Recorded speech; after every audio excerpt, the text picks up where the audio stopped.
Ladies and gentlemen, if I can please ask you to, before you find your seats, find your cell phones. Please find your cell phones and silence them or just outright turn them off so they don't distract your neighbors or disrupt the presentations. Thank you.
Good morning, ladies and gentlemen. Welcome back to the Arcadia Ballroom here at the Higgins Hotel. I'm Jeremy Collins, the Senior Director of Programs at the National World War II Museum's Jenny Craig Institute for the Study of War and Democracy. It's great to have you all here. It's great to have our speakers here bright and early. We had to give these guys the 9 a.m. panel instead of the 8 a.m. panel yesterday. I know you were, John. We're going to carry on with the theme that we've sort of been touching on with how the ending of the war really saw a ratcheting up of desperation and violence. And we've got two folks who you've heard from already and one that we are honored to have here with us. Mark Stilley served our nation honorably as a U.S. Navy intelligence officer and then continued in that line of work as a senior intel officer for more than 2 decades. He's here to talk about one of his newest books, but he has so many books that they're all new and it's hard to keep up. He'll be speaking on Leyte Gulf, but he just released a great book on the Battle of Midway, which leads me to our other speaker, John Parshall, who wrote, up until Mark's release, perhaps the best book on the Battle of Midway. We'll see. They'll duke it out. Best book ever written. Shattered Sword. They could be tied for first. It was a good run. Yeah, it's been around. John has been near and dear to the museum for over a decade now, and he's one of our favorite speakers, one of your all's favorite speakers, and also a great featured tour historian on our overseas tours. And chairing them will be another John with an H, Curatola. Dr. Curatola is our Samuel Zemurray Stone Senior Historian here at the museum. John has, as I mentioned, 2 books under his belt about nuclear warfare, sort of post-war, but it goes back into the wartime as to how we were going to use this new weapon in the Cold War. But his 3rd book coming out in May is on how the Army learned how to do amphibious operations from North Africa, Sicily, Italy, and then, of course, D-Day, Normandy. So I'm pleased to announce that John's book will come out. We'll do an author event here on campus But more importantly, when you sign up to come back for next year, John will be featured to give an overview of his work, Armies Afloat. John Curatola, take it away. Thank you.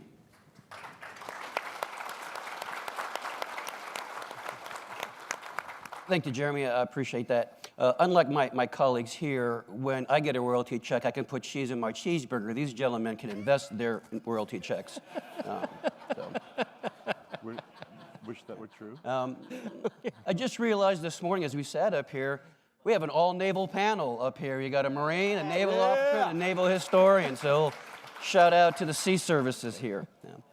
But to kind of frame our discussion this morning, if you were here in our pre-conference, Colonel Fontenot brought up the idea of culture and how important that is in a war to understand your enemy and not be sympathetic, but to have empathy with your enemy and how they think. And what we're going to talk about here today is this application of kamikazes.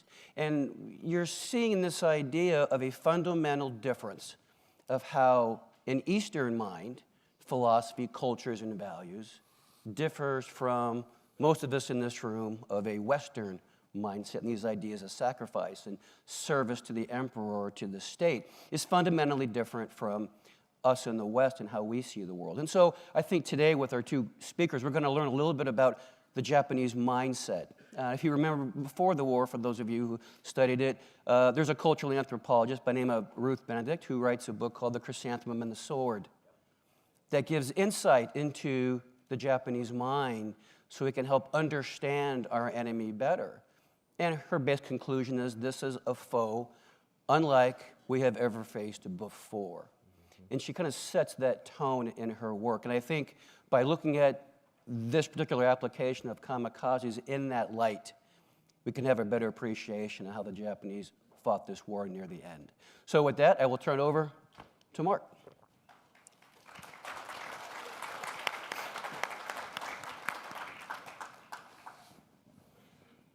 Good morning. So it's day 3 now, and we are finally at the good stuff, Kamikazes and Leyte golf. So it's a great way to start a Saturday morning. Start off with a bang. Literally, yeah. And they gave me 20 minutes to cover the world's largest and most complex naval battle, so we should probably get started. So as you know, though, the Battle of Leyte Gulf isn't a kamikaze event per se, but it is, in essence, the first Japanese mass special attack operation. So we're not going to go blow by blow through this battle. We're going to look at some of the key points in the battle and some of the most egregious myths that still surround the battle. And we got to have some background first. So here's the first and most important background slide. It shows the naval balance before the battle was fought. So if you look at the two forces there, you see a great disparity in strength between the Americans and the Japanese. The Americans bring this huge force to bear. There's 2 fleets in action here. They have a great superiority in air power. As you can see, there's over 40 American carriers in this battle, and they embark some 1,500 aircraft. Japanese have a mere 4 carriers, and they have a very weak land-based air force. But what the Japanese do have, though, is a relative parity in big gun ships, battleships, and heavy cruisers. So that's what they're going to try to leverage in this battle that we're going to talk about. Some more background here. I know you guys probably know who these people are, but we're going to talk about them briefly and how they fit into the battle. Nimitz is the commander of the Pacific Fleet, and it's his ships that fight this battle. But of note, though, not all the ships in the battle are under his authority. The most important command figure, though, for the Americans is Admiral Halsey, who we all know as the Bull, and he's the commander of the Third Fleet. Third Fleet is the most aggressive and most powerful naval force on the planet at this point. So everything he does is magnified in this battle. So a few words about Halsey. If you go over to the big museum across the street, they call Halsey impetuous. So I think that's a little bit harsh on the Bull, but maybe not much. But he certainly is a very aggressive commander, as we're going to see in this battle. Halsey likes to be both fleet commander and task force commander, so he overshadows Mark Mitcher during this battle. Mark Mitcher is commander of Task Force 38. Task Force 38 is where all the carriers in the Third Fleet are located. The last guy on the slide is Thomas Kincaid. He's the commander of 7th Fleet, and that's the second of the 2 U.S. fleets in the battle. And of note, he is not under the command of Nimitz. He's under the command of the Southwest Pacific Area Command, and that's under one Douglas MacArthur. So next slide talks about the Japanese, and we need to meet these people because each of these guys have an important role in the battle. The guy on top there, top right, that's Admiral Toyota, who is the commander of the combined fleet. And he's the guy that comes up with this plan to defend the Philippines in October 1944. And we're going to talk more about his plan in a couple of slides here. The most important command figure for the Japanese is Admiral Kurita. He's the stern-looking guy there in the lower right, and he's the commander of the 1st Diversionary Attack Force. And that's the key force in Toyota's plan here. So a few words about Kurita. He's not aggressive like Halsey. He's, in fact, a rather cautious man. He's by no means a coward. Don't think ill of him in that way. But if Toyota wants to fight this go-for-broke battle, he probably has the wrong person in place if Kurita is in charge of the major force in the battle. All right, here's the Show 1 plan to defend the Philippines. Show means that's Japanese for victory, and 1 is the variant to defend the Philippines. So this is Toyota's effort to repel the American invasion of the Philippines. And looking on that map there, we can see these forces in play. The one on the top right, coming down from Japan into the Philippine Sea, that's the Ozawa force. I don't think we mentioned Ozawa on the last slide. Unfortunately, he's the commander of the main body, and that is the Japanese carrier force in this battle. So the main body is coming down from Japan into the Philippine Sea, and he has the mission of luring Halsey away from Leyte Gulf.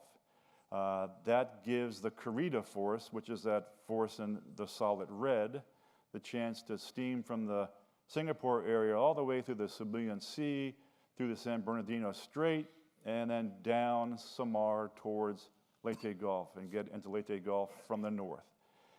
Meanwhile, the Shima force and the Nishimura force are the 2 smaller forces, and they're going to come into Leyte Gulf through Surigao Strait, and they're going to come up from the south into Leyte Gulf.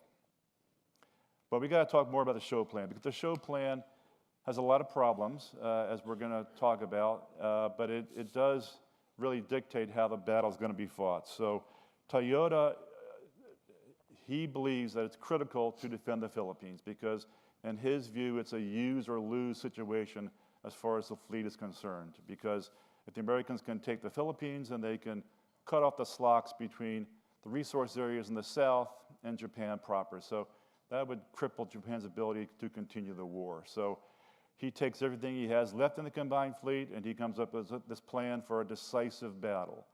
And this notion of a decisive battle is deep within Japanese DNA.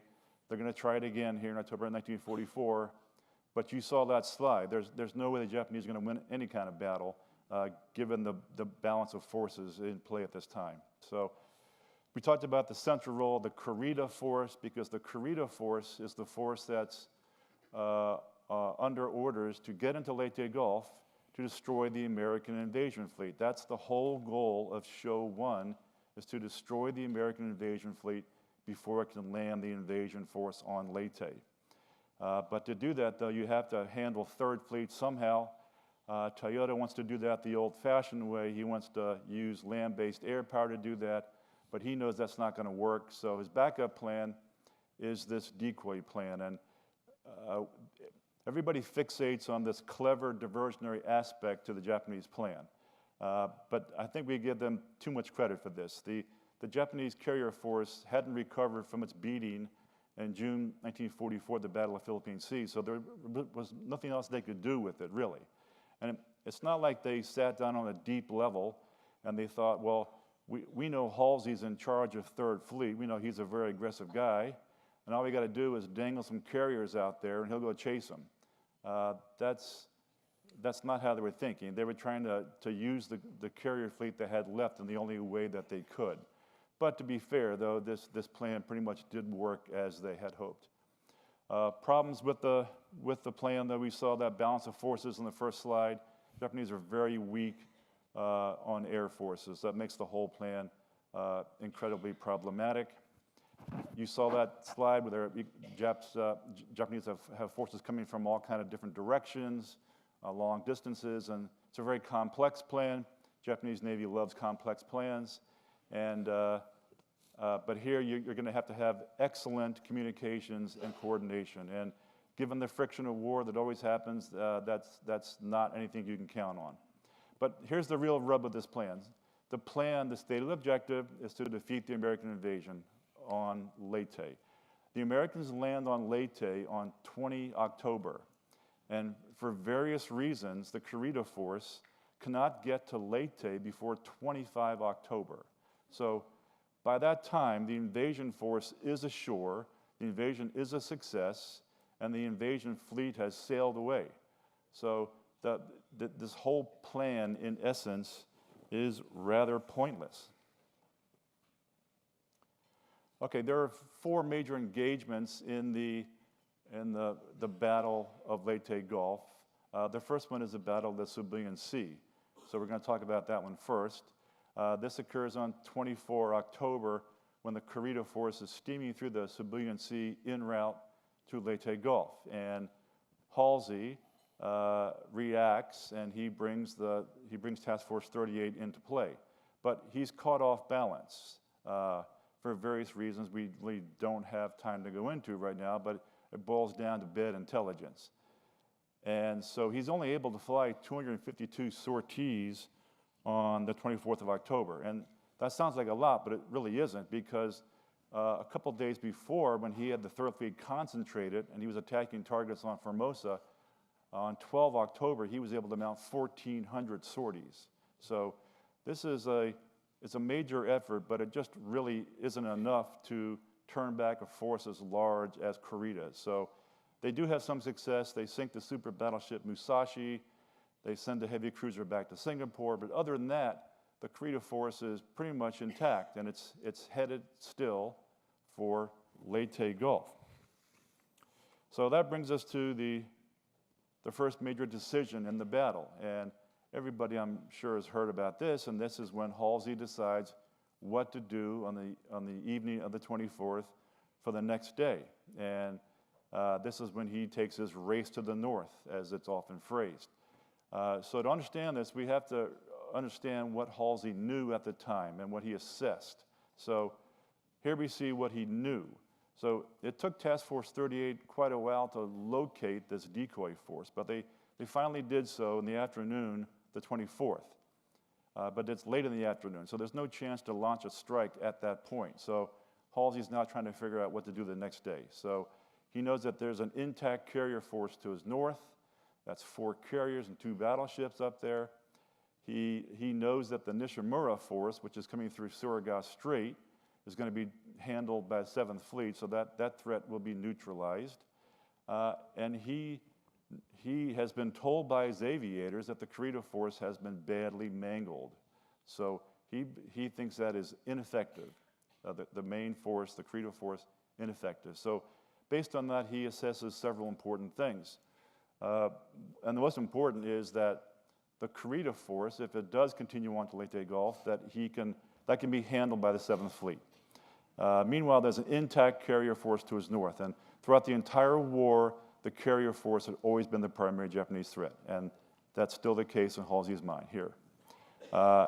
He also thinks that it's unwise to divide Task Force 38 in the face of the enemy. So had they been a bit more nuanced, they could have maybe handled both threats at once, but that's not U.S. doctrine, and that's not the way Halsey is thinking. So there's a lot of factors that shape his decision. Unfortunately, we can't go into those at this time because of time. But the bottom line is that Halsey takes Task Force 38 in its entirety, and he goes north after the Japanese carrier force. He does not leave San Bernardino Strait guarded or even watched. So, but in my mind, I think this decision is preordained for the reasons that we see in that slide. And in my mind, because of what he knew at the time, I think it's actually the right decision.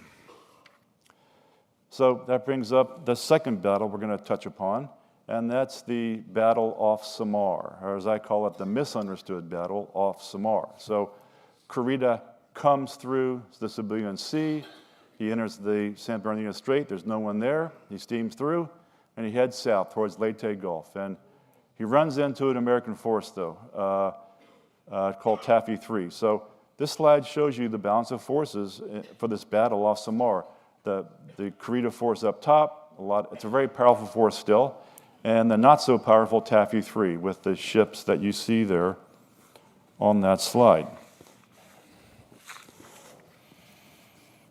So the Battle off Samar is a battle unlike any other battle, which we're going to talk about a little bit. But both sides are surprised. So, but the Japanese never realize what they're facing. They think they've encountered part of Third Fleet.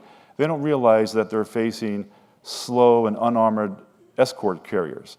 So based on that, Kurita fights a very tentative battle. On the other hand, Sprague fights a very good battle. He launches all the aircraft he has right away. He leaves a lot of smoke. He uses his escorts to attack the Japanese. And that's the part of the battle people are most familiar with, is the brave attacks by the escorts against the Japanese battleships. But there's a lot more to the attack than that. During the period of the battle alone, the Americans had over 200 sorties from the escort carriers against the Japanese, the Kurita force. So that's a huge factor in this battle. So the Japanese begin this long-range gunnery duel against the escort carriers. They have some success. They hit 4 of the 6 carriers. They sink 1, but they never do converge and annihilate the Taffy 3. So after a while, after about 2 hours, Kurita calls off the action. He's not able to take care of this force. He does think he's achieved a major victory, though, but keep in mind that his mission is to go into Leyte Gulf. So he breaks off the attack after about 2 hours. So just a few more key thoughts about Battle off Samar. Battle off Samar is a battle unique in naval history. There's never been anything like it before or since. It's not a David and Goliath story of American destroyers against Japanese battleships. It's the largest air-sea battle in history. Like I said, there were over 200 American aircraft sorties during the battle. And several themes here emerge that had been themes throughout the war. And one is the primacy of aircraft over ships. So during this battle, American aircraft sink 3 Japanese heavy cruisers. Another thing that was in evidence was it's hard to sink ships with gunnery at long ranges. It's just hard. It's always been hard throughout the war. And that's in their very best of circumstances. And that these were not good circumstances for the Japanese off Samar. There's a lot of smoke in the area. Sprague uses weather skillfully. And don't forget, all this time the Japanese ships are under attack by aircraft and escorts, and it's hard to get a fire control solution when you're always maneuvering. So given the circumstances, the Japanese do sink 4 ships with gunfire, which really isn't that bad, all things considered. So at this point now we go to the second major decision in the battle, and that is Kurita's call whether or not to go into Leyte Gulf. So he breaks off the battle against Taffy 3 after about 2.5 hours. He reforms his ships. It takes him a while, and then he decides he's going to go into the Gulf. So he informs Toyota that I'm going to stay on mission. I'm going to be a little bit behind, but I'm headed into the Gulf. I'm headed that way. And then about a half hour later, he changes his mind, and he heads north away from Leyte Gulf. So under what situation would a Japanese admiral disobey orders like this? I mean, the whole goal of this massive operation is to get the Kurita force inside the Gulf, and now Kurita decides not to do that. Well, Kurita never really talks about this in detail after the war, so we don't know exactly what he's thinking, but we do know a couple of key things. As far as he knew, he was fighting the entire American Navy by himself. Critically, he had no communications with Ozawa. He did not know that Ozawa had drawn Third Fleet to the north. That'd be nice to know if you're trying to not deal with that huge force on your way into the Gulf. But He's also aware of a large number of American forces converging around him. So he fears if he goes into the Gulf, he'll be trapped in the Gulf. He'll never get outside of the Gulf. But the real reason is that he's not a convert to the Show One plan. The Show One plan is a desperate plan, and he does not sign up for a suicide attack. Even before the battle started, he saw a situation where he might have to decide whether to sacrifice his fleet for, as he called it, empty transports in the Gulf. And that's about really all there is in the Gulf. So given all that, I think he takes the brave decision to not sacrifice his men needlessly. And he breaks off the attack and heads back towards San Bernardino Strait. And here's the ironic part. He tells his boss what he's doing. He tells Toyota, I'm headed north, I'm breaking off the attack. And Toyota acquiesces to this. So even in the end, Toyota didn't believe in his own plan. He could have ordered Kurita, to go into the Gulf and do what you can and shoot up everything in sight and die fighting, but he declines to do that. And the last slide is some takeaways, and we're right on time too, which is actually very surprising. So, so here's some takeaways. We're going to beat you over the head with these things we've already talked about. But the Show One plan, I mean, to me, that's the most enthralling part of the battle, is trying to figure out the Japanese mindset here. The Show One plan is not a serious plan for victory. It's a desperate plan. It's a reckless plan, and Toyota, he admits that. It's a gamble. In fact, like I said before, it's in essence, it's a massive special attack operation. And what it really is, and the Japanese planners admitted this to their army counterparts before the battle, what it really is, it's a fitting way for the combined fleet to meet its end, and a glorious, honor-laden death. So that's how they're thinking at this point. Third Fleet was badly handled. We talked about that. And it's not because Halsey took the fleet north. I think that's very defensible given the situation, but it's because Halsey is never able to bring the full power of the world's most powerful fighting force, either against the Kurita force or the Ozawa force to the north. So the Third Fleet runs back and forth and doesn't have the impact on the battle it should. Samar is that misunderstood battle, and it's not an epic American, well, it is an epic American victory, that is true. But it's not that they were facing heavy odds and they should have been destroyed within minutes. It was a battle unlike any other, and it was an exhibition of the trends we'd already seen throughout the battle, that aircraft have primacy over ships, and that long-range gunnery is hard. And I believe that with everything that Kurita had to consider, that he made the right decision. Going into the Gulf would have been pointless, and perhaps we can talk more about that later, but there were, in fact, he was right. There were essentially empty transports inside the Gulf. So that's not, given that, then this notion that the Japanese lost a victory at the Battle of Leyte Gulf is just incorrect. All right, that's it for Leyte Gulf in 20 minutes. Perfect. All right.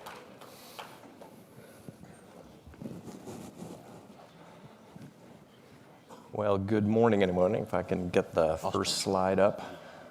I'll start you. Let's back up a bit, because that's not it. There we go.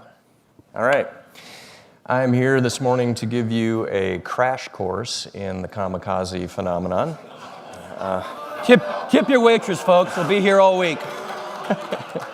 Can't believe I really did that. It just came to me this morning. In any case, what I want to look at today is where did the Kamikaze phenomenon come from? What's the genesis of that? I want to walk through its early operations in the Philippines as part of the Show One plan that Mark has just talked about, and then move on to Okinawa, which is sort of the apotheosis of the whole Kamikaze phenomenon, and then dip briefly into an evaluation of the effectiveness of this, both at the tactical and the strategic level.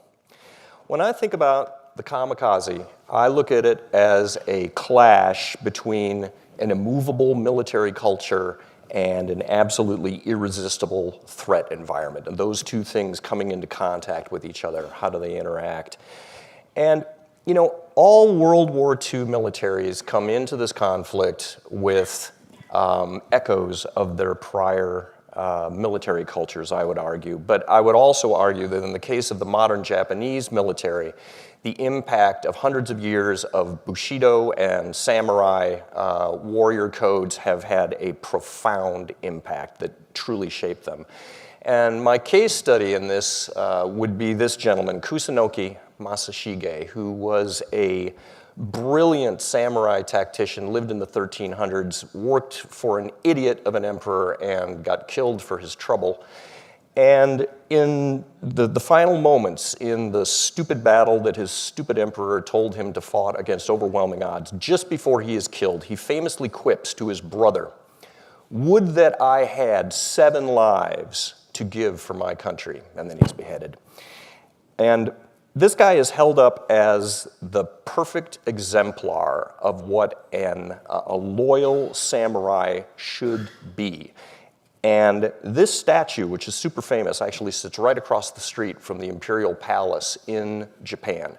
Every schoolboy in Japan knew this guy. Every schoolboy in Tokyo probably saw this statue. You know, that's a lot of schoolboys.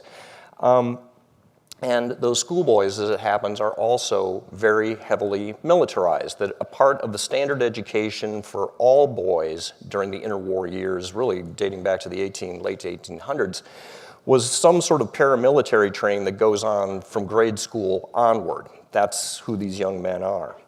If you look at some of the things that the Emperor Meiji, who is the founder of modern Japan, brings in to sort of craft his military, there are a couple of quotes that we can look at out of the Imperial Rescript for Soldiers and Sailors. This first one, "Our relations with you will be most intimate when we rely upon you as our limbs and you look up to us as your head." In other words, I am not paying you to think. I am paying you to carry out orders. Likewise, this very famous line down here, "Duty is weightier than a mountain, while death is lighter than a feather." And that's a line that we see repeated over and over in many accounts out of the Second World War. Which leads to this picture, which I think is absolutely perfectly emblematic of who these gentlemen were. Here we have 5 naval aviators standing in front of a very modern piece of aviation kit, and they're all wearing samurai swords, right? So you have this melding of old and new. The problem for these gentlemen is that they are operating in a threat environment that no one has ever seen before. And so I just want to walk through that. When Task Force 38 or 58, depending on who's driving it that day, shows up off any given locale in the Japanese Empire, it is bringing with it about 120 vessels, about 1,000 aircraft, flying from maybe a dozen aircraft carriers. The majority of those planes are fighters by this time in the war. And then this fantastic menagerie of defensive gun power, almost 7,000 barrels in this fleet. So if we take a look at the sort of the lethality that this creates, by this time, of course, all of our carriers are flying second-generation aircraft like the Hellcat or the Corsair, all being piloted by very skilled aviators at this point in the war, too.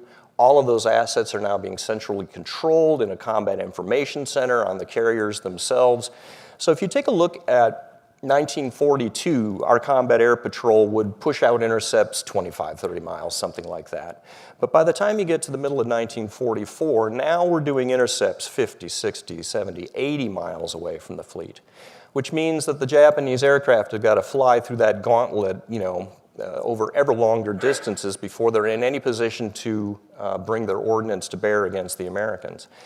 Any of the leakers that manage to get through this, and there aren't going to be many, are going to be met by copious quantities of the 5-inch 38, which is hands down the best heavy flat gun of the war, and even more barrels of 40-millimeter Bofors, which again is hands down the best light anti-aircraft gun of the war, I would argue.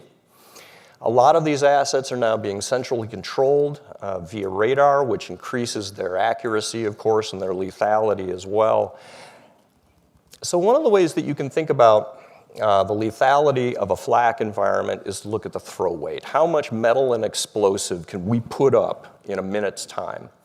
So starting in 1942, about the time of Midway, we got a nominal American carrier task force here. I got a carrier in the middle, a couple of heavy cruisers, a quartet of destroyers. This formation aggregate can throw up about 32,000 pounds per minute, which I might mention is more than double what a similar Japanese carrier task force would have been able to generate at this point in time. But we're only getting started. By the time you get to 1944, now I'm going to kick out one of those destroyers, replace it with a fast battleship, and I'm also going to add one of our anti-aircraft light cruisers into this mix. Now I'm up to 162,000 pounds per minute, most of it driven by the addition of Bofors and other light automatic weapons. So that's a 5x increase from where we were just 2 years ago, but it's actually worse than that because all of our 5-inch ordnance at this point is using the VT fuse, which has got a little radar transponder in the nose, which means that all I have to do is get that shell basically into the neighborhood of a Japanese airplane, and it will take care of detonating itself. And depending on the studies that you read, that increases the lethality of this shell by between 5 and 7. So if you multiply the throw weight of all of those 5-inch weapons by the lethality of that VT fuse, you're left with this, 575,000 nominal pounds worth of throw weight a minute. Okay. So there's a number of implications that come out of that. First, I would argue, with all due respect to the Luftwaffe and flak traps like Bremen and Saint-Nazaire and places like that, that by the time you get to the middle of 1944, the U.S. Navy has created the most lethal anti-aircraft environment on the planet. It's this, sort of mobile, 200-mile wide bubble of doom, that wanders around. And if you get anywhere near that bubble of doom, you have essentially signed your own death warrant, which means that conventional naval attacks, naval aviation attacks, are just no longer returning the same bang on the buck as they used to. It doesn't make any sense to spend 1.5 years or 2 years training a naval aviator just to throw this guy's life away in the course of a sortie or two. It's asinine. And so the Japanese, by the time of the end of the Battle of Philippine Sea in June of '44, are really left looking around for answers. So let's talk a little bit about the Philippines and what comes about as a result of that. So yes, the Marianas go down. A lot of people in the Japanese Navy are like, now what? How are we going to make lemonade out of the lemons that have been given to us? And sort of organically, there are a number of lower-level commanders that start toying with this notion of what they call sure hit, sure death aerial tactics. In other words, if I have a plane with a bomb on it and I want to put that bomb onto the ship, the best way to amplify the lethality of this weapon is to turn it into a human-guided weapon and increase the accuracy of that bomb, in essence. It's really this guy, though, Vice Admiral Onishi Takejiro, who is sort of looked upon as being the father of the Kamikaze. And he is the commander-in-chief of the 1st Air Fleet, and his role in the Show 1 plan that Mark has just talked about is he's got to defend the Philippines, and he does not have nearly enough aircraft to do it. And so on the afternoon of 19 October, he walks into the headquarters of the 201st Air Group and starts asking for volunteers for what he calls special attack, to go after the American carrier force and hopefully put it out of business for 1 week, which is ludicrous, but nevertheless, that's what he asks for. And he ends up getting a brace of 24 fairly well-trained aviators, led by a gentleman named Seki. And they carry out their first attacks during the aftermath of the battle off Samar. And this is the result of the first of those. So this is what happened to the carrier St. Lo after Seki hit it.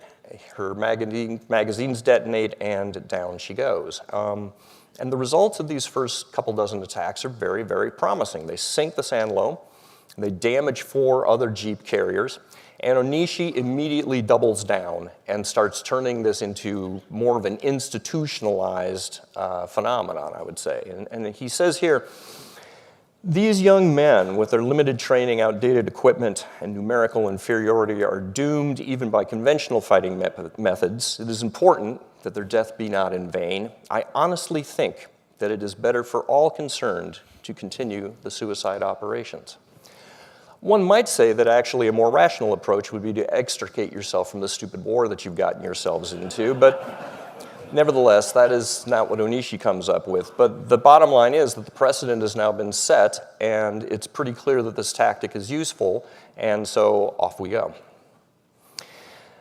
Between the suicide operations off of Leyte and the subsequent invasion of Luzon, the aggregate results are that they sink a couple of Jeep carriers, a couple of 3 destroyers, and damage another 113 ships. They kill 2,500 American sailors, wound another 3,400.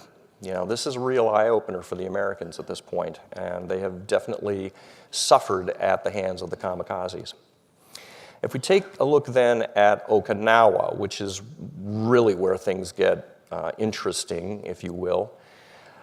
Invasion of Okinawa happens on 1 April 1945, and the Japanese pull out all the stops to try to destroy the American carrier force and also the invasion forces that are off the island itself.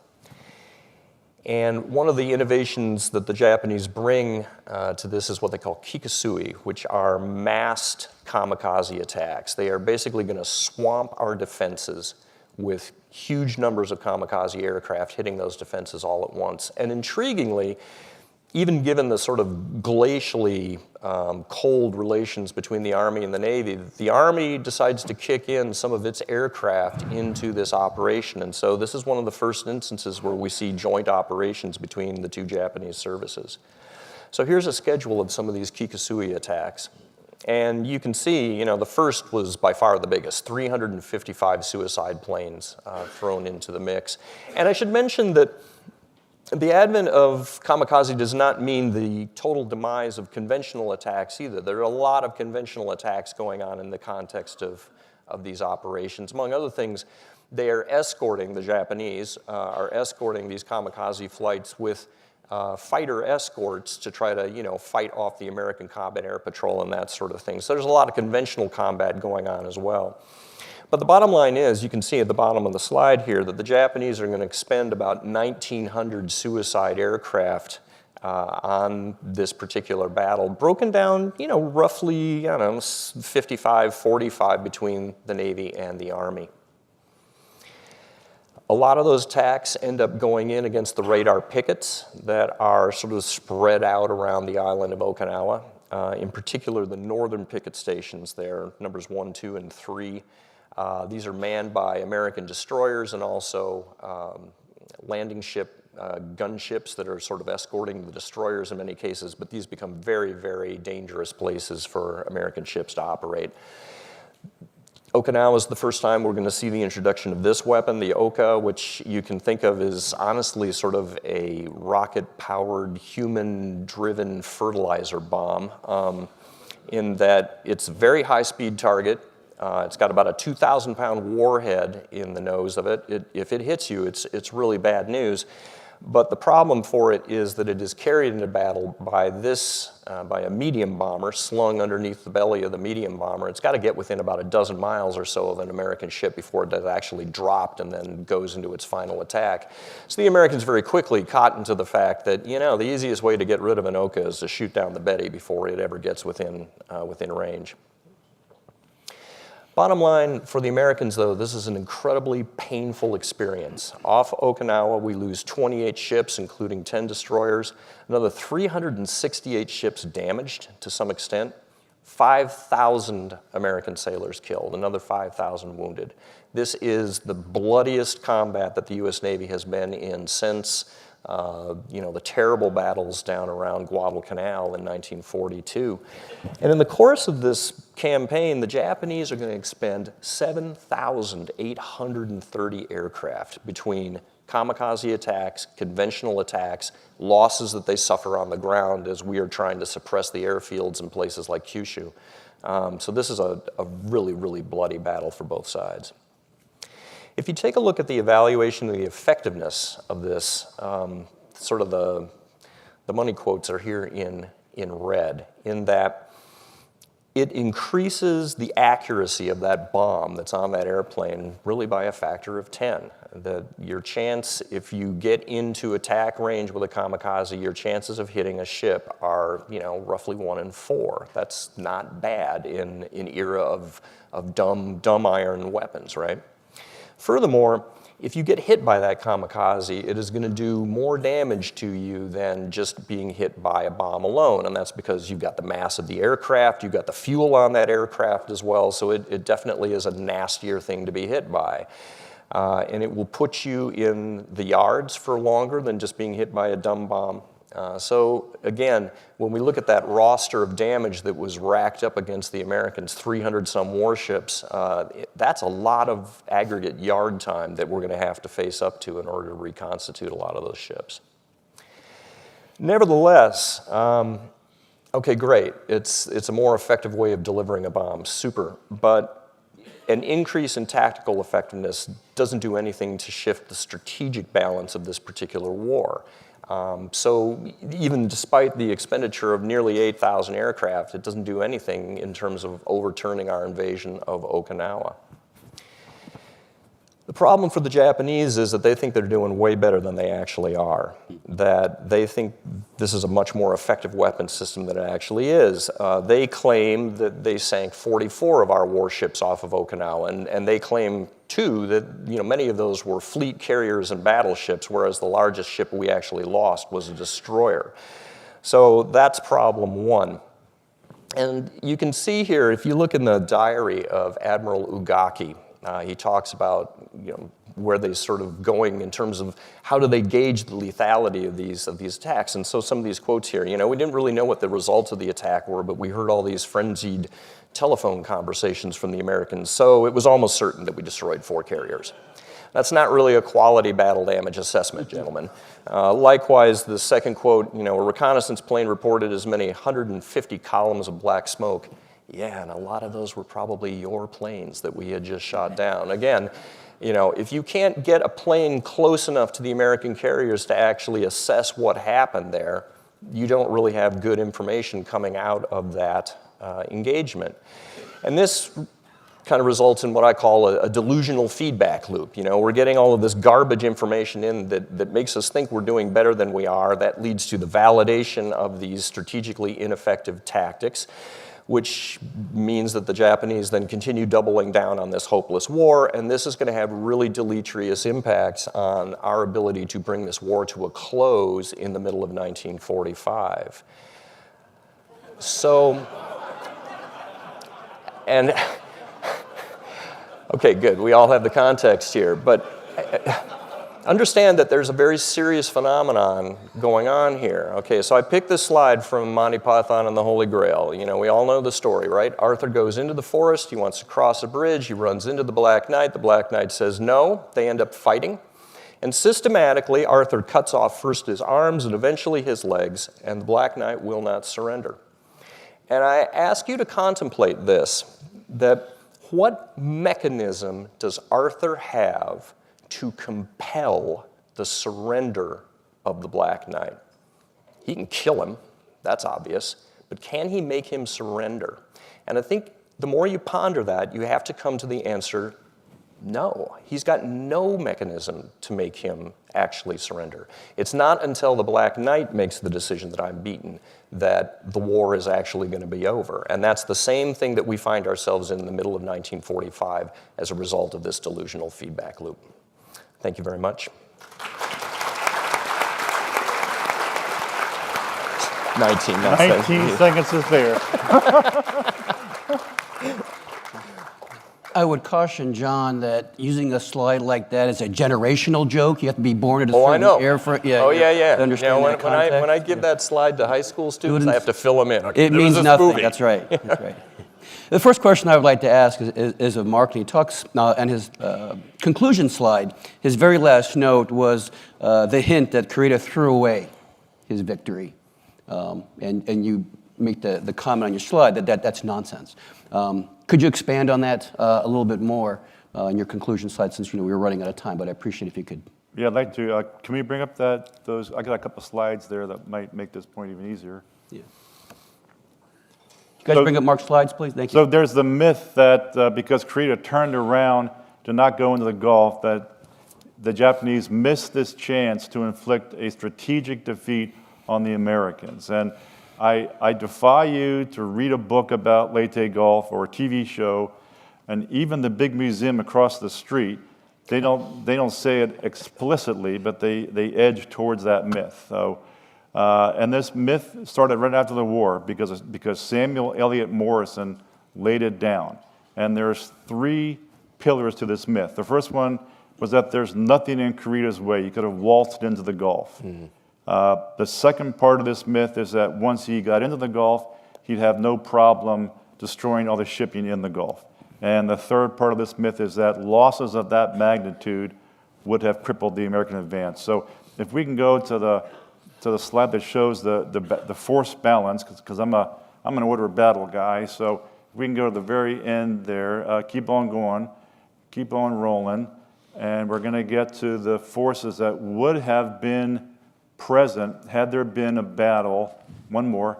There we go. So that's what would have been present on the afternoon of the 25th of October had Korea attempted to go into the Gulf. So you can see that this nonsense, that there's nothing in his way, has no factual basis. So the 7th Fleet didn't evaporate after it destroyed the Nishimura force in Surigao Strait. It's sitting there on the eastern approaches to Leyte Gulf.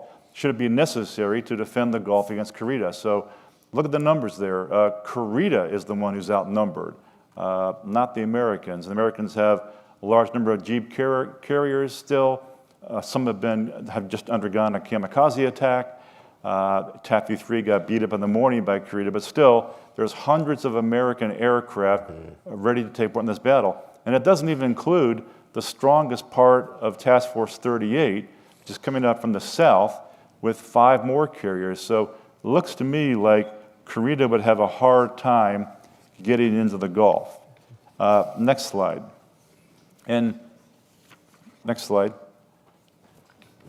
And so had this battle taken place, it wouldn't have gone well for the Japanese. We just saw that the Japanese are outnumbered. They have no air cover. But furthermore, keep in mind that just like Nishimura, when he advanced through Surigao Strait and was ambushed at the head of the strait, the same thing would have applied in the eastern approaches to Leyte Gulf. There are 2 channels into the Gulf from the east, and the Americans were waiting for them in these channels. So it's unlikely, given all these factors we just talked about, the Japanese would have succeeded in penetrating into Leyte Gulf. It's even more unlikely that had they gotten into the Gulf, they would be able to shoot up shipping in the Gulf. The Americans knew there could be an attempt by Korea to come into the Gulf. They had moved all the shipping to the northern part of the Gulf. I'm sure that what would have happened had there been a battle in Leyte Gulf was a bigger and messier version than the battle off Samar. You have a lot of smoke hiding the shipping in the northern part of the Gulf. The Japanese are under constant air attack once again, constant attack by all the smaller units in the 7th Fleet. So this battle would not have gone well for Korea. But let's suppose he did get into the Gulf and he was able to shoot up some of the ships there. On the slide, we see what was present there on the 25th of October. This is not the invasion force. These are not loaded like troops, loaded with troops. This is the second supply echelon. So these are, like Korea feared, they're essentially empty transports. 23 LSTs were there, 28 Liberty ships. Well, during the war, the Americans produced 1,100 LSTs and 2,700 Liberty ships. So had Korea been able to shoot up some number of these ships, yes, it would have been a speed bump for the Americans, but there is no way this would have constituted a major setback for the Americans. So next time you see this in one of these books or TV shows, you'll know the real story behind the unfought battle of Leyte Gulf. Nice. Great. Thanks for that. Appreciate it. John, I have a question for you. When we talk about the kamikazes, we always focus on the aerial component. Right. And I'm sure you will know there's more than just an aerial. There's a subsurface and a subsurface component to these attacks that are not as well publicized. Could you talk a little bit about? Yeah, absolutely. I mean, by the time you get to the end of the war, and certainly to the time of Okinawa, I think you can say that Japan's whole military strategy has kind of morphed into orienting itself around suicide attacks. And so yes, we have kamikaze aircraft, but we also have kamikaze submarines in many cases.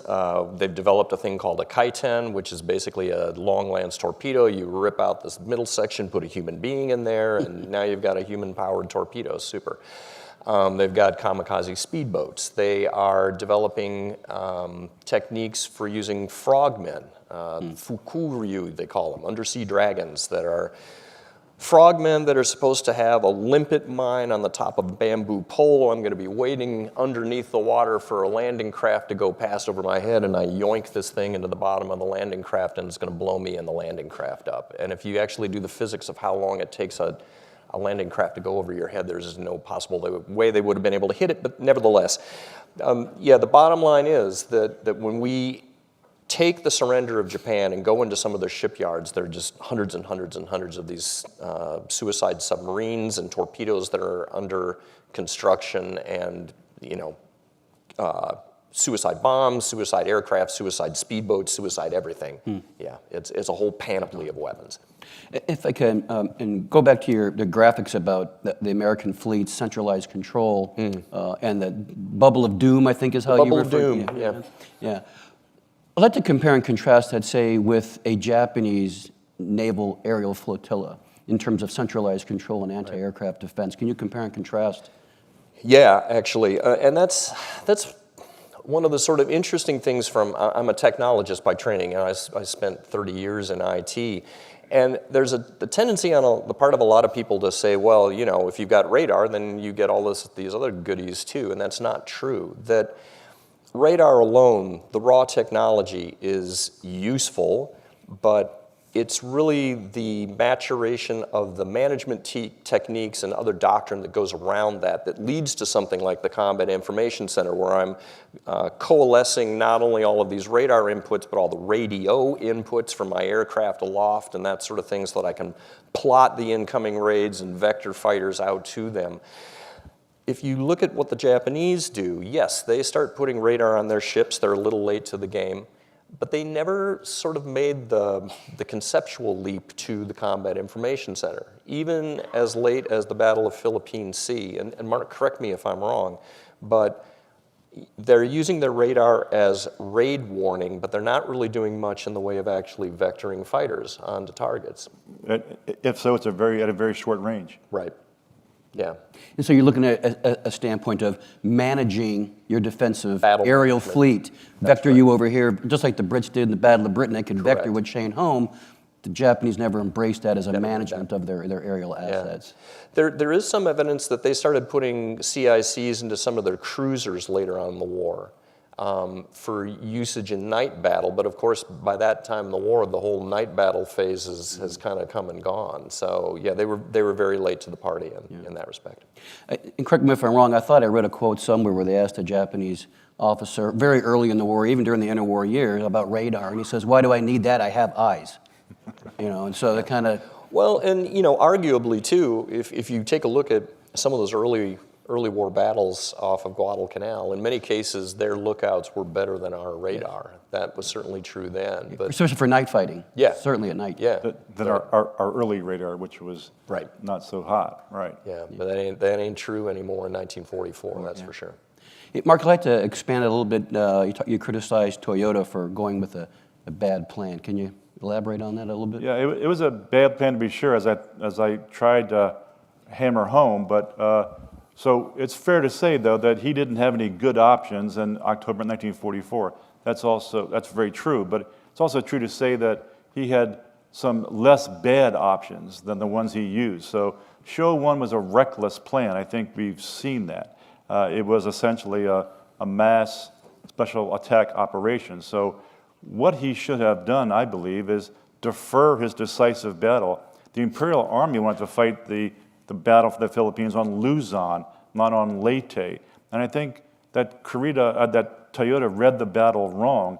If the Americans get airfields on Leyte, that doesn't really cut down the slocks between Japan and the southern resource areas. If you get airfields on Luzon, that's a different story. So the Japanese could have held the fleet in reserve, rebuild the air strength, land-based, and also they had hoped to rebuild their carrier force by December, and then they could have reconcentrated their fleet again and given the Credo Force some air cover. And John talked about the Kamikaze attacks, which began in dribs and drabs in October. Well, just think if they had been smart enough to build a huge suicide force and use that en masse, like in January when the Americans tried to invade Luzon, that would have been a tremendous shock to the system. Yeah. So they could have dragged out the battle for Luzon for months, much more than they did, instead of going down in a brief blaze of glory off Leyte. So a desperate plan is really not a good basis for victory. John, if I can shift to more of a cultural question, can you talk about the makeup of these men? Yeah. Where they come from, their backgrounds, that kind of thing. Yeah, and this is one of the kind of interesting aspects when we take our tour over to Japan. You know, we go to two separate kamikaze bases, both Army bases, Chiron and the Bansei, down near Kagoshima, and they have exhibits, obviously, to these young men, some of whom are, you know, as young as 17. A lot of these guys were pretty well educated. A lot of them were college students who had, you know, deferred enlistment in the forces until later on in the war. And so this is a very literate group of young men. In many cases, you can see the exhibits on some of their final letters and poems that they write home to their parents or wives or what have you, and they're extremely poignant. So, and this is one of the reasons for the sort of the contrasting imagery that we see between the Americans and the Japanese. We don't know who this guy is who's diving into our ship. You know, from the American standpoint, the images that we predominantly have are ones of futility as we shoot them down before they get to us, and death and mayhem when they do hit us, and, you know, lay our guys out in windrows. The Japanese imagery is all of these, you know, valiant young men, maybe in a bad cause, but they are giving their lives nobly for their country. We see these famous images, of course, of young schoolgirls who were lined up, you know, along the runways as they're taking off. So there's a real contrast here in terms of how they perceive this whole phenomenon and how we do. Great, thank you. At this time, I'd like to open the floor up. Some questions from the audience. Jeremy, take it away. Yeah, a round of applause for the panel, please.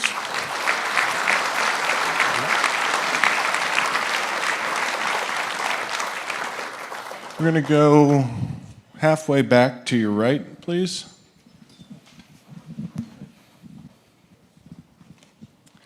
This is a question for John. Could you speak to the evolution of the Americans' tactics for dealing with the kamikaze, you know, from Leyte through the weeks and weeks of Okinawa? Yeah, great question, and I'll ask Mark to pipe in here too if he wants to. Yeah, when this first starts happening to us in the Philippines, again, it's a real eye-opener, and one of the things that we trot out as a reaction to that is what we call the big blue blanket.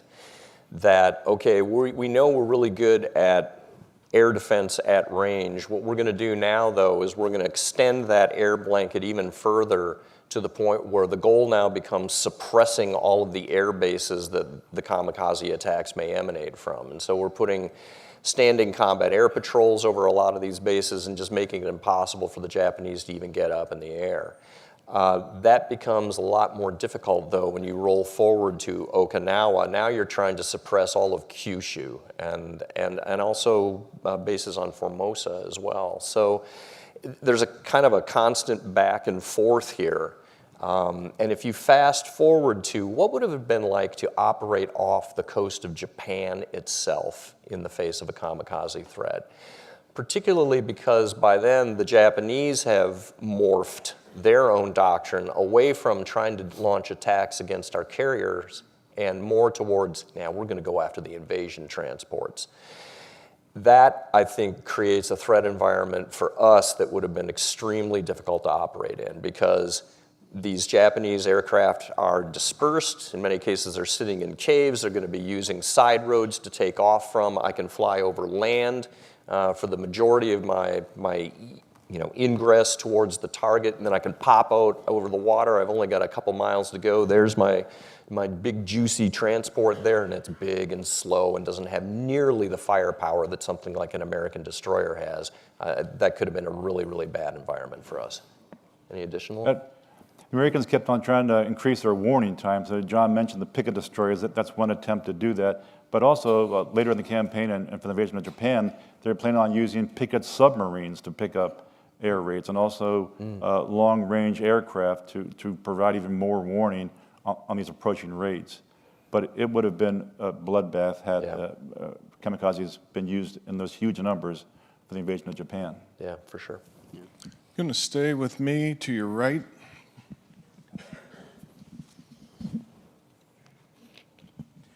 Most of the sources I've read don't discuss the additional severe command and control problems that Admiral Kurita had. His original command ship was a heavy cruiser that was sunk out from underneath him in the Sibuyan Sea, and I've heard descriptions he had to swim for his life. But more significantly, when he went to the battleship Yamato, he had lost most of his signal staff. So he's exhausted. He's operating on a battleship that has never been designed to command a whole fleet with a group of strangers and probably a lot of jealousy from the, commanding admiral. So I'm just wondering if you could, elaborate on some of those additional disadvantages. He had a tough few days there. Like you said, the battle started out on the 23rd when his heavy cruiser was torpedoed in the Palawan Passage by an American sub, so he did take a little swim early in the morning. Then he gets on board battleship Yamato, which did have a good communications suite, but like you said, he lost a lot of his staff. But in general, though, it just wasn't a problem with Kurita and his force. It was a system-wide problem with the Imperial Navy at that point in the war. Communications were bad. The friction of war is real. And he literally, like the Battle of Samar, he did not know what was going on beyond what he could see off the bridge of Yamato. So it was a huge factor in the battle, as we talked about. Yeah, I too was going to push back on the notion that Yamato did not have sufficient staff spaces. I mean, she was designed as a fleet command asset, so she certainly had the communication suite and the place to put staff officers if you wanted to do that. But you're quite right that Kurita had gone in the drink and had lost a lot of his people too. Next question is going to be with Connie to your left, towards the back, please. Thank you so much for an interesting presentation. Clearly the Kamikaze, when their sacrifice was met with great honor and glory, what compensation was made to their families in exchange for their service? Wow. I don't know the answer to the question right off the top of my head. And of course, a lot of those benefits end up going away, though, after the war. The families are certainly exalted. Yeah. They're held in great esteem by their neighbors Yes. and I mean, you do see, like, Lieutenant Secchi, for instance, I think is advanced in rank as a result of his actions, and therefore he would get higher pay in pension to any survivors he had, and he did have a wife. But I'm not sure from an aggregate perspective exactly what happened to all of their aviators, if there was some sort of uniform policy that was applied. I just don't know the answer to that. That's a great question, though. Next question is going to be in the front to your left. Excellent presentation, as always. John, a question for you. What impact, if any, did the kamikaze attacks off Okinawa have on how the land battle ensued in the relationship between Spruance and Simon Bolivar Buckner? I think that there is clearly some impatience on the part of both Spruance and Nimitz that, guys, we need you to wrap this thing up on Okinawa as rapidly as possible because we're just getting absolutely beaten out here. And one of the, fundamental defensive attributes that our carrier force has is it can kind of hit and run. And as long as this battle is dragging on, our carriers, in essence, are tethered to operating somewhere off of Okinawa.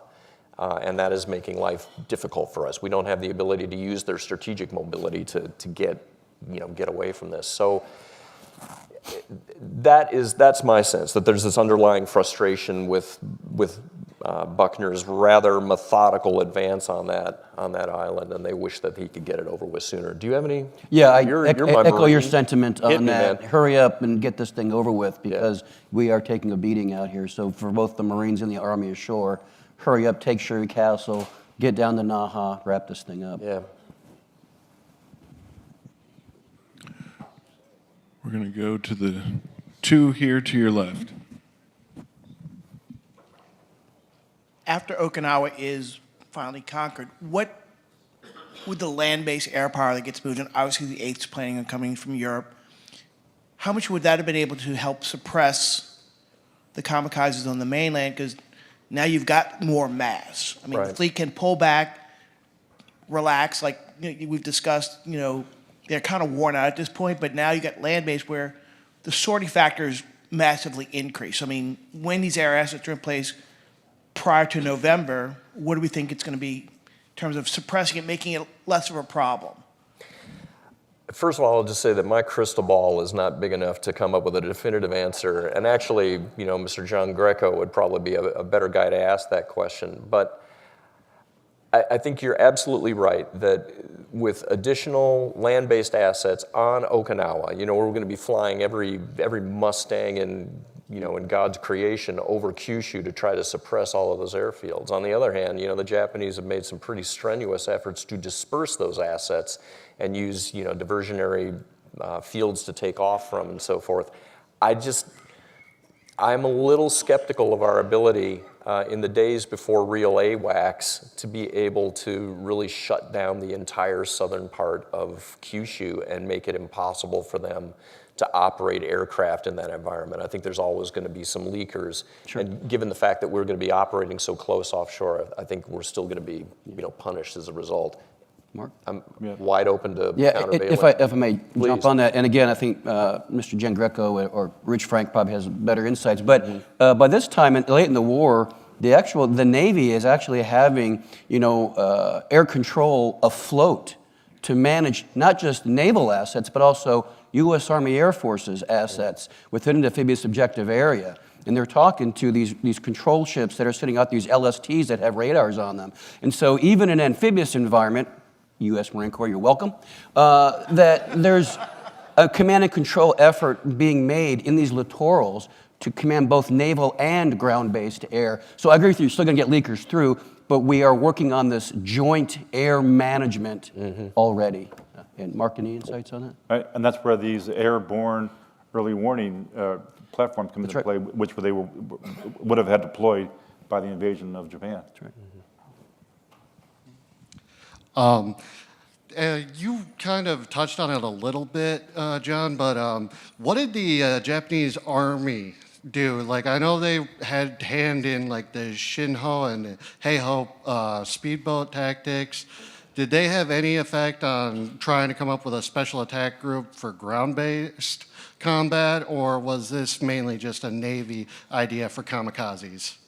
I think the genesis of the concept is clearly in the Japanese Navy, and it's really only when you get to Okinawa that the Army, I think there's a certain element of shame in this, that, okay, the Navy is expending their aircraft in these methods, we should probably start chipping in too. Although, if you go back to even some of the carrier battles off of Formosa, you did see instances where the Army was kicking in two-engine medium bombers armed with torpedoes, and they were operating jointly with the Navy in that respect as well. So I don't want to say that it is the advent of the kamikaze that results in joint operations between the Imperial Army and Navy. It really has precedent a little earlier in the year. But it's also clear, I think, that just the pressure of knowing that the Navy is going to be expending huge numbers of aircraft in this fashion then drives the Army into coming into cahoots and saying, yeah, okay, we'll carve out a chunk of our planes to operate in that fashion as well. And there was a case, too, when the Army used their suicide boat brigades in the invasion of Manila Bay in January 1945. So Okay. they had some numbers, I can't pull it off the top of my head, but there were something like 90 different speedboats, and they were launched at close range against an American invasion force in Manila Bay, and they had minimal effect. It was a night attack, but still, it didn't work that well. They had a few ships, but overall, it was ineffective. Last question is going to be with Connie, all the way in the back to your right, please. Thank you. My question is, when did they send up American fighters to engage the Japanese fighters that were coming in, and when did they break off from them with all this anti-aircraft fire that was coming in? It depended on, on an engagement by engagement basis. How long can there even conventional fighters operate in that threat space? It all depended. In a lot of cases, those guys would try to ride herd over the kamikazes, as long as they could, but eventually they're going to be driven off. And as you can see from some of the quotes that we have from Ugaki, in a lot of cases, they never even get within eyesight of the American fleet before they are forced to break off to preserve their own skins. Any further? But there were free fire zones where the American fighters really weren't supposed to enter, that the AA was the primary vehicle to defeat the kamikaze. But of course, a good fighter pilot isn't going to listen to that, and he's going to pursue the target into that free fire zone. But they were supposed to be, to eliminate blue on blue. That's how they tried to work engagements. Ladies and gentlemen, John Curatola, Mark Stilley, and John Parshall. Well done. All right. Well done. Thank you, gentlemen. We have our first break for the day. The three authors will be outside to sign their books. Please be back for 10:45 and our next session, the return to the Philippines.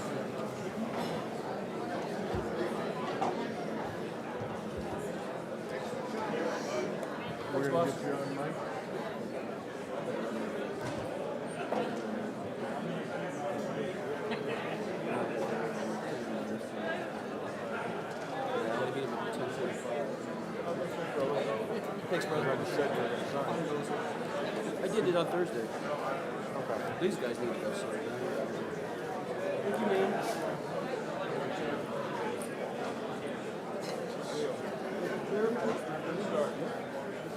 As usual, my friend.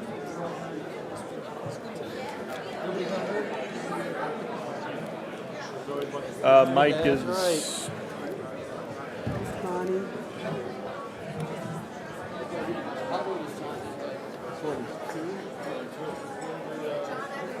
Yeah, pull the middle one out.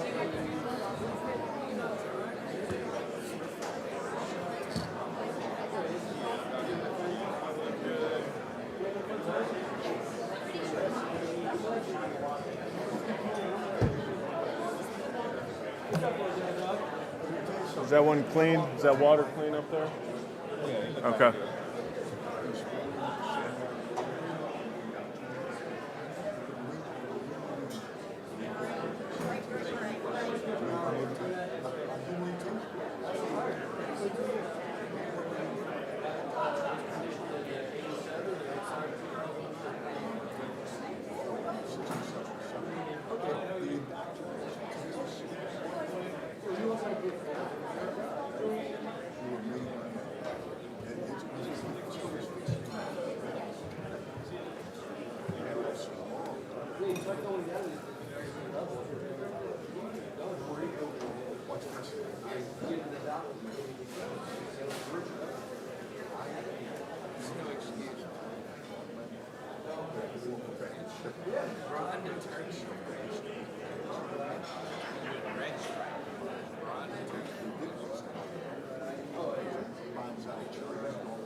Do that sometime on a Friday.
January 1944, U.S. General Dwight D. Eisenhower assumed supreme command of the headquarters Allied Expeditionary Force.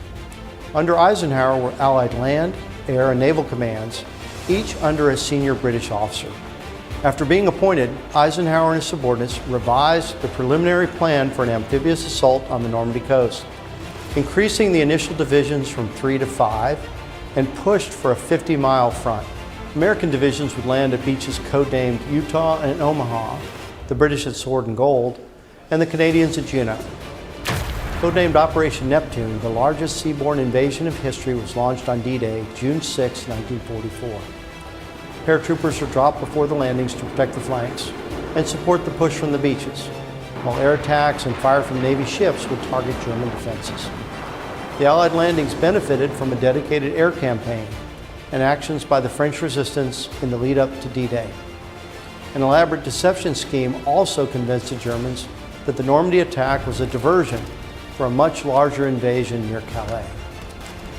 Ultimately, the Allied force consisted of over 1,200 warships, including 7 battleships, over 4,000 landing craft and vessels, and 15,000 aircraft, with soldiers, sailors, and airmen from 15 Allied countries. Whether by parachute, glider, or amphibious assault craft, nearly 160,000 troops landed in Normandy on D-Day. In total, there were 10,300 Allied casualties, killed and wounded. The assault troops, though, gained a foothold on the continent that day and gradually expanded. On June 26th, the Americans captured the port of Cherbourg, and the British secured the city of Caen on July 21st. American forces broke out at St. Lo in late July and began the exploitation across France. Overlord set the conditions for the Allies to achieve the three objectives Eisenhower set for the war in Europe: destroy the German war machine, liberate the oppressed peoples under Nazi domination, and establish security for the Allied nations in a free world.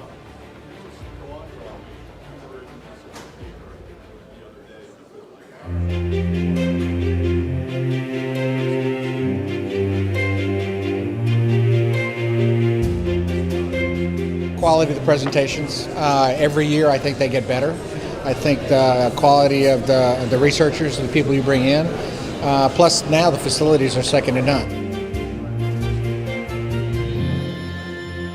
When you can get with 500 other guys and gals that are interested in history, it's just a place to be.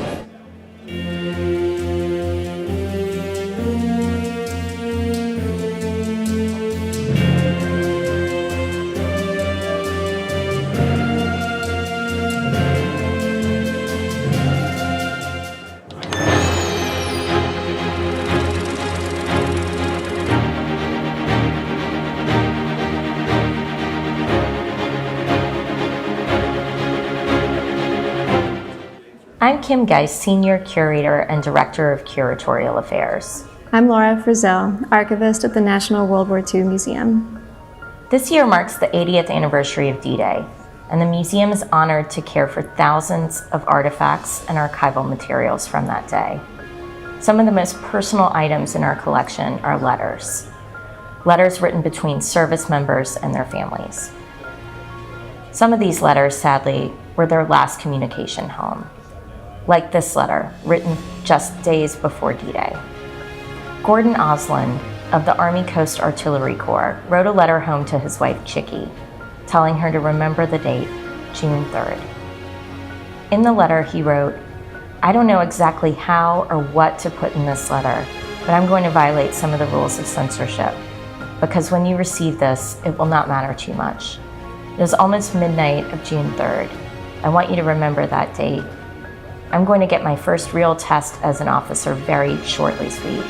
And I don't know just exactly how I'll react to it, but at the present, I'm very calm and not the least bit nervous. As I said before, when you get this letter, it will be old news, and you will know what the score is. I've been in several air raids, and they were not bad compared to some of the things to come." He continued to describe the men in his outfit and the cities he'd seen. He made sure to express his love for his wife. "I'm just about run out of news, sweet. Just don't forget that I love you and no one else will ever take your place. I'm glad I married you before I came into the service and have since kicked myself for not doing so earlier. It was signed, yours forever, your husband, Gordon." On June 9th, the Secretary of War sent a telegram to Mrs. Osland expressing, quote, "deep regrets that her husband, Second Lieutenant Gordon R. Osland, was killed in action on 6 June in France." Weeks later, on July 28, 1944, a member of Gordon's outfit, Jack, wrote a letter to Chickie. He said, "Gordon was killed the afternoon of D-Day by part of a German shell fragment. He didn't suffer any pain, so they tell me, as he was killed almost instantly. He survived the initial landings, and then it was just one of those things that could have happened to anyone who was on the beach that day. I want you to know, Chickie, how all of us in the outfit feel. Gordon was one of the most popular among us, and we sure do miss him." He also revealed that Gordon and Chickie were expecting a child. Another letter in the museum's collection is from Captain Richard Belkins, who was a field surgeon. Belkins crossed the English Channel on a hospital ship during the invasion of Normandy, and he wrote his wife Jean in a letter dated June 6, 1944, "My sweet wife, this has been a most exciting day, and I've seen the most magnificent, thrilling sight, I believe, of this war. Later on soon, we may see horrible and terrifying things, but at present it is awe-inspiring. Yes, this is D-Day, and no doubt you listen to some of the exciting broadcasts at home when you awaken this morning. Captain Belkin survived the war and spent the remainder of his life as a doctor in Grand Rapids, Michigan, with Jean and their sons. Another letter found in our collection is from Eugene Don Briere, a paratrooper with the 506 Parachute Infantry Regiment, 101st Airborne Division, who played a critical role in the invasion of Normandy. On June 10th, he wrote a letter home to his parents. I don't know exactly what to say now that I am able to write you a letter. I have so much to say, but I don't know how to begin. The only thing that is wrong with me is that I need a bath, and I'm getting a little tired of K rations. Everything is going well and according to plan. All the natives are very happy to see us and try to hand us a bottle of wine everywhere we go. Without God's help, I wouldn't be alive right now, because I have had many narrow escapes. Of course, we have lost some, but we have had less casualties than any airborne operation in history. Initially, we have had complete success, but there is a great deal left to be done. The little French I could speak saved my life and many others several times. And he signed this letter, much love, Don. Briere was honorably discharged on December 19, 1945. He graduated from Tulane Law School 5 years later and was a civil defense attorney for 51 years. These personal letters are just a small part of the National World War II Museum's vast collection, but they serve as a lasting human connection to World War II. Through these precious archival materials, we're able to uncover and share news stories of the war 80 years later.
Most Americans remember D-Day for one small corner of it.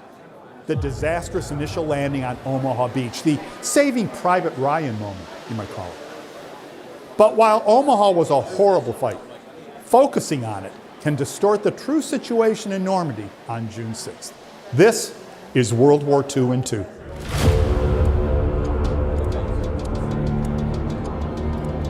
The Duke of Wellington once famously said that in war, it's impossible to know what's on the other side of the war. In other words, you have a good idea of your own resources and you plan accordingly. But you never know with certainty what your enemy has, or where he has it, or what he intends to do with it. And never was that truer than it was of the D-Day landings. For the Germans, D-Day was an ordeal of being outnumbered in men, machinery, and supplies. The Allies brought overwhelming military power to bear on a level the Germans couldn't hope to match. Pick any number you'd like. The Allies had 7,000 ships at sea.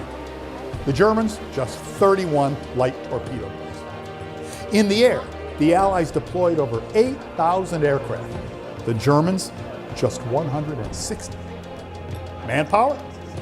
There were 1.5 million U.S. troops in Great Britain. Adding British and Allied troops, let's call it 2.5 million. The Germans barely had 1 million, stretched out over 1,000 miles of coastline. Quality tells a similar tale. A big chunk of this supposedly German manpower wasn't German at all.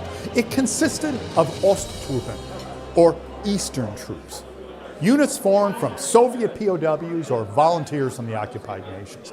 But how much did these troops believe in the cause? The mental state of most Eastern troops was probably bewilderment, wondering what the heck they were doing in France. Beyond that, half the German units in France were so-called static divisions. They had no transport, no trucks, meaning they couldn't maneuver in battle. Their job? To shoot at whatever landed in front of them, and then die in place, which is exactly what happened to nearly all of them. Static divisions were meat against the fully motorized force the Allies were landing. By June 1944, the Germans knew they were fighting what they called a poor man's war. Their commanders knew it. Perhaps somewhere in his fevered brain, Hitler even knew it. Outside of a major storm blowing up at the last second, it's hard to imagine the D-Day landings failing. And that's the view from the other side of the hill.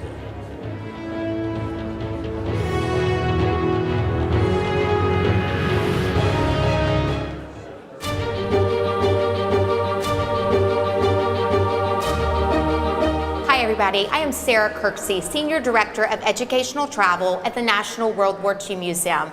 I am joined today by my colleague, Darcy Williams, Educational Travel Operations Director, and our two featured historians for our End of the War on the Elbe tour. I have Dr. Alexandra Ritchie and historian and best-selling author Keith Lowe.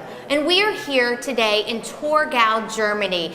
We are scouting, we're getting ready for our End of the War on the Elbe tour. It's going to be in May of 2025. And I invite you to watch along and listen to us as we talk about the various stops and the history, the content, and what we will be doing to commemorate the 80th anniversary End of the War. Alex, let's start with you. So why did we choose this location? We're on the Elbe, the significance of this place. Why are we here in Torgau? Well, first of all, the Second World War, World War II, is the most violent, vicious war in human history. And it was a terrible tragedy for all human beings on the planet. It engulfed the planet.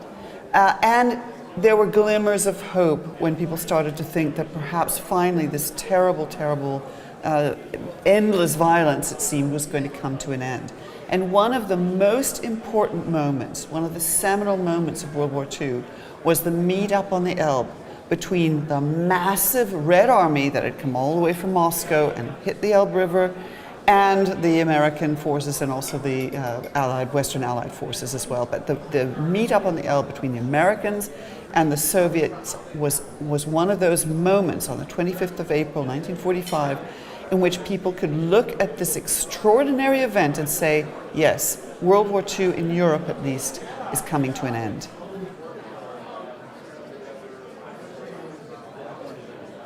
In the dead of night on June 5th, 1944, more than 13,000 American paratroopers boarded C-47 aircraft headed for the Normandy coast.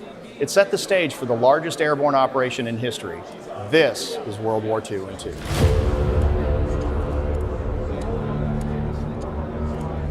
I'm Pete Crane at the National World War II Museum in New Orleans. The plan for the invasion of Normandy of June 6, 1944 was unprecedented in scale and complexity. 3 airborne divisions, 2 American and 1 British, would drop in the early hours before the Allied soldiers stormed the D-Day beaches. The paratroopers were tasked to seize the exits behind Utah Beach, capture key causeways, and if successful, protect the flanks of the Allied invasion from German counterattacks. This would set up the perfect conditions for a larger Allied breakout across the Cotentin Peninsula. But problems started shortly after the planes crossed the English Channel. A thick layer of clouds and anti-aircraft fire caused chaos among the American Air Armada. Many planes dropped their men far from their planned landing zones, and most of the paratroopers landed with little idea of where they were. But the Germans were just as confused, and this disrupted their counterattacks. In the dark, little groups of paratroopers from different divisions intermixed, and many small battles erupted across the French countryside. Despite the chaos, the paratroopers and their leaders got organized, took the initiative, and pressed on to their objectives. Within 2 hours of landing, the 82nd Airborne Division captured Saint-Mary-Église, the first French town to be liberated. By 1 p.m., the 101st Airborne Division captured the 4 causeways behind Utah Beach, securing an exit route for the 4th Infantry Division, who landed earlier that morning. In all, 2,499 American paratroopers were killed, wounded, or missing by the end of D-Day. But these losses were significantly lower than expected. By the end of D-Day, the airborne divisions accomplished their missions and secured an honored place in U.S. Army history.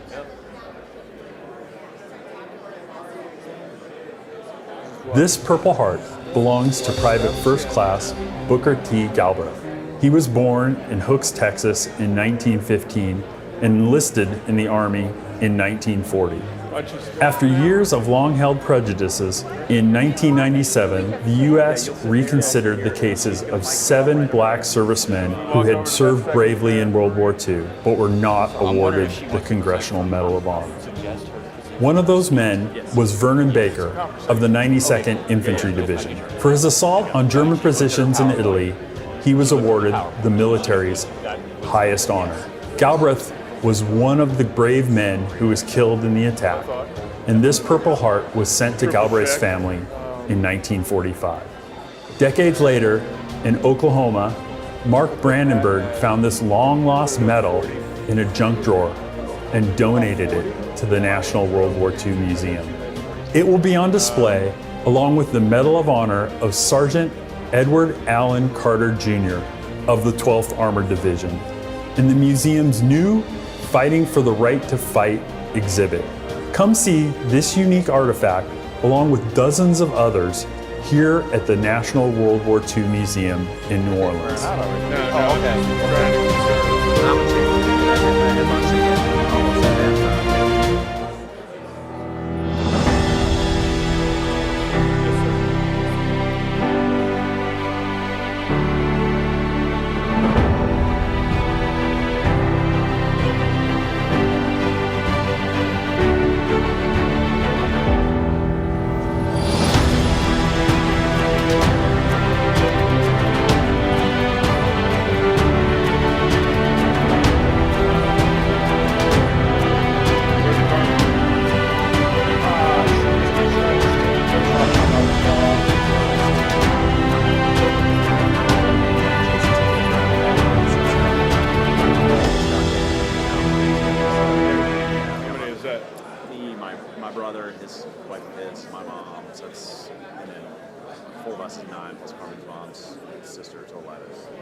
Good to have everyone together and not too many.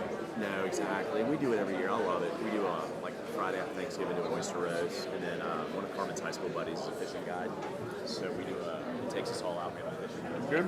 Just watch your steps. So it's always a lot of fun. Good.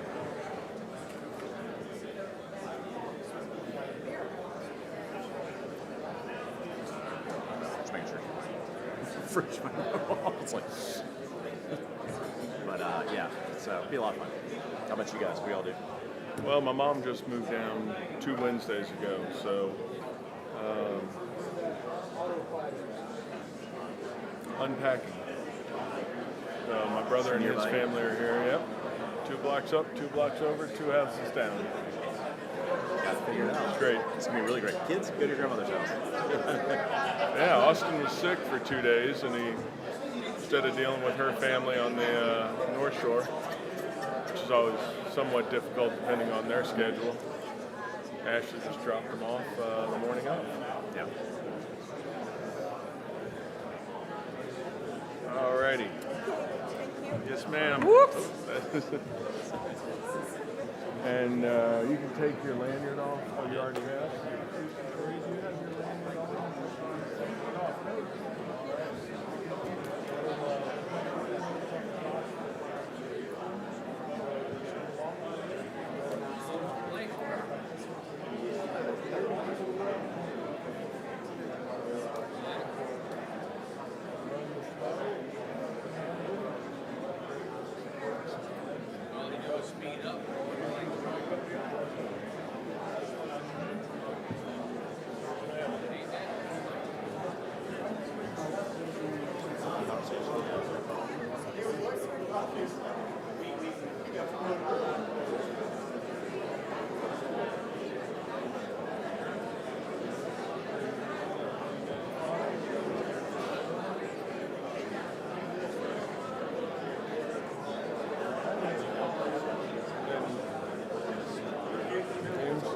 how it's worn.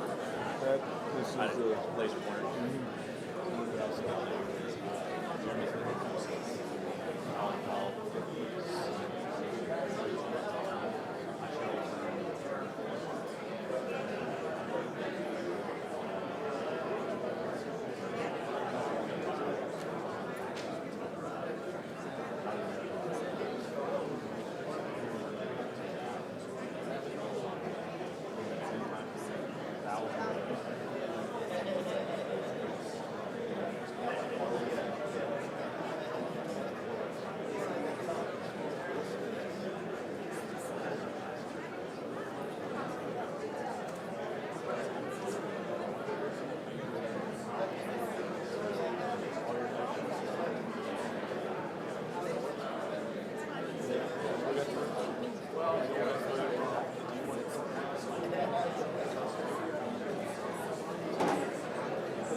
Thank you. Ladies and gentlemen, please find your cell phones and then find your seats.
Welcome back, everyone.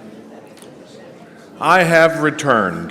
One of the most famous quotes from World War II history, maybe in all of history, but long before October 20th, 1944, when MacArthur uttered those words, there were many who had returned to lead the fight against the Japanese occupying forces. This session is about those brave soldiers. It features Marie Vallejo. Marie had a very successful corporate career and then got into history.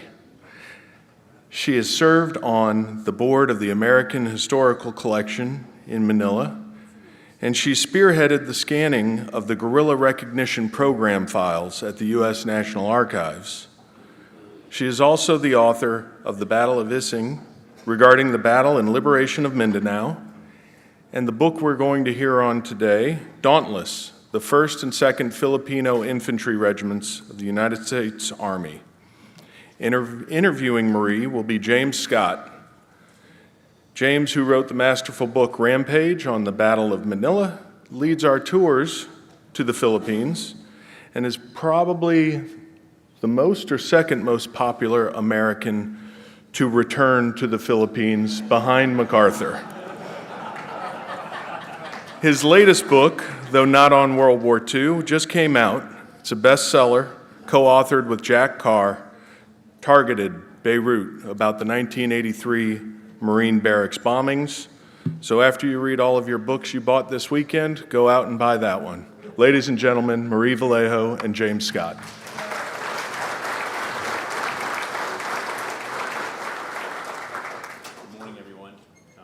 Hear me? Okay, there we go. Good morning. Hello. Yeah, okay. Thank you guys for being here this weekend. Thank you, Marie, for joining me here on stage today. As Jeremy noted, I have returned. It's without a doubt the most famous promise of World War II, right? Douglas MacArthur utters that in March of 1942 when he escapes from the Philippines and arrives in Australia. It would be 32 months before he returned in October of 1944 to redeem that pledge. And Marie has written a masterful book, Dauntless. It's on sale outside. I would highly encourage you all to go grab it. That covers that pivotal time period and what happened in the Philippines during those 32 months. And it's a story that, quite frankly, not enough people know. And so we're really excited that Marie is joining us here in New Orleans to talk about her book, talk about her research, and of course, talk about her personal connection to this story as well. It's on the 1st and the 2nd Filipino Infantry Regiments, which were sent in secretively to fight and help out with the guerrillas. But before we get into that, Marie, let's back up a little bit and talk about sort of America's history pre-war in the Philippines and sort of the connection that the United States and the Philippines shared before the outbreak of World War II. Okay. Well, first of all, thank you for having me here in the museum, and James for the dialogue. And before I also start, I know that there's a lot of you probably who don't like General MacArthur, that he thinks he's a pompous ass and narcissistic. I get that all the time when I'm giving the talk. So, but I'm here to talk about what he did in the Philippines on his way to Japan. And please don't shoot the messenger, okay? Most of the Filipinos like him because of what he did, okay? So one thing I think that people forget is that the Philippines was a colony of the U.S., okay? So you had the war with Spain, 1898, which just lasted a year, an hour on the Manila Bay to save face, I think, for the Spanish Armada. Then you had the Philippine-American War for 4 years in the Philippines. Now, that was really, there was a lot of atrocities there too, but that was at that time. You know, there was a period at that time when in subjugation, pretty much, under benevolent assimilation of the U.S. And then after that, there was peacetime, and the people responded positively to it because the U.S. had, they established hospitals, public education, a lot of the American ways, cars and cars and clothes and everything, they were all followed, you know, the Western American way. They liked the hospitals, the medicines that they were afforded, and there was respect, you know, for the people. They were not, you know, with the atrocities of during the Philippine-American War. Now that's another story. Somebody should do a real good research on it. Then after that, then the war happens, Pearl Harbor happens, and Japan, Japan, either they attacked the U.S. or they would attack the Philippines, because the Philippines was a colony of the U.S. So with that, they got involved again in that second war between two powers. It was Japan and, the U.S. And during that interwar period, I mean, you really see sort of so much development. As Marie noted, it's 1,000 teachers are sent over from the United States to help with the public education. There's efforts to eradicate malaria and disease. And you see this sort of in the development of Manila in a lot of ways. The architecture, the Manila Hotel, a lot of the structures there are kind of built in the image of the United States. And it creates that sort of symbiotic relationship. A lot of American businesses go there, open up shop. And at the same time, however, as a lot of Filipinos go to the U.S. during this time period. Right. Tell us about that. Yeah, during that time, actually the U.S. was sending, they called them pensionados, and they would sponsor these young men who were, they had good grades in school, they were very adept, and they would send them to schools and for them to return and run the government in the Philippines. They also sent two men from the Philippine Military Academy to West Point. There were only 2 every year. But at the same time, too, they also allowed Japan, this is before the war, to send 2 of their men to West Point. So it was at the same time. You had from the Philippines and you had from Japan. At that point in time, though, those of the poor class, children of farmers, children of just storekeepers, they wanted to send their sons abroad. So for a better life, because they really had nothing in the Philippines. So some of them would sell their land or their last carabao just for that ticket to go on board a ship and go to the U.S. And of course, at that time, they were being lured by these the men who were saying, "Oh, come to the U.S. because land of gold and honey and plenty of food and good salaries and things of that sort." So they jumped ship. No visa allowed. They just jumped ship, but they would be at the lowest rank of the ship, wherein there was no ventilation. People would throw up, and it was really horrible. And that would be like about 3 weeks on board the ship. They would arrive in Canada or at Seattle and then come down to the West Coast, San Francisco, that area.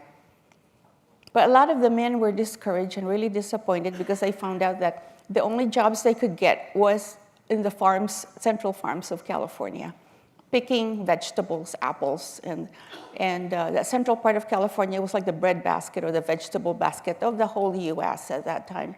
They had, some of them, though, were already professionals, teachers, lawyers, but they couldn't get a job because of the intense racism at that point in time.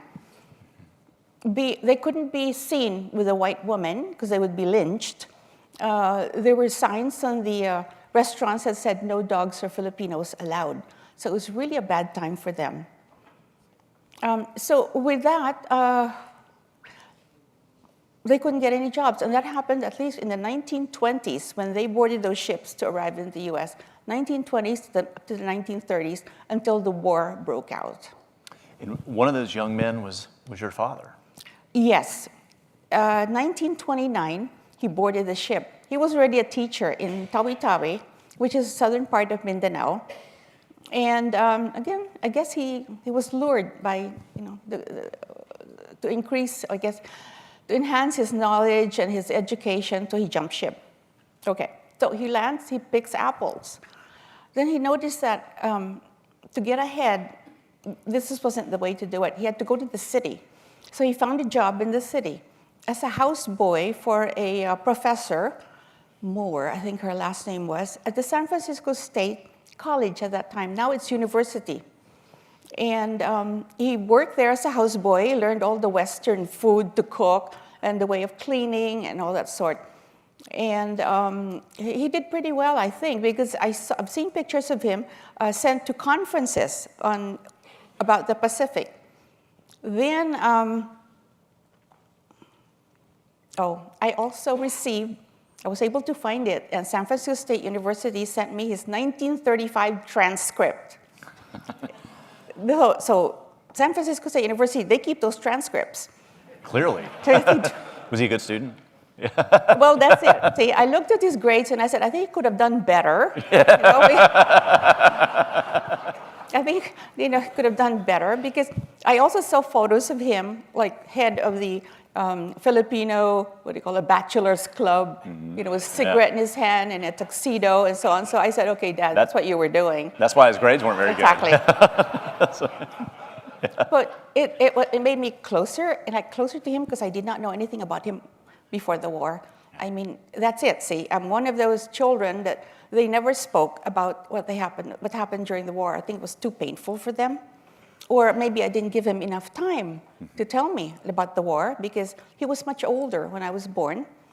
And I remember him saying something like, we went over to here in the Japanese, and I would say, oh, later, Dad, because you're more interested in boys. You're a teenager. So I regret that. I really regret that. So. Yeah, so the war breaks out, and of course, the good life that so many had enjoyed in Manila, particularly like the American service members who were stationed there, the business executives and all of that comes to an end when the war breaks out. And of course, so many of those young Filipino men, it's about, I think, 45,000 according to your book. Yeah, about there. That are in the United States at that point that are living, all of their worlds are going to collide at this point in a lot of ways. You're going to have the Death March in Bataan, but these young Filipino men, they're going to want to go. They want to go back home. Tell us about how that unfolds. Actually, these men who went to the U.S. from the Philippines in the 20s and 30s, but they weren't young men. They were already. A lot of them were in their 30s or late 20s. That seems young to me. When the war breaks out, When the war breaks out, they started to join these men because they felt, maybe it was one way I could get back home. They hadn't been home in some 10, 20 years because they couldn't save enough, for a passage home. It wasn't enough what they were earning in the farms. Like, I remember 10 cents an hour or 10 cents, But then again, dance halls there were like 10 cents a dance too. So they spent their money there, and I guess the gambling and so on. And there were no Filipina women, so it was hard to create a family, which would probably keep them, stabilized in one way. But no, the gambling and then the low wages really got to them that they couldn't save enough to go back home. So by the time the war breaks out, a lot of the men joined, thousands of them, and they were already in their 30s, early 30s.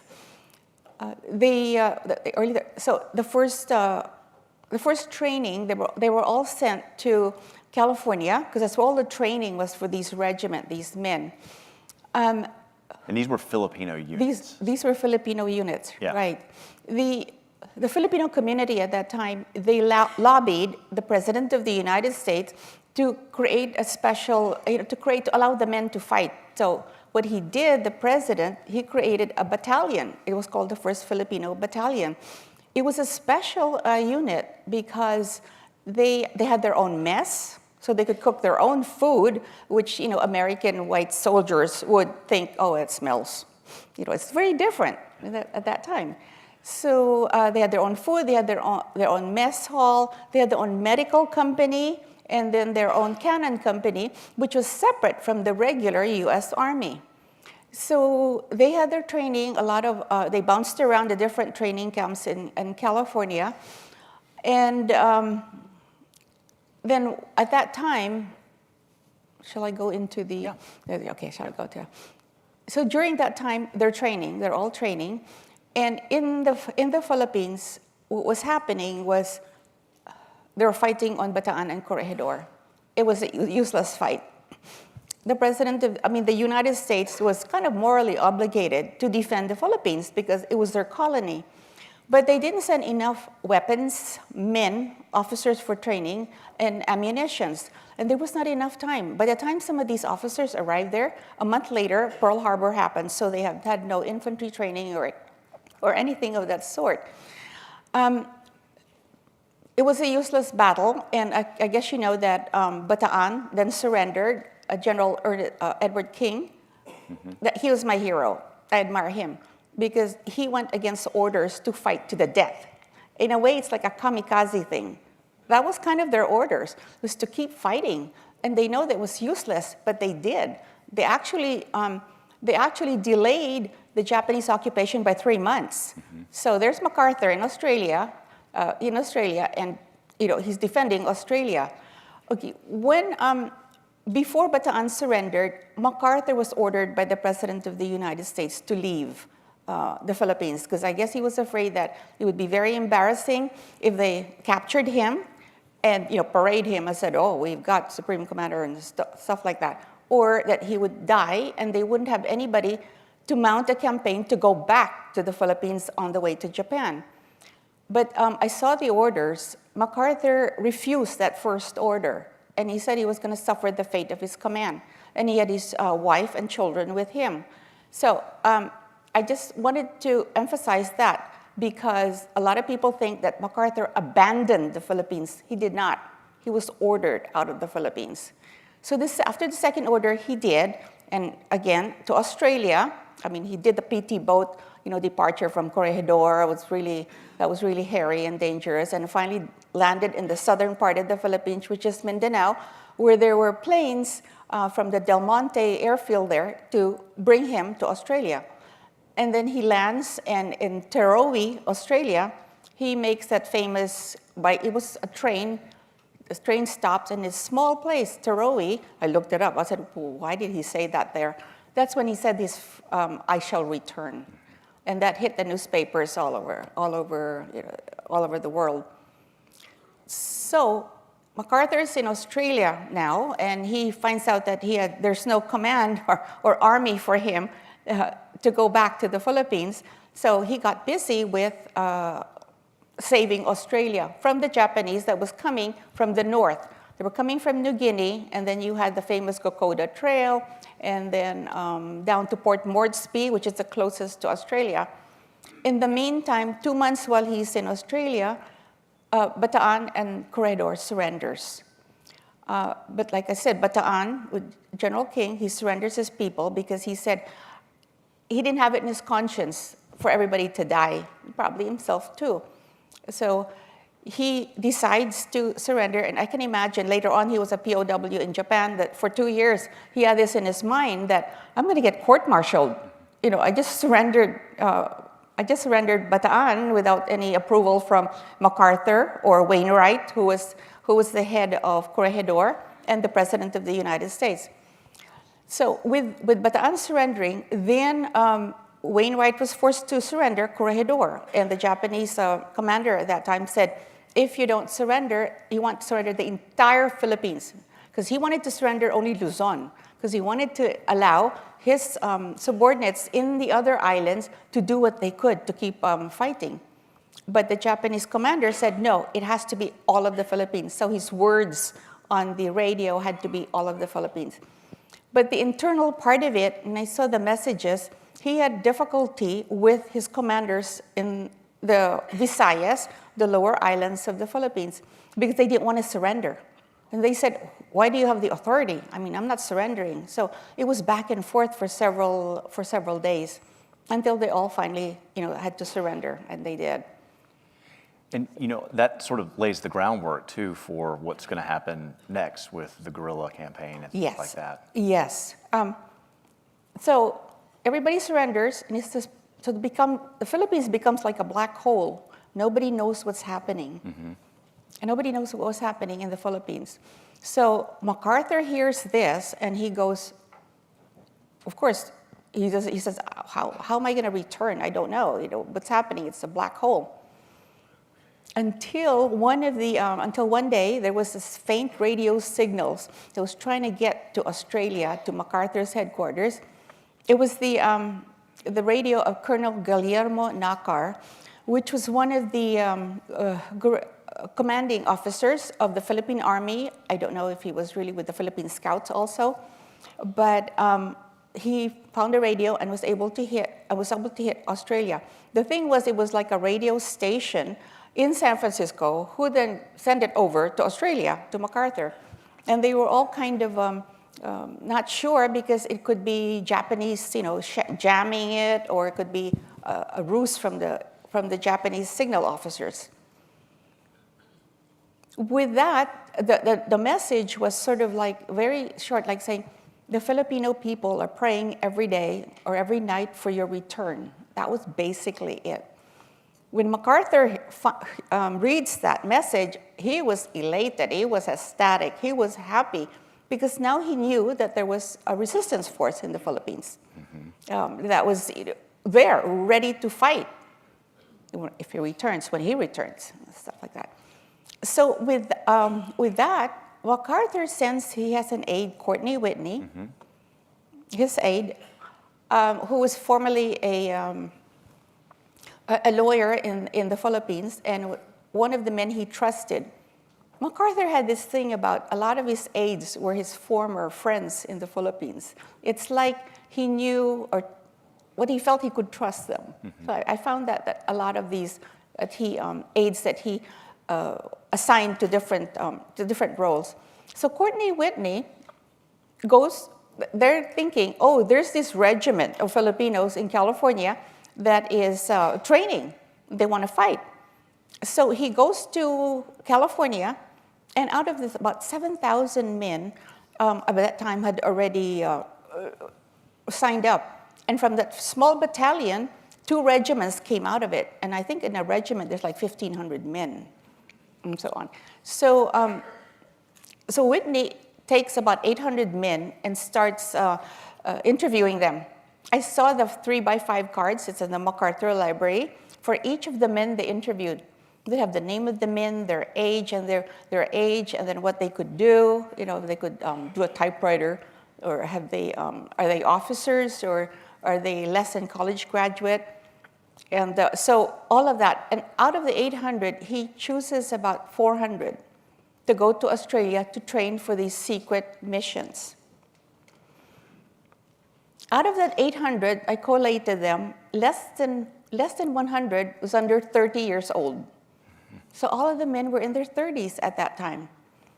So they're all being sent to Australia, and more training, rigorous training, physical training. But to some of the men, it was easy for them because of all the hard work that they were doing in the farms of California. So they were all, either buffed up or really, really strong. They were in their 30s. And I read that a lot of these men, they were able to outrun, outpace, outdistance a lot of the other younger recruits because of that. So, all right, so and then so in Australia, the training happens. MacArthur mandates that this unit was going to be top secret. I saw all the documents, and they were all stamped top secret. And they had, their camp was outside of Bow Desert, which is 50 miles, I think, from Brisbane. And it was called in the beginning as Camp X. At the latter part of the war, the name came out, which is Camp Tabragalba. There was no one who could enter it or leave it without any permission at all from the commanding officer.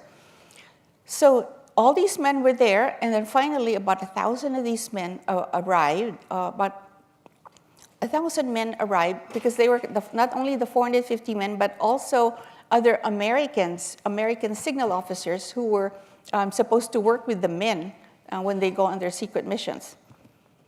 So they're there, they're training, and each one of them is called. They don't know when they're going to be called. Could be today, tomorrow, or in the next 15 minutes, to form a group that would go on a submarine to they don't know where in the Philippines. Yeah, and so, and that's going to sort of begin the genesis of a lot of this help that MacArthur is going to begin sending into the Philippines to feed this resistance movement. And it becomes a really important movement in the Philippines and sort of keeping the Japanese off balance, sort of undermining their control. And of course, later in the war, particularly by the time you work up to Luzon, the Battle of Manila, the Philippine guerrillas are going to be a very formidable force. So tell us about how are they getting these guys? You mentioned about submarines, but tell us how are they coming in? What are they bringing? What are they doing? How do they build up this force? Okay, MacArthur's plan was to send a submarine to. And you've got the map up right now. Let's get the map up, right. Oh, I think you have the clicker. Yeah. Here, I'm sorry.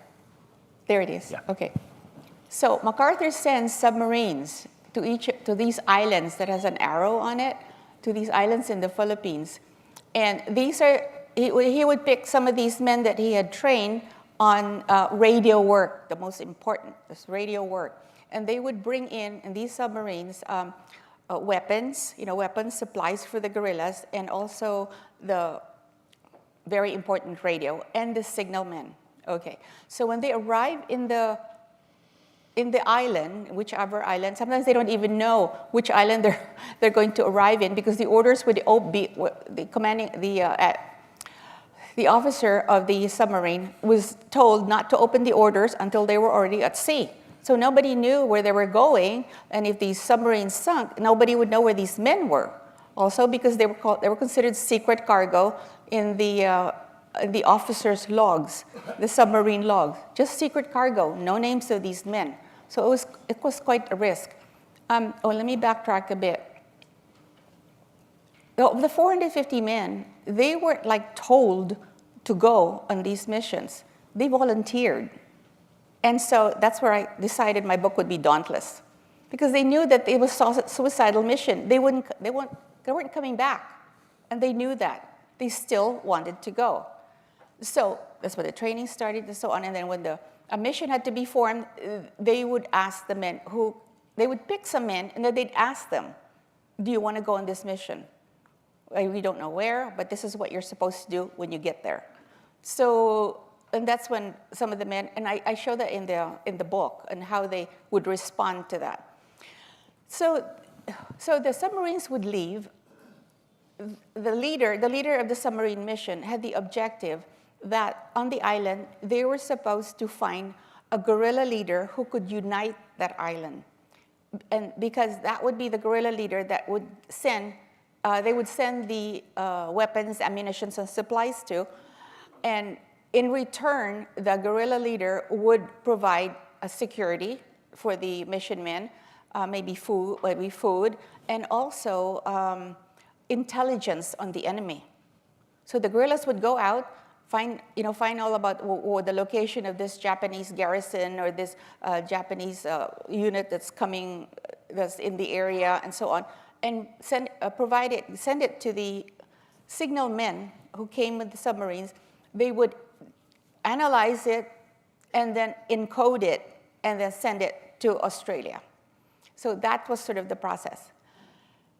You think it's easy. It was an easy process, but no, it wasn't, because when the men arrived, if there was a guerrilla leader, they were brought to them because they don't know. It was just the guerrillas who arrived. They would tell them, okay, our leader for this island is so-and-so. They go, and it might not be the leader of that island. There's infighting amongst the guerrillas. Okay, there were bad guerrillas and there were good guerrillas. So yeah, they were fighting for turf and men because they were powerful at that time. There were no rules. So most of the islands that the submarines landed, they were able to find one who united their island. But there were like about a third of these islands that they did not want to submit to one. So it became even worse for these mission leaders they were the ones that coordinated to get the intelligence, because these men were fighting. They were fighting amongst themselves, so they had to coordinate that to make sure that they get all the information on the enemy to be able to code it and send it to Australia. Okay, so with those men who just were not supported, that's these men on the missions, they suffered. They were on their own. They starved. They were sick with malaria and all the jungle fevers. Every time the Japanese would come near, they'd have to hide. They would burn all their documents and then run again to find another good hiding place and then set up the radio. They had to keep that radio on the air no matter what, because that was MacArthur's eyes and ears. That was his eyes and ears. And so a lot of them had to do that. Okay. So with that, you had there was a time, there was the big, Mindanao was the closest to Australia. So they received most of the, Mindanao is the lower island down there. It's closest to Australia. It's right at the tip of Darwin, and then you've got Mindanao's right up there.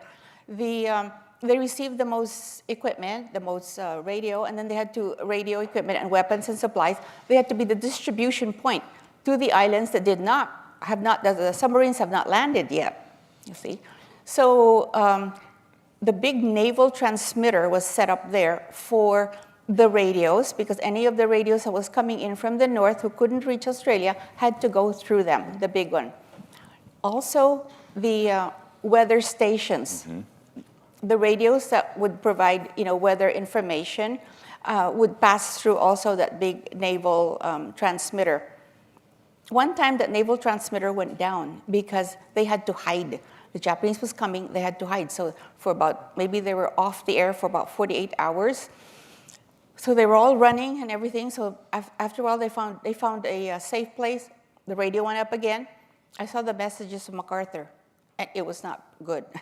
It was not good. He said that radio is not supposed to go down at all. Yeah. Do you hear me? It was like repeat. And he said, because I'm blind. I mean, I don't know. I don't know what's happening to you. So with that radio transmitter, it never went down until the end of the war. That special transmitter. And you were writing too, just to give you a sense of the volume of communication coming out, it was over 14,000 messages that were sent out of the Philippines during this time period. Yes. Alerting MacArthur. And some of the things that they'd be doing would be like coast watching, looking for the comings and goings of Japanese ships, things of that nature.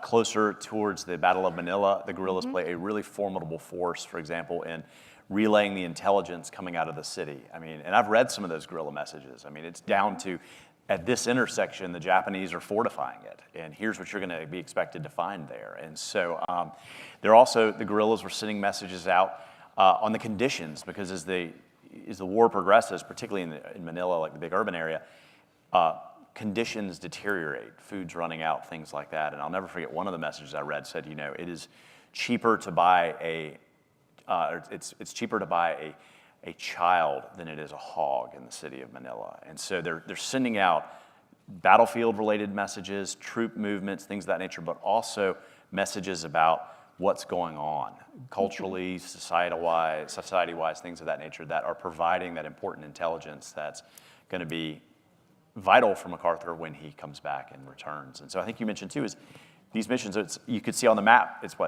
41 different missions, different submarine missions coming in, 20 different subs bringing it in. Yeah. So, so, as this is, I think too, tell us a little bit, because bringing these forces together and sort of organizing them and getting them ready to be that formidable force by 1945, I mean, that's a pretty big struggle that takes place. I mean, corralling everybody, organizing everybody, and getting them ready. Tell us a little bit about kind of how they build up like that. Okay. Well, these men were already in Australia.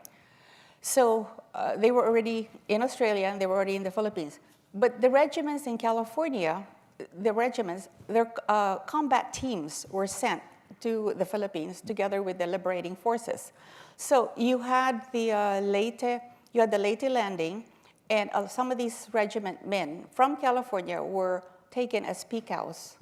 So these PCOWs, what they did was they would arrive, they were assigned to a unit, a task force, who would, when they land in Leyte and Luzon, and they would be assigned to one task force in each of the islands. They'd be behind them, and they were not supposed to go into combat, so it was a very risky job. What they had to do was keep the civilians away from the advancing task forces so that they could go ahead and do their job as quickly as possible. So with the civilians, they had to take care of them, like give them the food, medicine, and at the same time also give them the tools so that they could start planting and fishing to be self-sufficient. So that was the PCOWs. They had a group, they were some of these Filipino men from the regiment on the Leyte and Luzon landing. Okay. Then you also had, when they reached the PCOWs, aside from that, there was also the counterintelligence men. They also picked them up from the Filipino regiment. And what they did was they would look for formerly officials, like the judges, the police force before the war, and they would tell them, you have to come on board and do your job now. And they would also be looking for collaborators or probable collaborators, which then they would turn over to the Commonwealth government when the Commonwealth government of the Philippines was ready to take over. So that was a job of the CIC.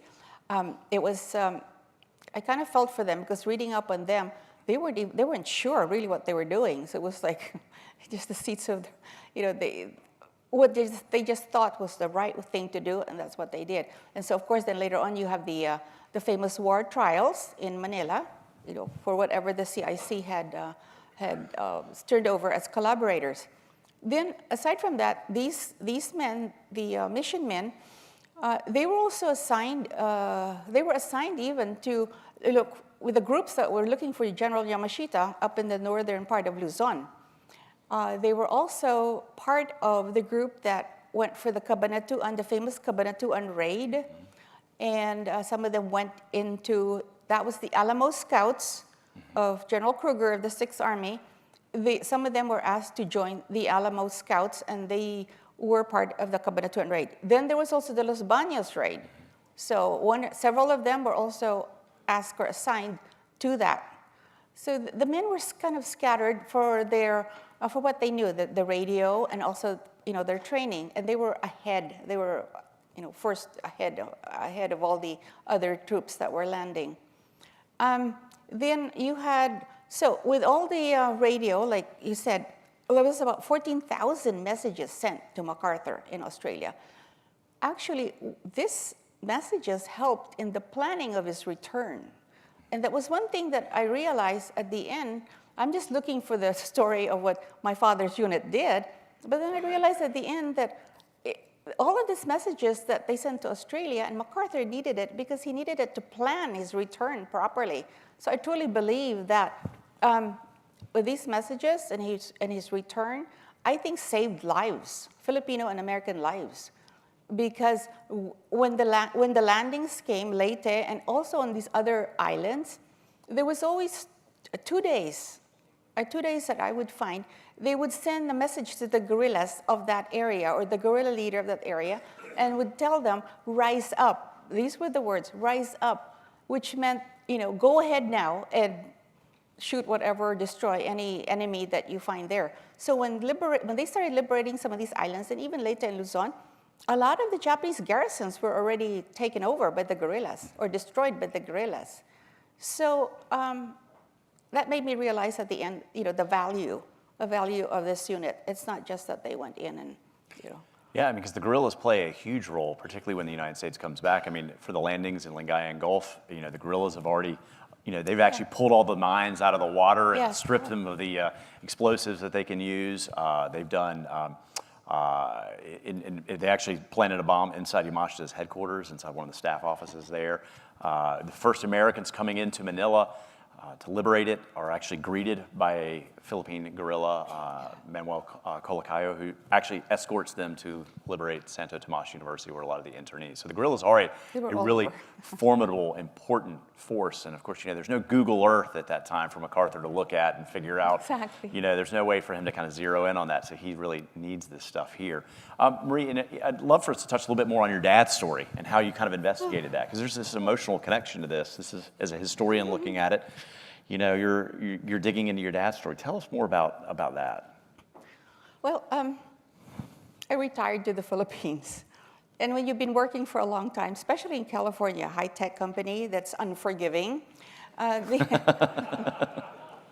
you get used to this waking up with a goal or something. So I retired to the Philippines because I could speak the language. I was born there. But I spent over half of my life in California. You wake, your first 3 years, you're fine. I could do anything I want. I love it, retirement. Then afterwards, you start saying, is this all there is to it? Yeah. So I had to be busy. But serendipity, by coincidence, I had a niece in Mindanao who sends me this pamphlet. And the pamphlet there says, Tita, which means aunt, you might want to read this. And I did. And in there, this Ising was a little town north of Davao City, and it told the story of the 130th Infantry Regiment guerrillas. They were so proud of liberating that junction of a big Japanese garrison. I think it was a regiment of Japanese garrison there. And they had no help from the Americans, so they were proud of that on the ground. They did have aerial help later during the fight. And who leads the regiment into battle is my father. So I'm going, okay, what did this man do? So that got me going. So I go with my brother to Mindanao, and we talk to the high school professor there. I said, tell us more about it. And he's dumbfounded, seeing you're the children, and I'm dumbfounded too. Why don't we know this? Embarrassed. So he tells the story, and I go, oh my gosh. So I go researching some more, and then I come up. At that time, there were at least 20 veterans who were still alive, and they were at that battle.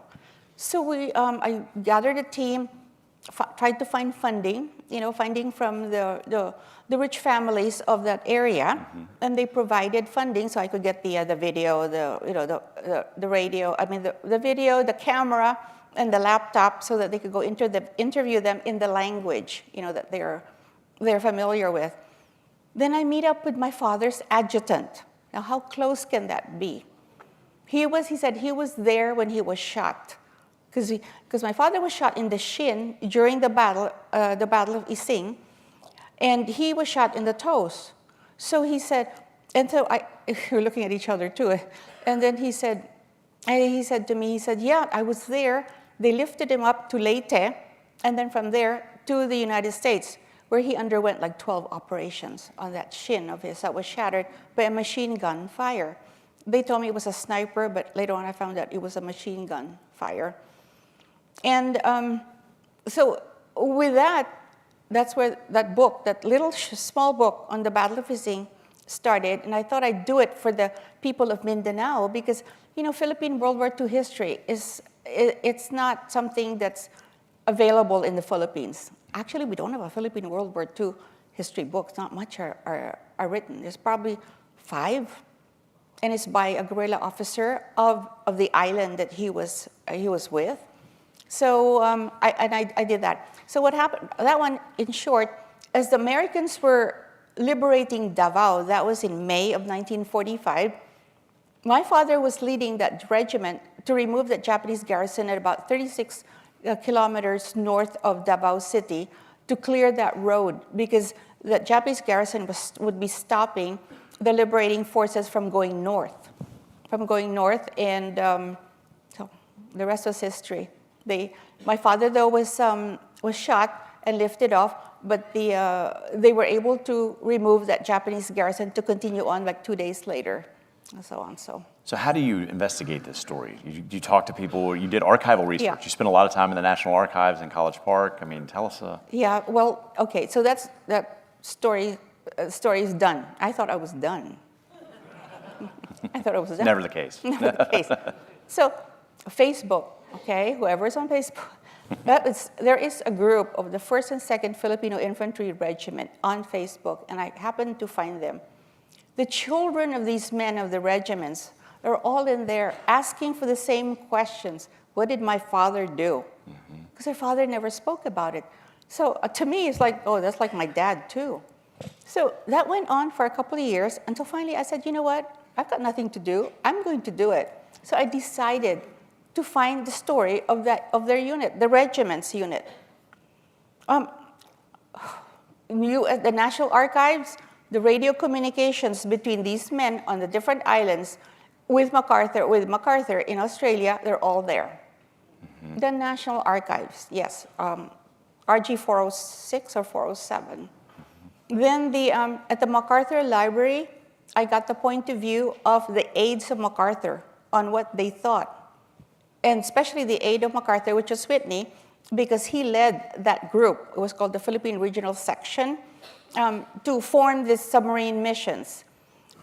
The Philippine Regional Section was really taken from, well, first of all, you had the Allied Intelligence Bureau that MacArthur created because he wanted to be separate from the OSS. But he didn't like the OSS. He said, I'll do my own thing. And because he does his own thing, he was able to do this, I think. You have to have that kind of personality. So he does, and so he has the AIB. But then at the same time, the AIB is just Pacific area. It had the Dutch, I think, the Dutch, the British, and so on. So he said, I need these men. It's just my eyes and ears in the Philippines. So he has a Philippine Regional Section. With that, they coordinated. They found Charles Parsons. He had lived in Manila for a long time. Again, a friend of MacArthur, trusted.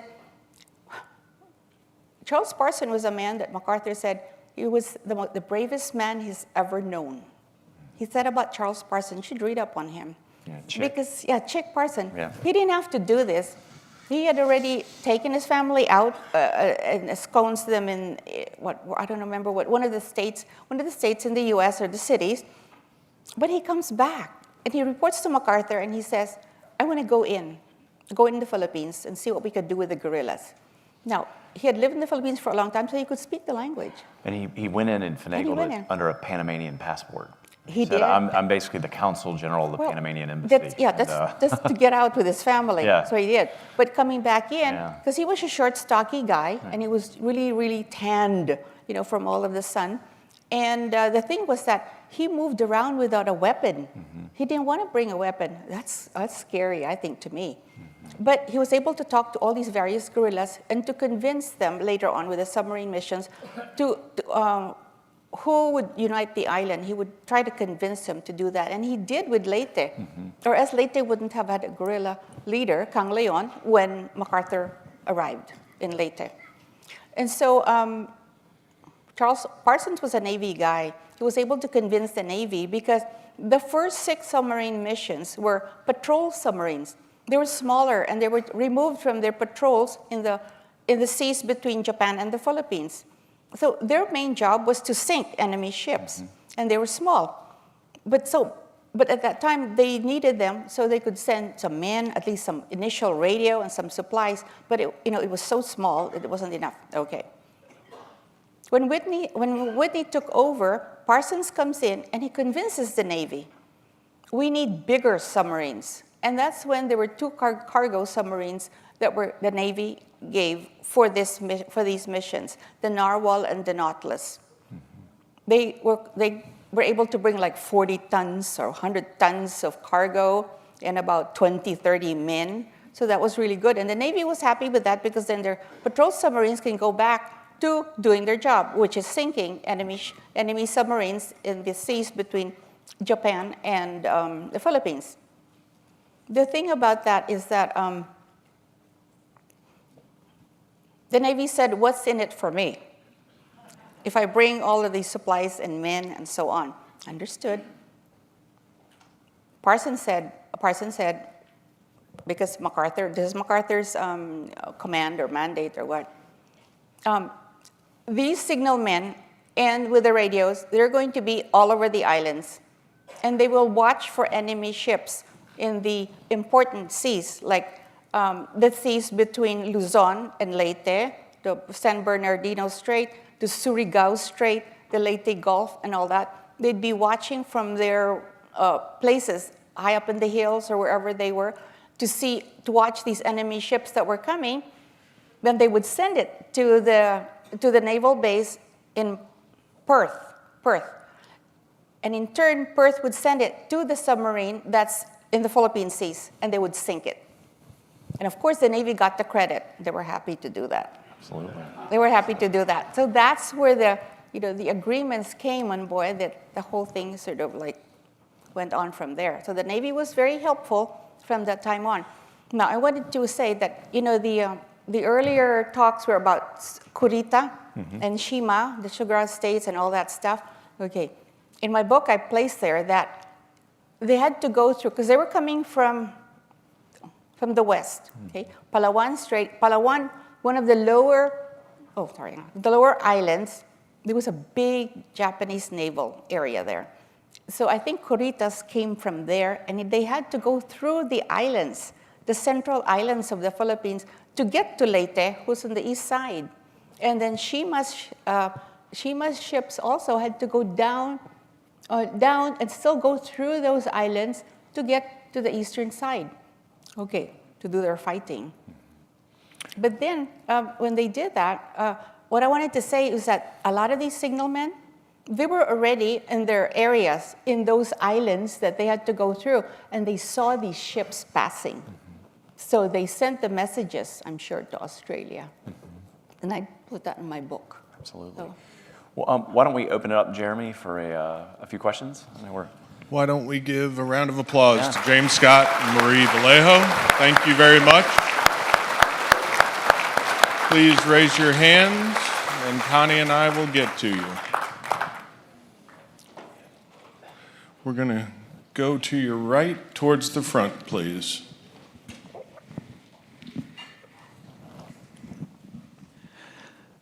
Thank you both for a great presentation, and I'd just like to ask Marie if you could speak a little bit on some of the officers in the 26th Cavalry that, and others that, such as Edwin Ramsey, that did not surrender and went into the jungle and ended up, well, as you know, he led 40,000 guerrillas. And he wasn't the only one. There were many others that led that many. But could you speak a little bit on that? This was the 26th Cavalry. This was the 26th Cavalry that the last horse charge, the last charge. Yes. In the Philippines, right? Okay. Yeah. I think a lot of them died. Yeah. 26th Cavalry was led by Ramsey. And Ramsey escaped and became one of the guerrilla leaders on Luzon, really, especially in the Manila area, because he knew Manila. There's a couple of books written on the 26th Cavalry, but they did their last charge. It's the last cavalry charge of the U.S. It's in the Philippines. Eventually, their horses died because I think they were against some Japanese tanks at that time. That's pretty much what I know of the 26th Cavalry. Next question is towards the back to your right, please. Thank you for your presentation. I'd like to know what your dad did after the war and returned to California, and when did he pass away, and what do you remember about him and his service? Yes. Where do I go? I'd like to talk about the Philippine Army. Okay, before Pearl Harbor, President Roosevelt had already the command, which MacArthur took, and because he was already the head of the Philippine Army at that time. It was a mandate or an order, or however you want to put it, that any Philippine Army soldier who would sign up for the war would be part of the U.S. Army, and then they would get benefits afterwards, the same as the U.S. Army men. Okay, so a lot signed up, but there was, again, not enough time for training and weapons. I mean, some of them used bamboo spears for weapons and World War I weapons and so on. What was sad until they did, and they fought beside the U.S. Army regular men on Bataan Corridor. They died with them and everything. But then after the war, Truman rescinded that. So they never got those same benefits. And that hurts until now. The Philippines will not forget that. So they rescinded that. So they never got those same benefits. And a lot of them, they died together right beside their U.S. counterparts. But the men of the regiment, because they were U.S. Army, they were not affected by it. They got U.S. They got the U.S. benefits, which is, I remember my dad, he was able to buy a house with 0 down payment, VA loan, things of that sort. And he always went to the VA hospitals and so on. So the men of the U.S. Army, these regiment men, they were not affected. And also, I forgot, because to bear arms, you had to be an American citizen. So while they were training in California, the President of the United States mandated or had them as naturalized as U.S. citizens. So they could bear arms and fight, because you had to be a citizen to fight for America. So in a way, it's like the right to fight. You had the 442nd Japanese, and then you also had the Tuskegee men. In a way, these Filipino men were in the same boat, I would say. So your dad's story after the war. Yeah. Okay. Then I just wanted to say about this Rescission Act, okay. And so that's why, because there's a lot of unfairness. Okay. So my dad, after the war, was not affected by any of these rules that the U.S. government did. There's a couple more that the U.S. rules, the U.S. awarded or something, but it was not enough. My dad, after the war, then he meets my mom. And so they get married. My mom's family didn't like him, of course. That's how it goes. You see, in the Philippines at that time, there was sort of like a class thing. You're not from my island. You don't speak the same language as me. You're not from a good family. Things of that sort. That was at that time there. That's all from the I think the Spanish side. So anyway, they get married because I'm on the way, and I was born in the Philippines. I was born in the Philippines and so on. So my dad, he got a job later on, Equal Opportunity Department of the U.S. government, and they tried to have the family, but eventually they divorced, and I went to live with my dad, and that's why I have a bond with my dad. When I was a little girl, do you want me to talk about that? Mm-hmm. The little girl thingy? Yeah. Well, I think the gentleman's, just curious about your dad's story, so yeah. Okay, because when I was a little girl, I was 9 years old, and at that time, you had to take a nap in the afternoon. I didn't want to take a nap, so I went to my parents' room, and I see his briefcase. It's open. I open it, and I see some papers there, which I really don't understand as a 9-year-old, but it had something to do with, they were my dad's name, and then the names of 2 women. I burned that in my mind. And I told myself, I'm not going to tell anyone because I'll get into trouble. And also, I'm going to look for these women. Why are they in a paper with my dad's name on it? So what, go now, 30 years, and then the internet starts to come out. I put these women's names in there, and one of the, I get this, a hit after about a year of putting my dad's name in there. It's an email between two women, and one woman is saying, "Oh, Mom, I didn't know you looked in there." And I looked at the mom's email. It had Isabel, which is that name, in the briefcase. I said, and it's Australia, Australian email. So I said, my dad, okay, from California was sent to Australia, and he was there for about, I think 10 months of, only like 7 months of training, before he was sent on that submarine missions to Mindanao, where he spent 10 months there also. So with that, I just kept it in my mind. I said, okay, when I go to Australia, I'll try to find out some more. All right. Then I was now 13 years old.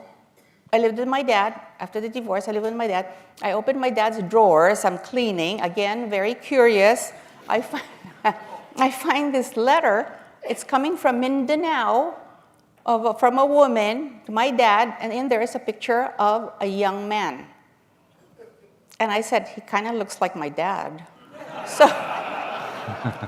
So you see what you could do with the internet? Maybe you should stay off here. I know. and research. So that's kind of what happened. And later on, we sort of got gathered together. Eventually, we all got together, all four of us. We looked at each other and we said to each other, I bet our dad never figured out that we would meet one of these days. That was his secret. So. Ladies and gentlemen, another round of applause for James Scott and Marie Vallejo. Thank you so much, Marie. Thanks to you both, especially Marie, who traveled the farthest distance to be here to make this a truly international conference all the way from the Philippines. It's great to have wonderful historians we can call on around the world and that we get to call friends after meeting them and having them join us. So please join them over at the signing station. It is also our lunch break now. Please note, you will only get one lunch break today. There was a typo in the program, my fault. So this is the lunch break, the one and only lunch break. Our next session begins at 12:45. And when you come back in, please remember those cell phones. Thank you.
They were ordinary people, just like you and me, who never expected to find themselves like this. But they found courage. They found grit, grace. They found strength in each other. And in their stories, we find strength within. The National World War II Museum. Find the extraordinary inside. The Allies thought they'd be winning the war in Europe by the end of 1944. But Adolf Hitler and the German army had other ideas. This is World War II in 2.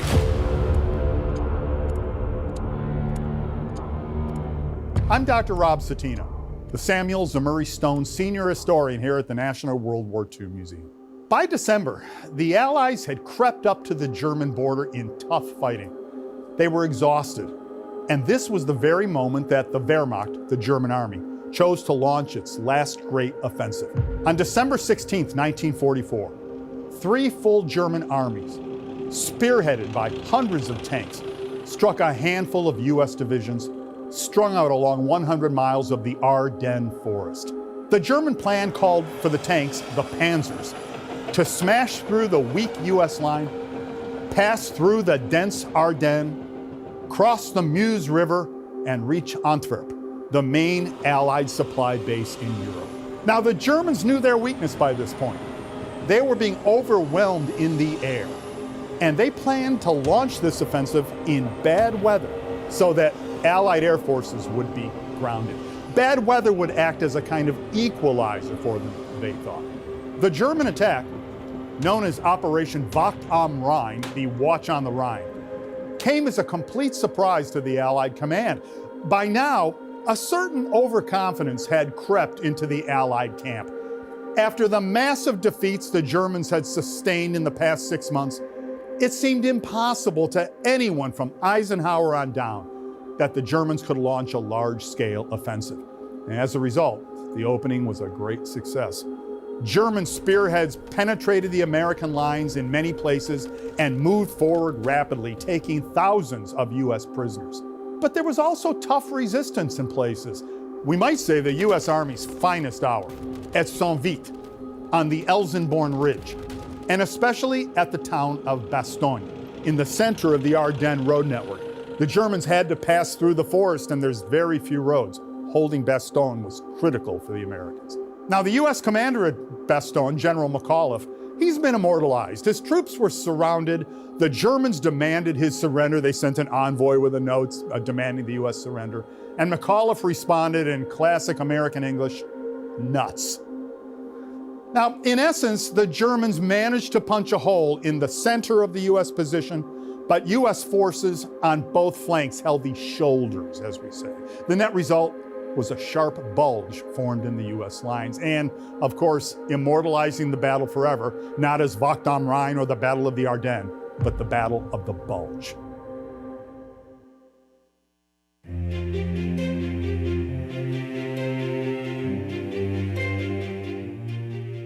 It's great for me as a teacher.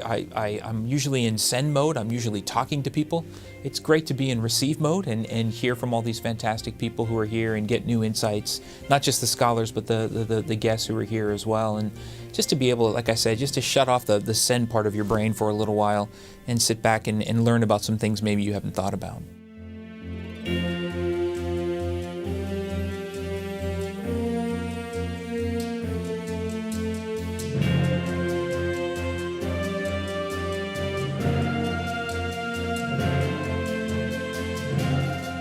The National World War II Museum's new exhibit, Fighting for the Right to Fight, explores African American experiences in wartime.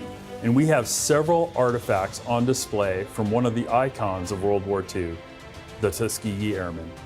These combat pilots trained in Tuskegee, Alabama, and went overseas to fly and fight in the Mediterranean Theater of Operations. Claiborne Buddy Lockett was born in Los Angeles, California in 1918.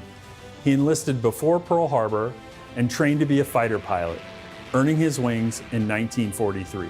Lockett went overseas with the 332nd Fighter Group, which can be seen in this distinctive patch for the group, and he eventually was assigned to the 301st Fighter Squadron. He flew patrols armed reconnaissance, and bomber escort, where he wore this AN-H-15 flying helmet. Lockett is unique in that he also flew for the Royal Air Force in North Africa. You can see this pair of Royal Air Force gloves here. He logged time in the Spitfire, Hurricane, and captured German Ju-87 and Ju-88 aircraft. He returned to the US in November 1944 after he suffered an accident that left him with a severely injured hip.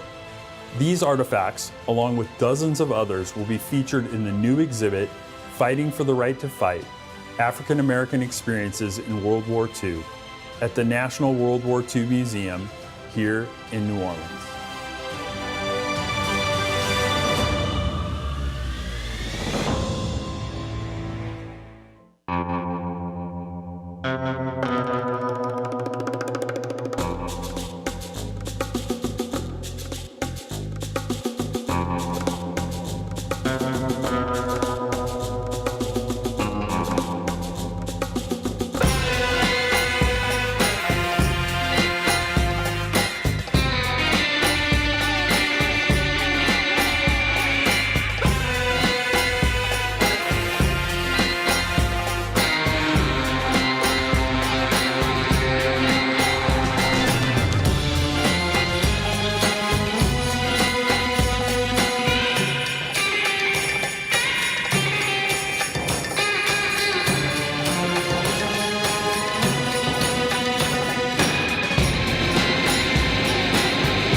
In the summer of 1935, the Boeing Airplane Company unveiled a new, massive four-engine bomber. One Seattle journalist dubbed the plane, which was bristling with machine gun emplacements, a flying fortress. This is the story of the B-17 Flying Fortress. This is World War II in two. I'm Corey Graff at the National World War II Museum in New Orleans.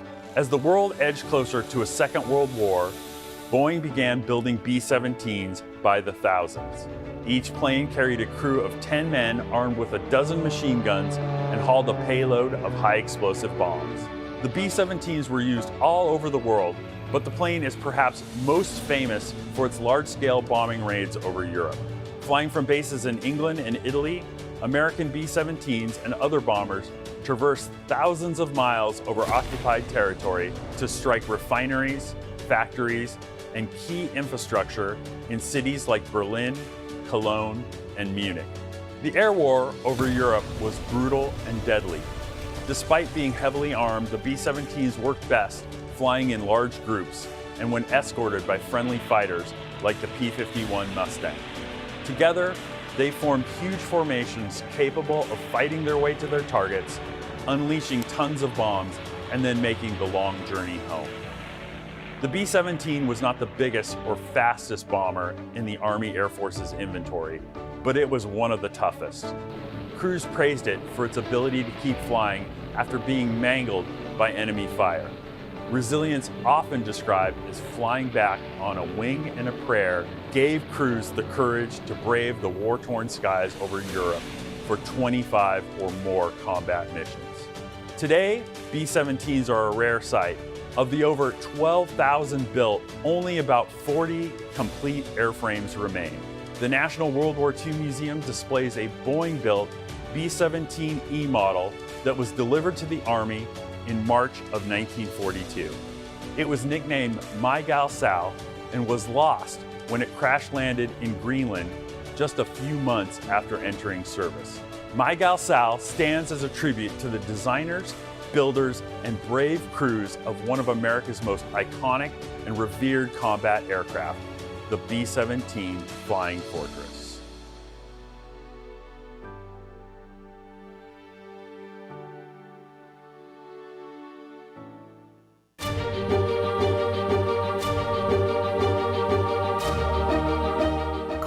Fortress. What is it, and why are we there?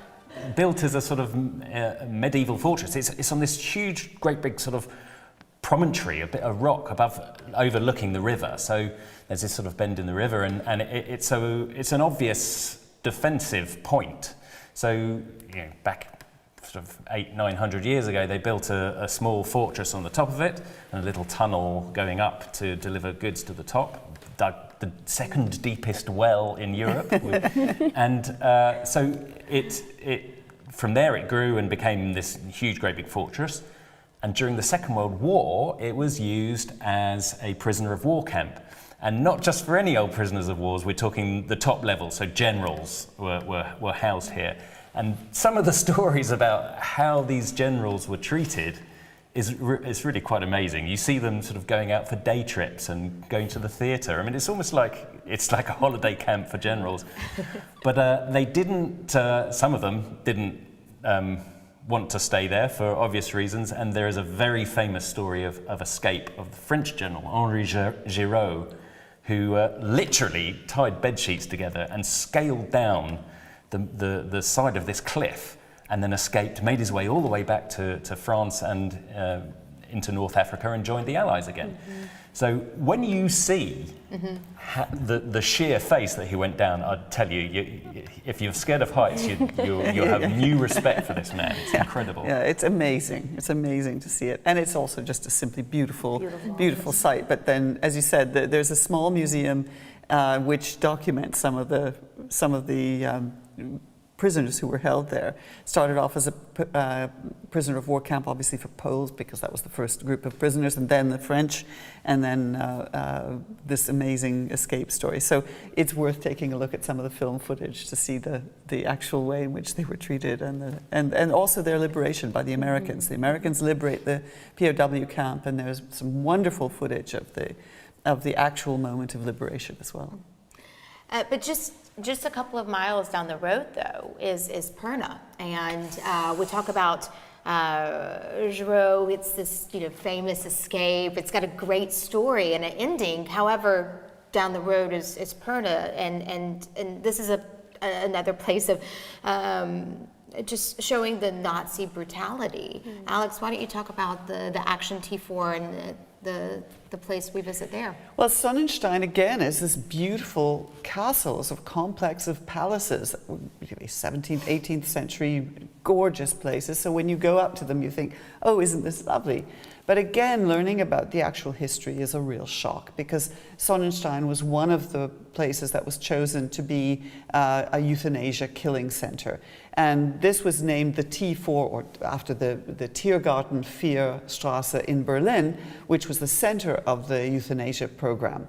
But the program really started with the idea of eugenics, and that you could improve the race, and that if you therefore had to kill people who didn't fit into your Volksgemeinschaft, into your perfect racial Aryan idea. This was very much Hitler's concept, a sort of racial, biological mishmash of ideas.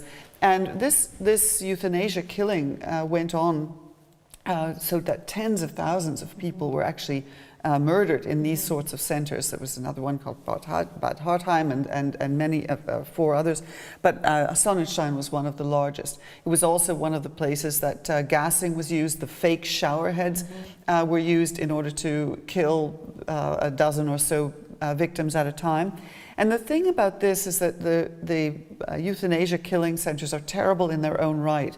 But a lot of the doctors and specialists and so on who were involved in the T4 program also then were used in their so-called expertise or specializations of these methods of killing and deception for the patients, and all of these kinds of things were then brought into the extermination camps. So the Chelmno and Sobibor and Majdanek and Treblinka, and of course Auschwitz-Birkenau, all of these specialized doctors, one way or another, came to work on the creation of these mass murder sites, which of course formed so much a part of the Holocaust and the worst crimes committed in the 20th century. But the step that the Nazis took, when you say that, oh, a child has Down syndrome, so therefore they should be killed because they're useless eaters, they're worthless, it's going to cost the state so much to take care of them, so let's just kill them, that's kinder for everybody. And once you start taking those sorts of moral steps, then the road to the Holocaust comes much more quickly.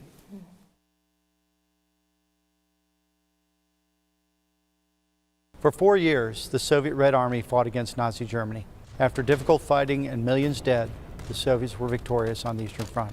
But victory over Germany in 1945 would not have happened without the enormous support from an unprecedented program, later forgotten and obscured by Cold War rhetoric. This is the story of American Lend-Lease to the Soviet Union, and this is World War II in 2.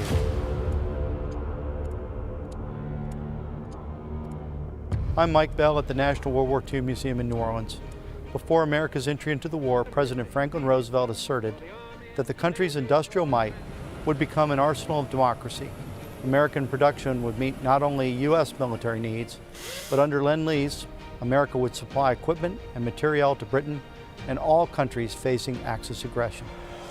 After Nazi Germany invaded in 1941, Lend-Lease was extended to the Soviet Union too. In all, about 23% of the total program went to the USSR. Between 1942 and 45, massive shipments included 400,000 trucks and jeeps, 14,000 aircraft, 13,000 tanks, and 72,000 radio sets.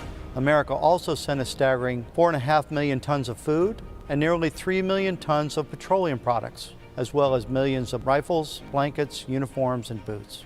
These critical supplies arrived at key moments.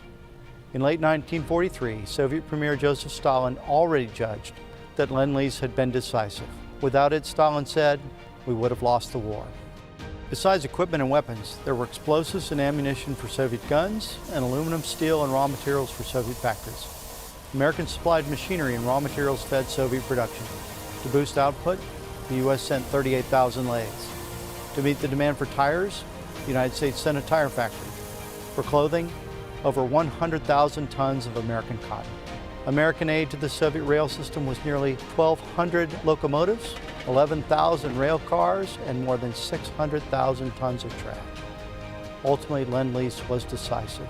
At Yalta, Stalin praised Lend-Lease as one of FDR's most remarkable and vital achievements in keeping the Allies in the field against Hitler.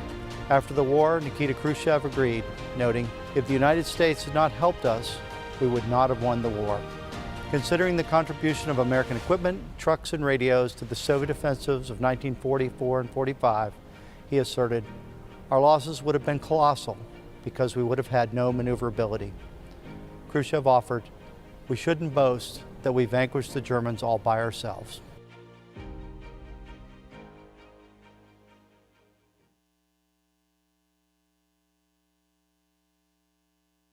The most surprising part, which ultimately led to my capstone project, was how the Second World War exacerbated the racial indifference in the United States.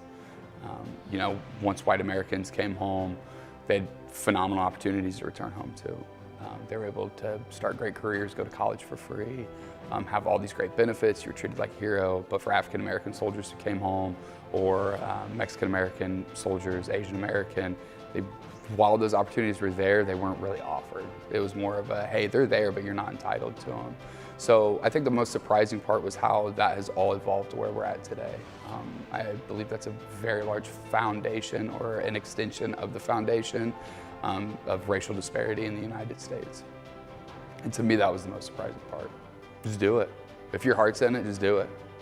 But you shouldn't, worry about, oh, is this gonna help my career? I think as a person, it's allowed me to build soft skills and hard skills that I can use anywhere, and not just in research, not just in World War II or military speaking terms, anything like that. It's more of a, it allows me to see who we are as people totally different.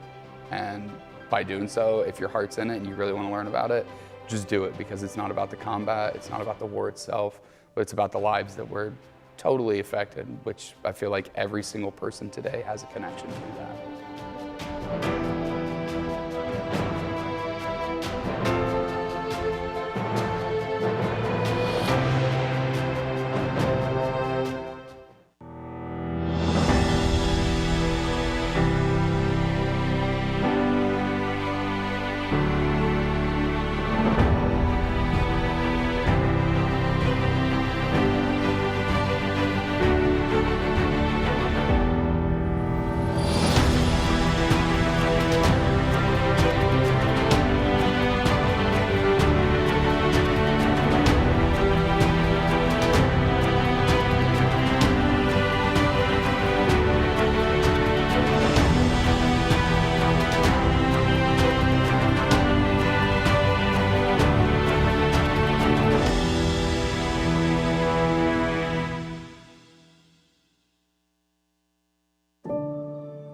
They were ordinary people, just like you and me, who never expected to find themselves like this. But they found courage. They found grit, grace. They found strength in each other. And in their stories, we find strength within. The National World War II Museum. Find the extraordinary inside. I shall return. That was the promise General Douglas MacArthur made to his men and to the public after he was ordered to leave the Philippines in March 1942. In October 1944, that promise became a reality when MacArthur made his dramatic return to the islands. This is World War II in 2.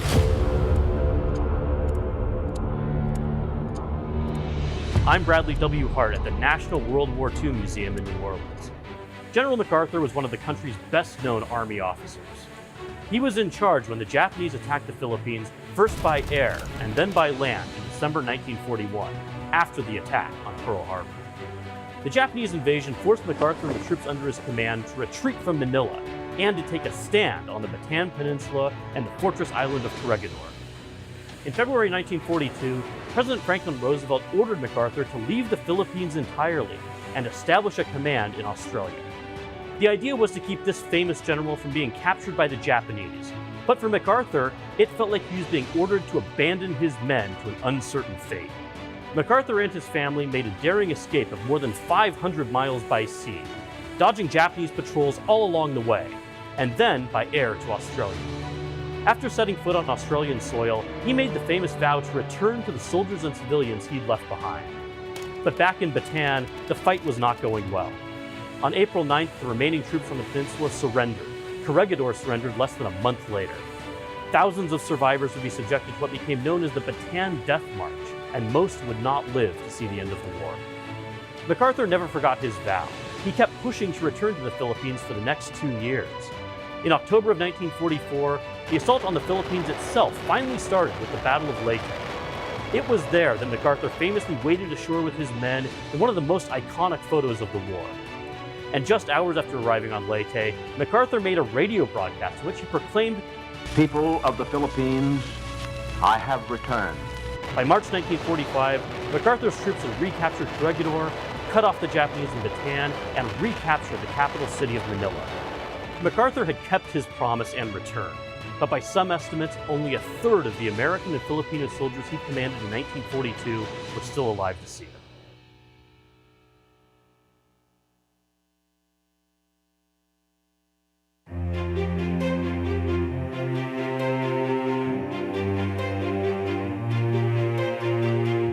I first participated in the conference in 2006, which was the first of the conferences.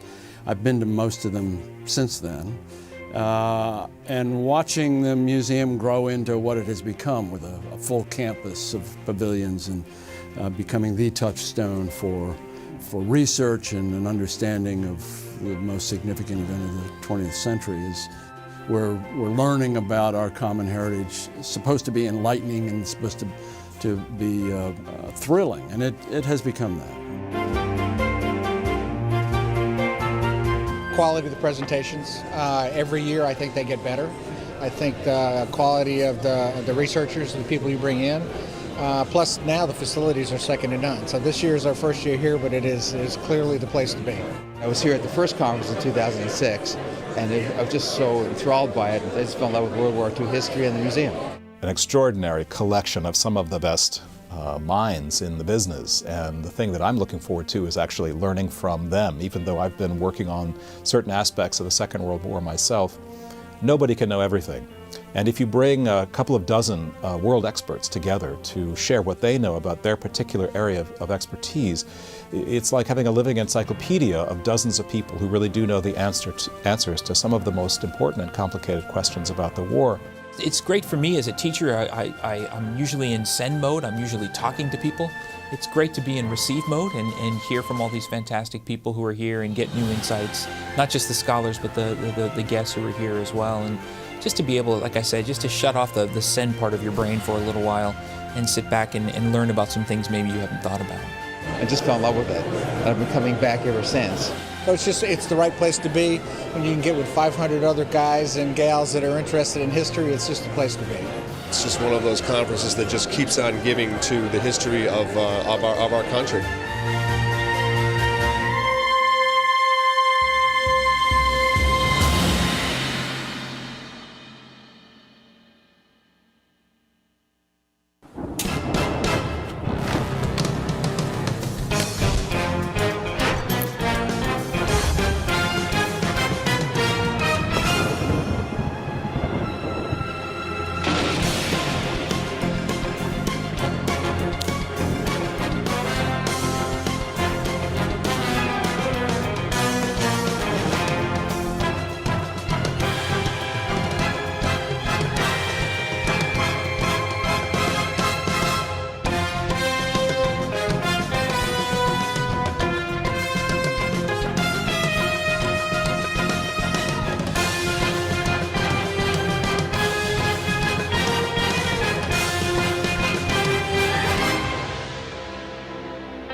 Hi, I'm James Scott, and I lead the National World War II Museum's tour of the Philippines. And of course, the Philippines is really ground zero for much of America's experience in World War II in the Pacific. Of course, it's where the Philippines is a former American colony that we had captured after the Spanish-American War. We had helped develop it in our image.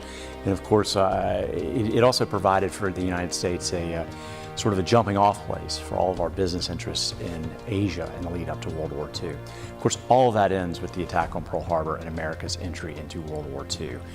In the Philippines, we visit, for example, the Bataan Peninsula, where, of course, the notorious Bataan Death March took place. We follow in the footsteps of the first kilometer of that march, where the Americans and Filipinos endured incredible suffering. We visit the fortified island of Corregidor, which is home to more artifacts, tunnels, and guns than anywhere in the Pacific. We visit former Clark Airfield, which also has the Kamikaze takeoff at runways that were used in the early Kamikaze attacks during the Battle of Leyte Gulf. What we're adding this trip that we've not done in the past, of course, is an excursion down to the island of Leyte. Of course, Leyte is where the Americans first returned in 1944. Of course, where MacArthur, had made his famous vow, "I shall return," and it is on the shores of Leyte where he completes that promise. Of course, Leyte is the scene not only of one of the most really difficult land battles that the troops are going to face taking that island, but of course it's famous for the Battle of Leyte Gulf, which is one of the largest naval sea battle in history, and of course it's also where we see the end of the Imperial Japanese Navy. So we'll spend a couple days there. We'll visit the landing beaches in Leyte. We'll visit MacArthur's old home in Tacloban. We'll also travel up to Breakneck Ridge, which was the scene of all the Japanese defensive fortifications in which American troops not only had to battle dug-in Japanese, but they also had to battle typhoons, literally 30 inches of rain in a matter of just 10 days, all while they're trying to defeat the Japanese there. So it's really, Leyte is it's an incredible piece of American and Filipino history that we're super excited to be able to bring onto this trip this time out. We spent a good bit of time as well in Manila. Of course, Manila was ground zero for the worst urban fight in the entire Pacific War. About 100,000 civilians were killed during that 29-day fight to liberate the Pearl of the Orient. We visit the University of Santo Tomas, which was one of the largest internment camps in all of Asia. It's where 3,700 Americans, men, women, and children were kept throughout the totality of the war. Many of them literally on the brink of starvation when they were finally liberated in early February 1945. We also visit the scene of some of the worst atrocities that took place, including De La Salle University, where Japanese troops massacred many Filipino civilians inside the chapel there. And of course, we also visit the United States Embassy, which before the war had been the High Commissioner's house. The embassy, of course, played a starring role in the first war crimes trials in all of Asia. We will visit the ballroom there, which was the courtroom for the trial of General Tomoyuki Yamashita and General Homa as well. So we really cover an incredible amount of stuff, not to mention, of course, the Manila American Cemetery, which is the largest cemetery containing American war dead anywhere in the Pacific. So it's really just a fantastic place to visit and to learn more about America's experience in the Pacific.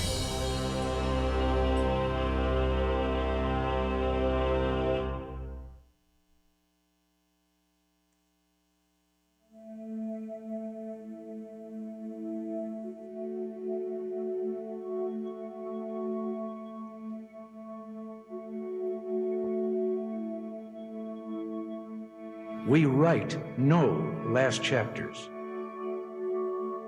We close no books. We put away no final memories. An end to America's involvement in Vietnam cannot come before we have achieved the fullest possible accounting of those missing in action. Why keep searching? The answer is simple.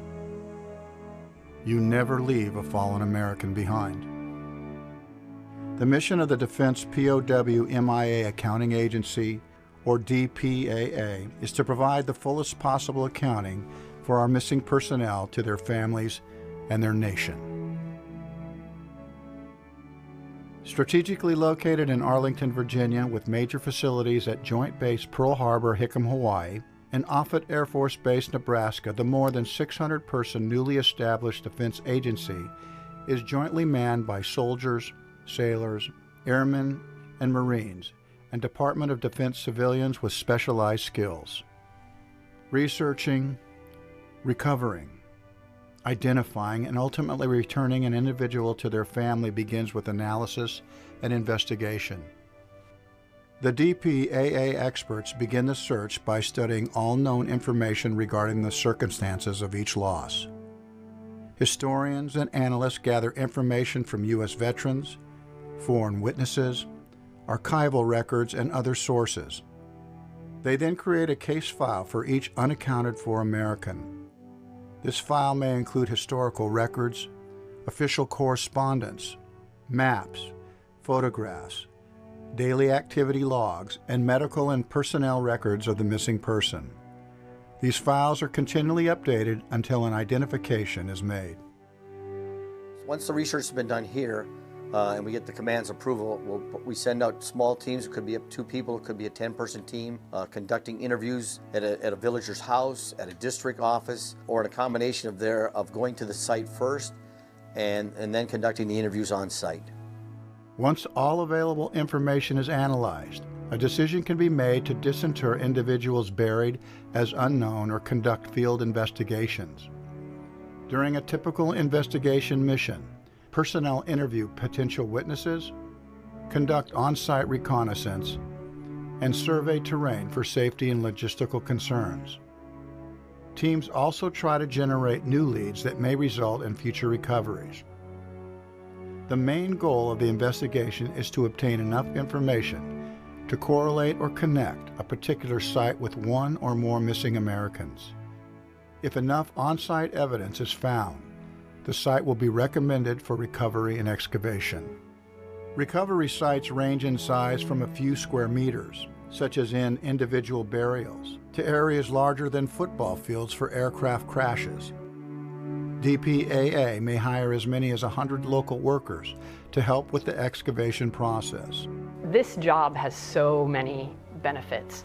For me personally, it's an opportunity to serve the country, but also our fighting forces and kind of contribute to that as well. Professionally, it's just an incredible challenge to get to work in all the countries where we work, to travel to these amazing sites, to work with the local villagers and local officials, and just have the opportunity to give somebody some answers after decades of waiting to know what happened to their loved one, and maybe just wrestling with the grief that lack of information and lack of answers brings.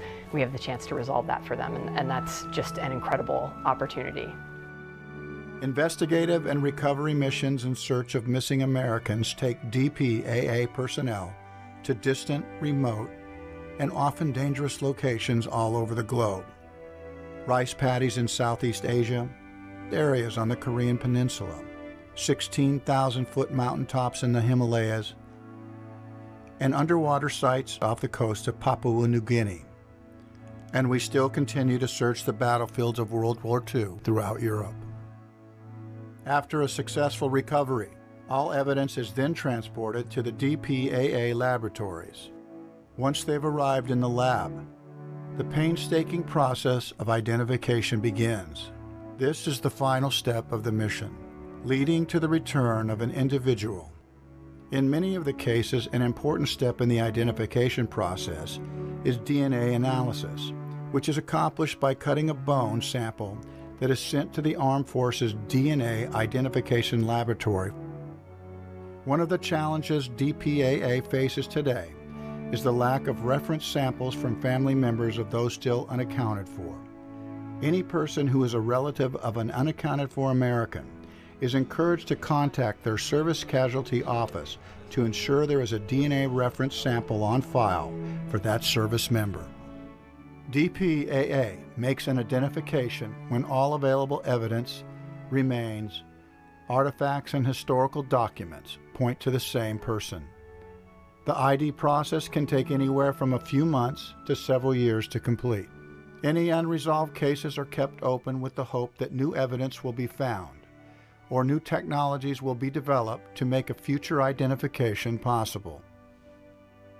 Once an American has been identified, there remains a return to their family through their respective service casualty office. They are returned home with full military honors and given the respect they earned through their service and sacrifice for their country. Oh, as a family member, this agency, to me, is doing phenomenal work, and in a very personal way, because when somebody loses somebody like my father, and you really don't know what the story is for 70 years, and then you find an agency that knows about him and keeps his memory alive, keeps the mission alive to try to find him.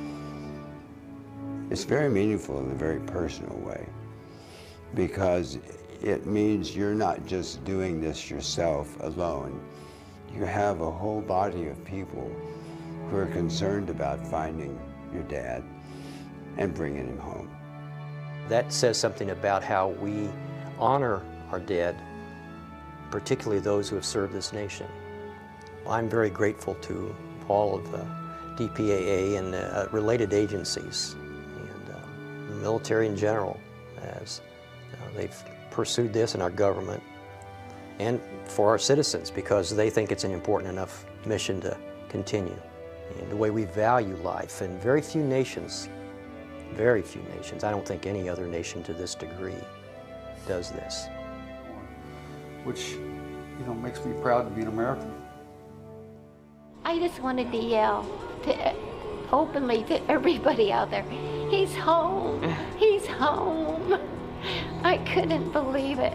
And when I went up and touched his name, I thought, you're home, you're home. It's unbelievable. I'm glad I live in the United States of America, and that we have this attitude. Leave no man behind. We're so fortunate.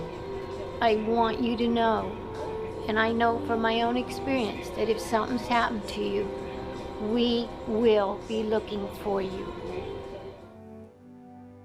The men and women of the Defense POW MIA Accounting Agency are united in their effort to recover and return as many of our missing personnel as possible.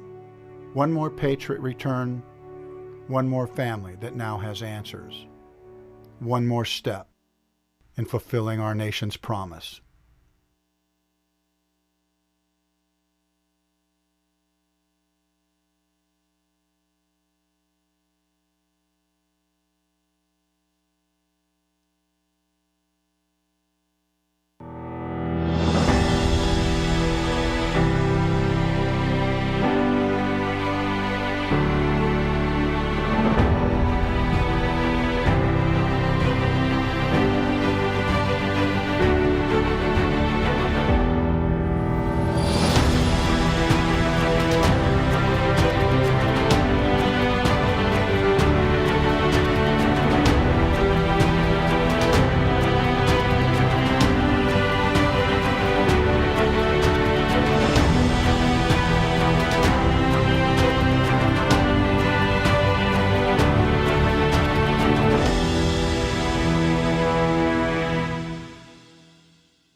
They were ordinary people, just like you and me, who never expected to find themselves like this.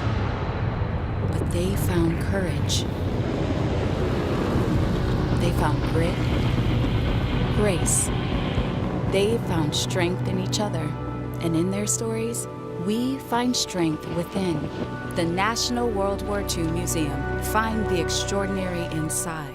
In November 1938, Nazi mobs rushed down streets, destroying Jewish-owned businesses, setting fire to synagogues, and arresting Jewish men in their homes. This is the story of Kristallnacht, the Night of Broken Glass. And this is World War II in 2. I'm Dr. Jennifer Putnam at the National World War II Museum. Kristallnacht, also known as the November Pogrom, was an organized escalation of violence against Jewish people in Germany, Austria, and parts of Czechoslovakia. Nazi authorities claimed that the night was a spontaneous outburst of violence after the assassination of a German diplomat in France, Ernst von Rath, by a Polish Jewish teenager, Herschel Grinspan. In reality, the pogrom was organized and encouraged by the Nazi government. On November 9, 1938, von Rath died of his wounds, and Chief of Security Police Reinhard Heydrich announced that Jewish people would be subject to spontaneous acts of retribution. He ordered potential rioters not to harm non-Jewish people, and that local police and SS officers should arrest as many young Jewish men as possible. Overnight, mobs of civilians, police, and SS men in plain clothes roamed the streets, looking to inflict harm. They shattered windows, looted, and vandalized Jewish-owned businesses. They stormed into synagogues, ripping out the benches, bimas, and Torah scrolls and throwing them into bonfires. They torched Jewish homes. The local fire departments only intervened when the fire spread to adjacent buildings. Jewish people found in the streets were beaten, forced to perform humiliating acts, and some Jewish women were sexually assaulted. Overnight, hundreds of synagogues were destroyed, and 7,500 Jewish-owned businesses were looted. More than 100 people died as a result of the violence committed during Kristallnacht, and more succumbed to their injuries or died as a result of suicide in the following days. That night and the following morning, over 30,000 men were arrested. After being held in local prisons, they were sent to concentration camps. Hundreds of these men died in the camps. Those who were released in the following weeks and months were forced to agree to leave their countries, even though visas were expensive and limited. This was the first time during Nazi rule that Jewish people were imprisoned based solely on their perceived race. But it would not be the last.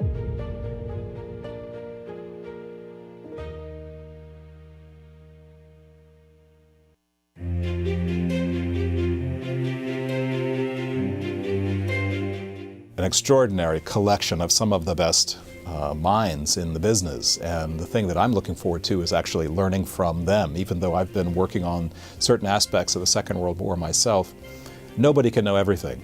And if you bring a couple of dozen world experts together to share what they know about their particular area of expertise, it's like having a living encyclopedia of dozens of people who really do know the answers to some of the most important and complicated questions about the war.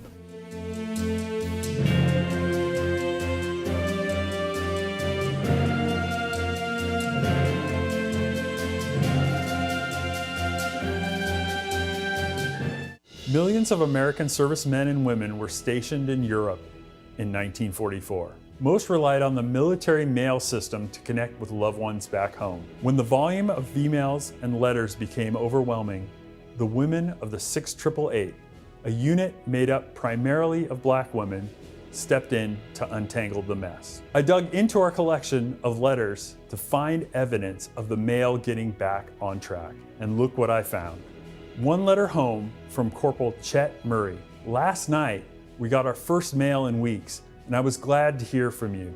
I got 10 letters from you, 2 from Mother, and 1 from my sister, and 1 from Pat.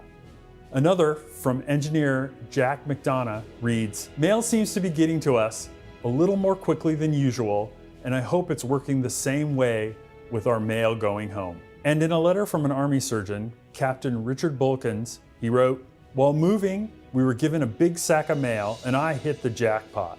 When it rains, it pours." The joy was brought to these service members by the unseen women of the 6888 Central Postal Battalion. They were able to bring a piece of home to many soldiers fighting in France, Belgium, and Germany. These letters that will be on display at the National World War II Museum's new Fighting for the Right to Fight exhibit show off just how successful the network of the 6888 was at fixing the mail pipeline.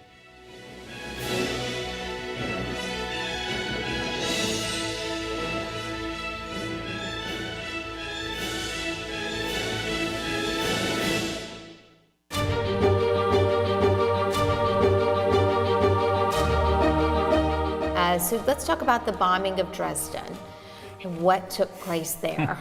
Who wants to start? Yeah, I mean, Dresden was it was known as the Florence on the Elbe because it's such a beautiful city, a Renaissance city with these incredible artworks and architecture and really gorgeous. It's part of the grand tour of Europe. People would always make a stop in Dresden.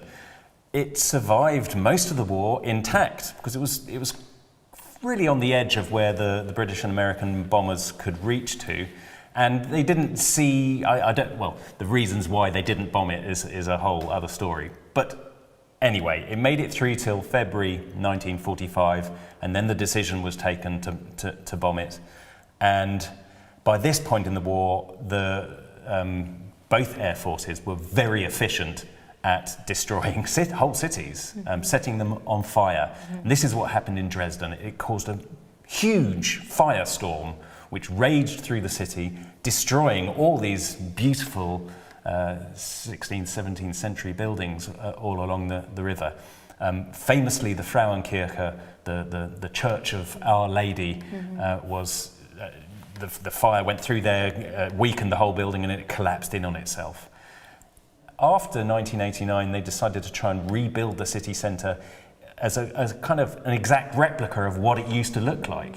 So when you go there now, you would be forgiven for thinking you're walking through this beautiful Renaissance city. It does look like it, but all the buildings are only technically about 25 years old. Said construction started in 2005. Yeah. One other thing, though, we'll be doing or offering while we're in Dresden is actually a cultural option. This is something Darcy is the Director of Educational Travel Operations. She's always trying to bring in different things to appeal to maybe you really are into World War II, but you just need a break for the day. So what is the cultural option while we're in Dresden? So we'll be offering a walking tour of the Dresden City Center. You'll be seeing the old Opera House, the Our Lady Church, but you'll also have an opportunity to visit the Old Masters Gallery at Zwinger. It is just remarkable. You walk in and it's got that gorgeous hall of antiquities, Roman and Greek marble carvings and sculptures. But the real crown jewel of the Old Masters Gallery is Raphael's Sistine Madonna. And of course, though, for those that maybe don't want to do a walking tour, just want to do a half-day excursion, we have the Military Museum. Alex, tell me a little bit about that. Well, the Military Museum, the Museum for the Bundeswehr in Germany, is a great museum for those interested in all aspects of military history, and particularly, of course, to do with Germany, focusing on Germany. It was long since a museum, actually, but of course with the Second World War and then the collapse of communism, the whole focus of it changed. Rather than being a kind of glorification of military, it's actually much more thoughtful, very, very questioning. And there are many, many, many themes that are encased in this building. First of all, the building looks like a very traditional 18th century palace. But Daniel Libeskind was brought in to try and modernize and make one more thoughtful about this place. And there's a sort of gigantic shard which faces the very place where the first bombs were dropped during the bombing of Dresden. And that sort of thoughtfulness and the kind of echoing of that history is focused throughout the entire building and all of the exhibitions. And so it's not just following through the history of the Bundeswehr in a kind of traditional way, but also how does the military affect fashion? How does it affect music? How does it affect the way we think about violence? How were formations changed over the years? How were horses used? So the museum covers those things, but of course it has a great deal to offer for those interested in World War II. An actual V2 rocket, for example. It has the miniature submarines that were produced at the end of the war. It has boots from Stalingrad. It has all sorts of coat, his big, ginormous overcoat. Goering's light blue, powdered blue coat, which shows a little bit of the arrogance of the man, even the coat standing there. And many, many other things which show the technological developments of the war, but also the way in which the Germans, in a way, were stymied by their own prowess, engineering prowess, because they kept developing all these amazing technical things, great Tiger tanks and everything else. But they never had the chance to test them properly. They were over-engineered. They broke down, whereas the T-34 didn't, or it could be repaired. And also they started to run out of fuel and so on. So it tells the story of the German experience of the Second World War, but through many, many different facets. As I said, cultural, but also technological, purely historical. And so, one could spend hours and hours and hours in that museum. And I think we offer a choice as to whether or not people can go for a longer time or not. But nevertheless, it's certainly a must-see for anybody who's interested in the history of the military generally, and particularly World War II history.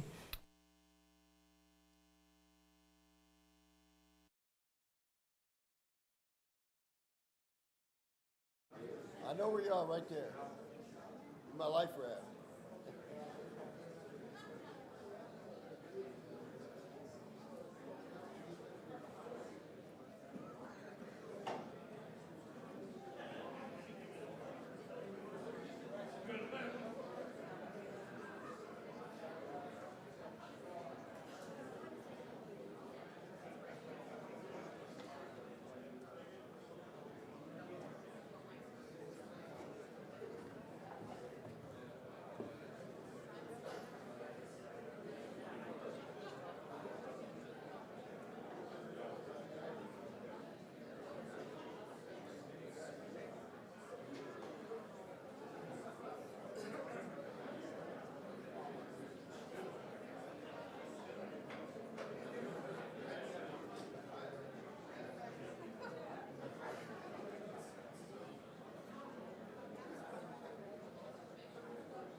Ladies and gentlemen, please find your cell phones. Please turn off your cell phones. Please find your seats, and we will begin in one short moment.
Welcome back, ladies and gentlemen.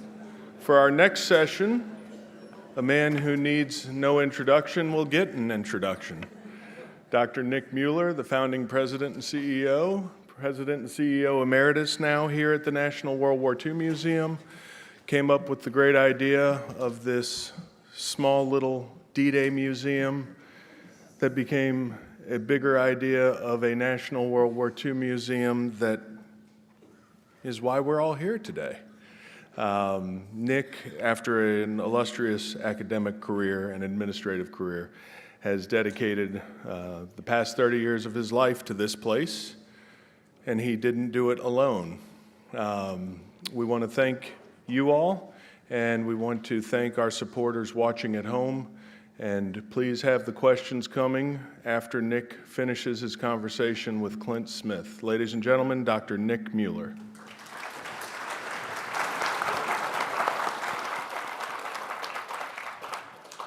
Well, this seems a little bit like a family affair because Clint's mother and father, he's from New Orleans, and they are here. And my wife, who was his special ed teacher in the 3rd grade, so he was around when all these ideas were in incubation period, I guess. And so we're pleased that your parents could be here with you today. And this is a special discussion with Clint. He's become a very renowned poet and author. His New York Times bestseller, The Word Has Passed. I'm sure some of you have read it.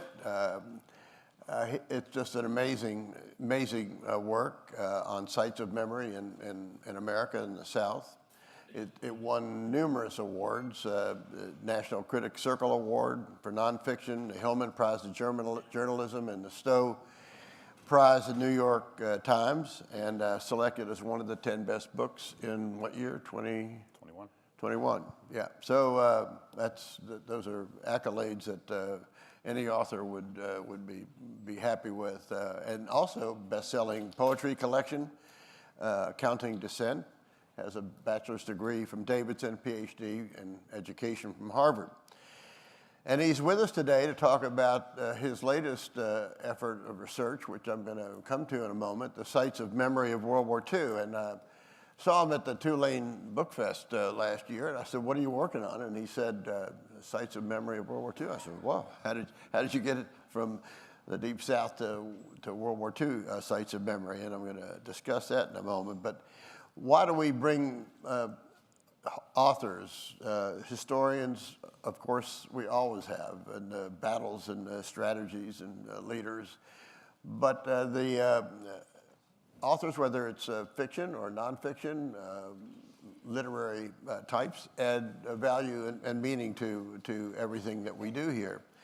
And I'll answer that question a little bit by saying 22 years ago, when we were in the conceptual design plans for the National World War II Museum, it took us 18 months. We thought we had it all figured out, the road to war, all the battles in Europe and the Pacific, and we got to the end and we were exhausted, and the exhibit designer said, "Well, you're not done." And he said, "What difference does it make that you are building a museum, a national museum for this country on World War II? What difference does it make? Why do you do it? What difference does the war make? What's it going to mean to people 50 years or 100 years from now? What's the legacy of World War II, and how are you going to tell that story?" We said, "Oh man, we thought we were done." that was a challenge for us. But that leads us into the whole issue about the Liberation Pavilion, which we just opened, and the very last pavilion, and probably the most difficult one. The museum story is, why the war was fought, the mission, and how it was won, and what it means today. So future generations will be and understand the price of freedom and be inspired by what they learned. So that meaning, Clint, is what drives some of our work here, some of our programming and exhibits. And of course, as a national museum, we too are a site of historical memory. And you have looked at sites that in multiple countries now, and that's what we talk about. And you know, when you get into the memory of the war and these sites and what transpired during the war, the atrocities, the Holocaust, all the things that we know. There are issues in our own country, Japan that you've studied, Korea, we'll talk about those, but memories are dangerous. Societies make big decisions about what they want to remember or commemorate in museums or in statues like Iwo Jima. I mean, that conveys something very different than some of the sites that he's going to talk about. But as William Faulkner said, the past is never dead. It's not even past. So that's about where we come to. So let's just go into how did you choose this as an area of research and head off to Europe and Germany to look at some of these sites, and why did you do it, and what are you finding out from your research? Yeah. Well, thank you all again for having me. Thank you for the invitation. As was mentioned, this is a sort of full circle, kind of surreal moment for me because I was in Mrs. Mueller's third grade class. I've told this story before, but in third grade, in Mrs. Mueller's class, we had a poetry assignment in which we had to write a poem about a color. And I chose the color gray. I don't know why, I was a strange child. And I wrote this poem about the color gray, and it went something like, I hate the color gray. It reminds me of a rainy day. Gray, I really hate that color. It's annoying, like my little brother.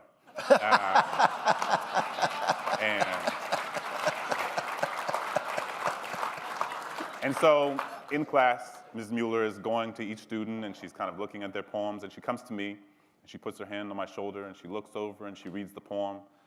And I turn around, and she looks at me, and she says, Clint, that was beautiful. You can be a writer one day. She might have told that to every kid in the room that day. I have no idea. But I always tell people that I remembered that moment for the rest of my life. And it really goes to,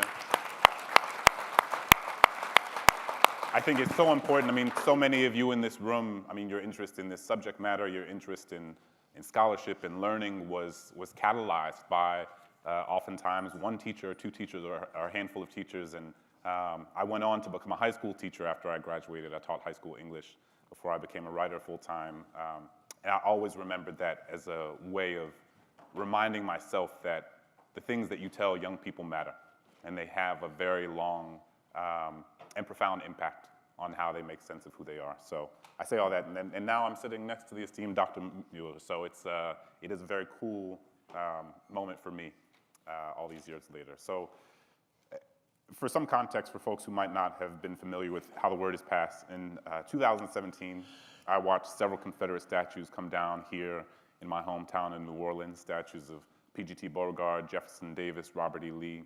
And as I was watching these statues come down, I was thinking about what it meant that I grew up in a majority black city in which there were more homages to enslavers than there were to enslaved people. And thinking about, well, what are the implications of that? What does it mean that to get to school, I had to go down Robert E. Lee Boulevard? To get to the grocery store, I had to go down Jefferson Davis Parkway. That my middle school was named after a leader of the Confederacy, that my parents still live on a street today named after someone who owned hundreds of enslaved people. Because the thing is, we know that symbols and names and iconography aren't just symbols, they are reflective of the stories that people tell. And those stories shape the narratives that communities carry, and those narratives shape public policy, and public policy is what we know shapes the material conditions of people's lives. And that doesn't mean that if you just take down a 60-foot tall statue of Robert E. Lee, you erase the racial wealth gap, or if you change the name of Jefferson Davis Elementary School, you suddenly create more racially and economically egalitarian educational institutions. But it does, I think, help us recognize the sort of ecosystem of ideas and stories and narratives that help ground our collective understanding of American history and ground our understanding of the ways that certain communities have been disproportionately and intentionally harmed throughout that history. And so I was thinking about that in the context of New Orleans, and the project began to expand, and I began to think about what sites of memory as it relates to slavery look like not only in New Orleans, but in Louisiana, what it looks like not only in Louisiana, but throughout the South, not only throughout the South, but across the country, not only across the country, but also across the ocean. And so the project sort of expanded and evolved, and I went to I traveled to dozens of historical sites of memory, museums, memorials, monuments, prisons, plantations, neighborhoods across the country and the world, and ultimately wrote about 7 of them, which ended up in the book. And for me, it was a way of examining what places are effectively remembering the history of slavery, what places are running away from their responsibility to acknowledge their relationship to the history of slavery, and which are doing something in between. And so fast forward in 2021, the book comes out, and I'm on a book tour, and I'm struck by how during that book tour, there's so many people who are invoking Germany. And so people are saying, because part of what the book is examining is the ways that America has failed in so many ways to account for its relationship to the history of slavery. So many ways that it does not actively confront or engage honestly as it relates to that history. And people would constantly bring up Germany. They say, oh, Germany does this, and Germany does that, or Germany has this monument, Germany has that memorial. We should be more like Germany. And I began to sort of parrot this. I began, Germany does this, and Germany does that. And I got to the point where I was like, I keep talking about Germany. I've never been to Germany. Like I had been, but I had never been to Germany to examine these places or see these places. And so, as a writer, as a scholar, I thought, I have to go over there. And so, a few months after the book came out, I went to Germany because I wanted to get a sense of how Germany reckoned with its relationship to the history of the Holocaust. And was there something about what was happening in Germany that might be able to teach us something in the US about how we reckon or fail to reckon with our relationship to slavery? And so I went to Germany. I ended up writing a story for it for the Atlantic magazine, where I'm a staff writer.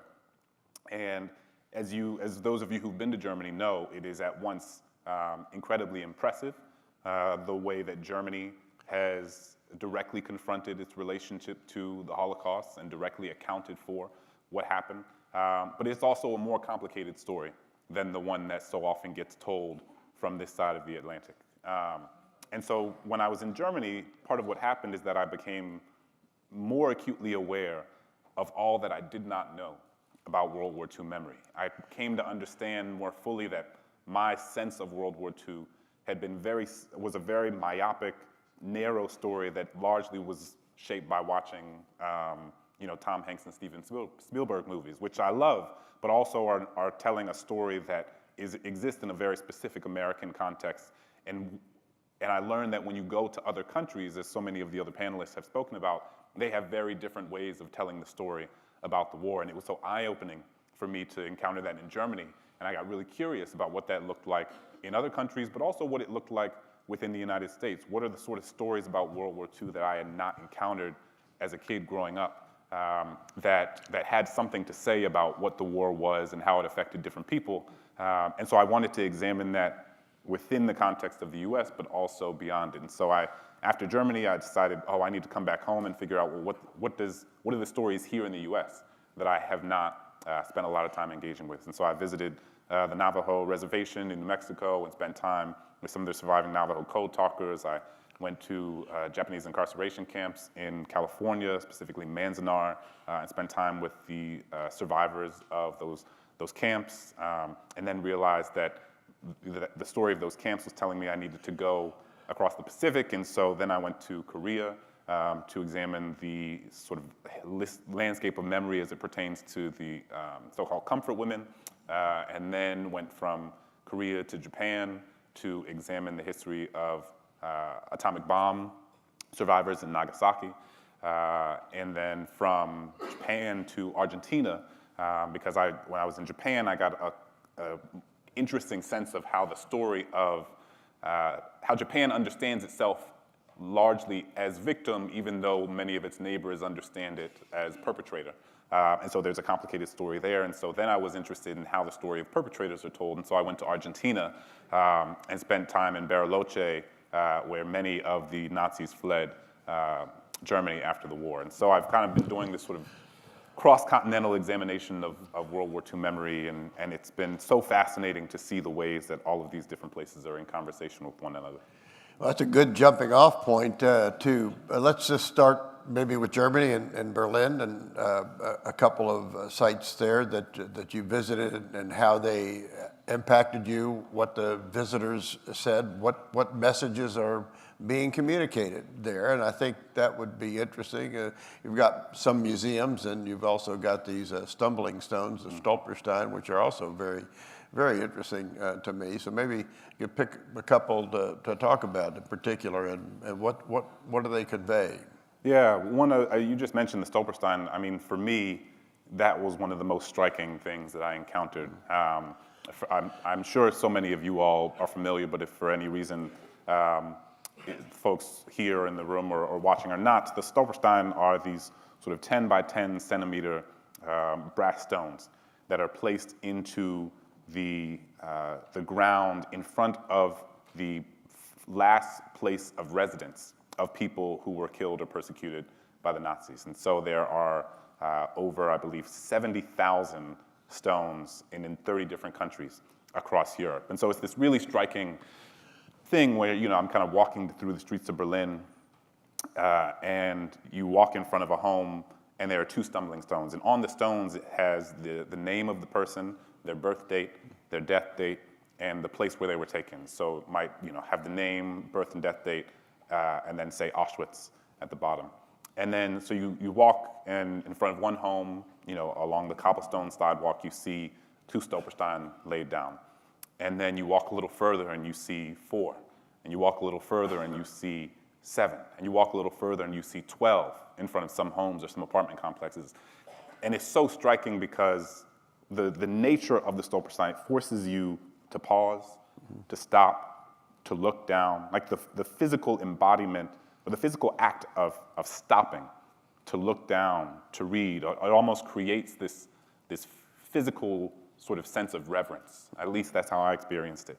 And because it has the birth dates and the death dates, it's really fascinating because you can tell how old people were when they were killed. And so you have these moments where you look down and you can tell who the parents were, who the children were, who the grandparents were, who maybe was a cousin who was coming to study at the university. And you can almost kind of look down at these stumbling stones and then look up at the home or look up at the apartment building and begin to sort of imagine the lives of these people. What it does is, I think, gives you this profound sense of proximity to this history. And so for me, one of the central conceits of my project is that establishing a sense of physical proximity can more effectively establish a sense of temporal proximity, that we're reminded that these folks, that this history was not a long time ago. I mean, I think about that in the context of slavery in my previous work, and I think about that even more so in the context of this, given that we do still have people who lived through this war and have memories of this war who are still with us.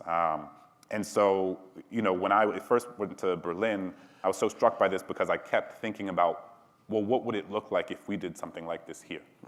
Given that I had spent several years examining the ways in which this country so often fails to honestly account for and memorialize its relationship to the history of slavery. A history that, again, to remind folks, slavery existed in this country for 250 years and only has not existed for a little over 150. So it's an institution that existed for 100 years longer than it hasn't in the American context. There are people who are alive today who knew, who loved, who were raised by people born into chattel slavery, right? My grandfather's grandfather was enslaved. The woman who opened the National Museum of African American History and Culture in Washington, D.C. in 2016, herself was the daughter of an enslaved person. And so I'm always really interested in the ways in which our sort of public consciousness, or the stories that we're told about slavery, make it seem as if it's something that existed a long time ago and has nothing to do with the contemporary landscape of inequality. But part of what you understand when you start to examine that history is that history was just yesterday in the grand scheme of things. And so given that, and given our failure to memorialize that, I think the lessons that we can learn from something like the Stolperstein, like what would it look like if here in New Orleans, a place that was the domestic hub of the slave trade for so many years, what would it look like if we had our own version of the Stolperstein here? How profoundly would that change how we collectively as a country, as a city, as a state, remember what slavery was and remember the impact that it had on this city, this state, this country. And I just think that there's something to be learned from the way that in Germany you are constantly encountering iconography. You are constantly encountering, whether it be the small Stolperstein or something massive like the Memorial to the Murdered Jews of Europe in Berlin. And those are two interesting things to sort of juxtapose alongside one another, because you have something that is so small, so intimate, that gives you proximity to the lives and homes of the people who were killed. And then you have something like the Memorial to the Murdered Jews of Europe, which is this massive, massive memorial in the middle of Berlin that is so central in that city in a way that is probably not commensurate to anything we have in the US. And they are both doing different sorts of things. I think the purpose of the Memorial to the Murdered Jews of Europe is to overwhelm. For those who don't know, it's these massive stone columns, thousands of them, in the middle of downtown Berlin. And as you move through them, the land itself, the ground sort of undulates and moves up and down, and it creates this overwhelming sense of being fully surrounded, fully darkened, fully caught up in the shadows of this history. And so I think those two sites themselves reflect all sorts of different mechanisms and ways that you can build iconography and construct public memory from different vantage points, from different places. But there's also, one of the most impactful things I saw was also the memorials at the train stations, where you walk through the train stations and on the platforms they have the amount of Jewish people sent to the camps in the East each day. And so it'll have a date, and then it will have the amount of people who were sent on that date. And again, it's the physical act of having your body in the place where history happened. The physical act of walking along these train platforms, and you see, it goes from 37 to 62 to 105 to 207 to 809 to 1,500. You see the crescendo of death and despair in a way that I think is so specific to what memorials can do, right? I think that museums and memorials and books, and they all play different roles and deeply important roles, but there is something so specific about having your body in the place where history happened and having something that can give you just even the smallest sense of the scale and the scope and the horror of what transpired. Well, and Germany didn't end up in this place overnight. I mean, after the war, as many people here know, I mean, Germany felt like, most Germans felt like, well, it was really the SS and it was Hitler, and it wasn't all of us. That only began to change as documentaries of the Holocaust produced in this country started being shown in Germany. And then in 1992, I think in Hamburg, when it was pretty clear with an exhibit there that the Wehrmacht was complicit as well in the atrocities in Eastern Europe. And then when you talk about the Wehrmacht, then all of a sudden all families in Germany, almost everybody had someone in the Wehrmacht. And so then it began this national sort of transformation. And by the way, Alex Ritchie is probably here somewhere, but she leads one of our most compelling tours to Germany and to Poland, the rise and fall of the Third Reich, but goes to the places that he's talking about in Berlin, and I went to it too. And these are official museums that are funded for the most part by the Federal Republic of Germany. And the Stolperstein, there's now, I think, almost several hundred of them, several hundred thousand, and officially sanctioned for the villages and towns that want to put them. And they have people pay, I think, 120 euros or something for them. So there's this act of making some kind of a commitment to accepting their responsibility, and it's become a national, very, very different from after the war. And it's the young people of Germany that really began this in the 60s, and they were motivated to some extent by the civil rights movement in our own country, and wondering what their parents had done, these tremendous atrocities, and how did this war get started, and what was the ideology behind it. So there's an awful lot embedded in this national transformation in Germany that is very important. What did you talk to some of the visitors to these sites and come away with any impressions or communications in Germany specifically? In Germany, yeah. Let's just, while we're talking about that. Yeah, I mean, part of what you come to understand is as impressive as these places were to me. I think, you know, for me, again, I was coming from a context in which I had spent several years examining a lot of the failures of U.S. public imagination and public memory as it relates to how we engage with building iconography to the history of slavery. And so for me to go and see these tens of thousands of Stolperstein, and to see the memorial to the murdered Jews of Europe, and to see the Jewish Museum in Berlin, and to see the Topography of Terror Museum, and just to be surrounded by constant emblems and sites of memory was so striking to me. But I do think it's important to name that people in Germany and Jewish people within Germany and Jewish people in Europe have very different conceptions of the efficacy or the ethics of these memorials. You know, it's a heterogeneous group of people, like any group of people.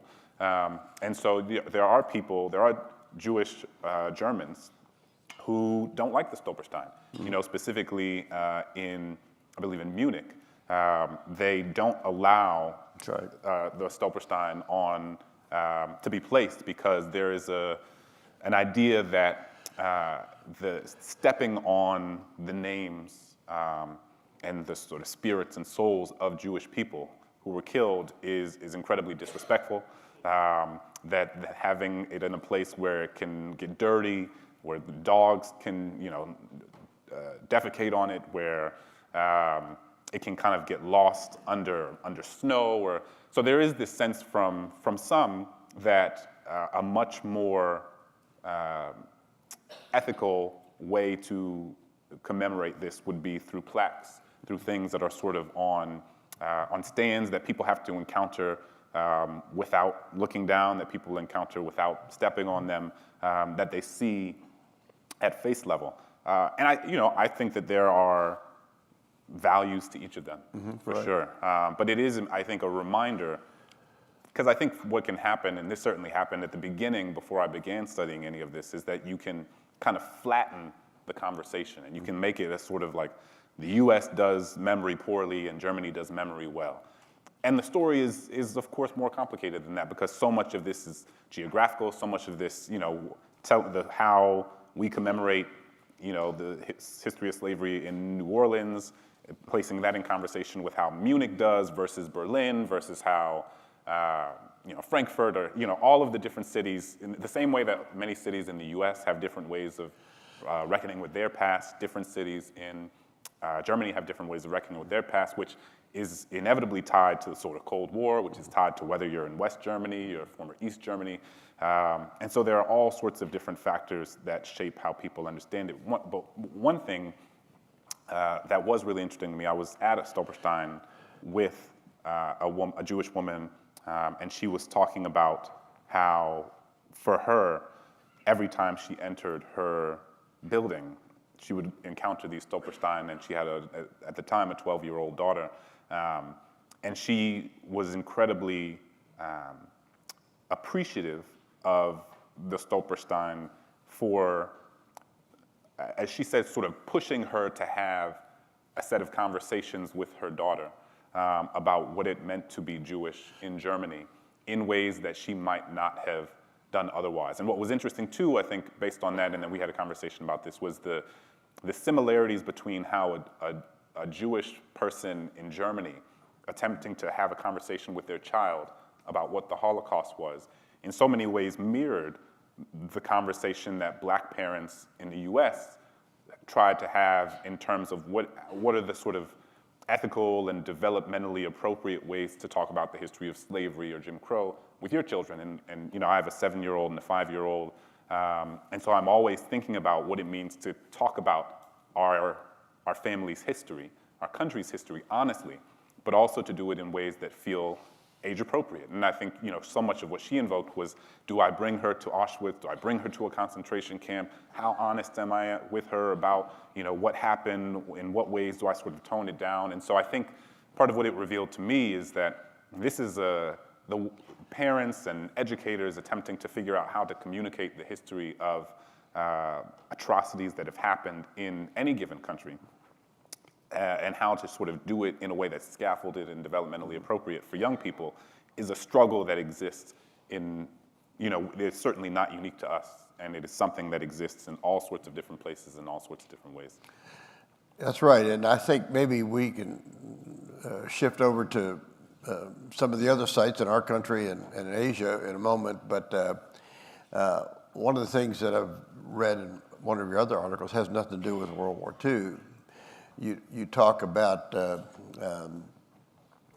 chosen amnesia that people have some of these sites, because you have families of the victims, of those who were sent to Auschwitz or Treblinka or anywhere, and now years past they might be alongside descendants of SS people. So how people work that out so they can, is there forgiveness there? Is there some redemption that comes out of visiting these places by families of the perpetrators or SS or and other visitors? Did you get to have any experiences with both sides, the victims and the perpetrators at any of these sites? It's a great question.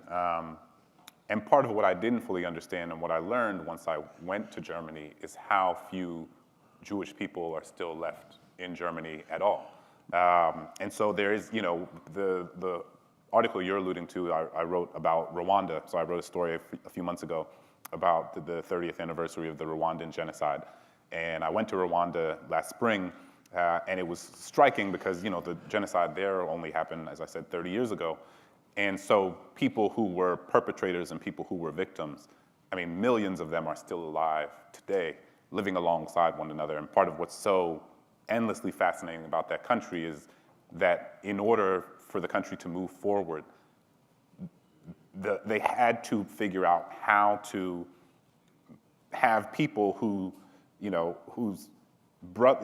someone who killed, like a person living next door to and having their children attend school with someone who killed several members of their family. And so for me, I was like, how does that happen? Like, how does somebody attend church with or work with or go to school with or live next to someone who killed multiple members of their family? And it is, as one scholar says, this sort of idea of chosen amnesia. There is this, I don't want to call it a false forgiveness, but there is a sort of a recognition that forgiveness sometimes is less for the perpetrator and is more for the survivor, or is more for the victim. That there has to be a sense of forgiveness that allows them to almost forget, to have this sort of amnesia, so to speak, so that they can move forward with their lives. Otherwise, I kept hearing the rage and the hate would overwhelm people. It would destroy people. And so in the context of Germany, it's a little bit different because because of how long ago the war was, because of the fact that 2/3 of Jewish people in Europe were killed, there are fewer Jewish people in the country of Germany than there are in the city of Boston. Mm-hmm. And many of those people who were Jewish in Germany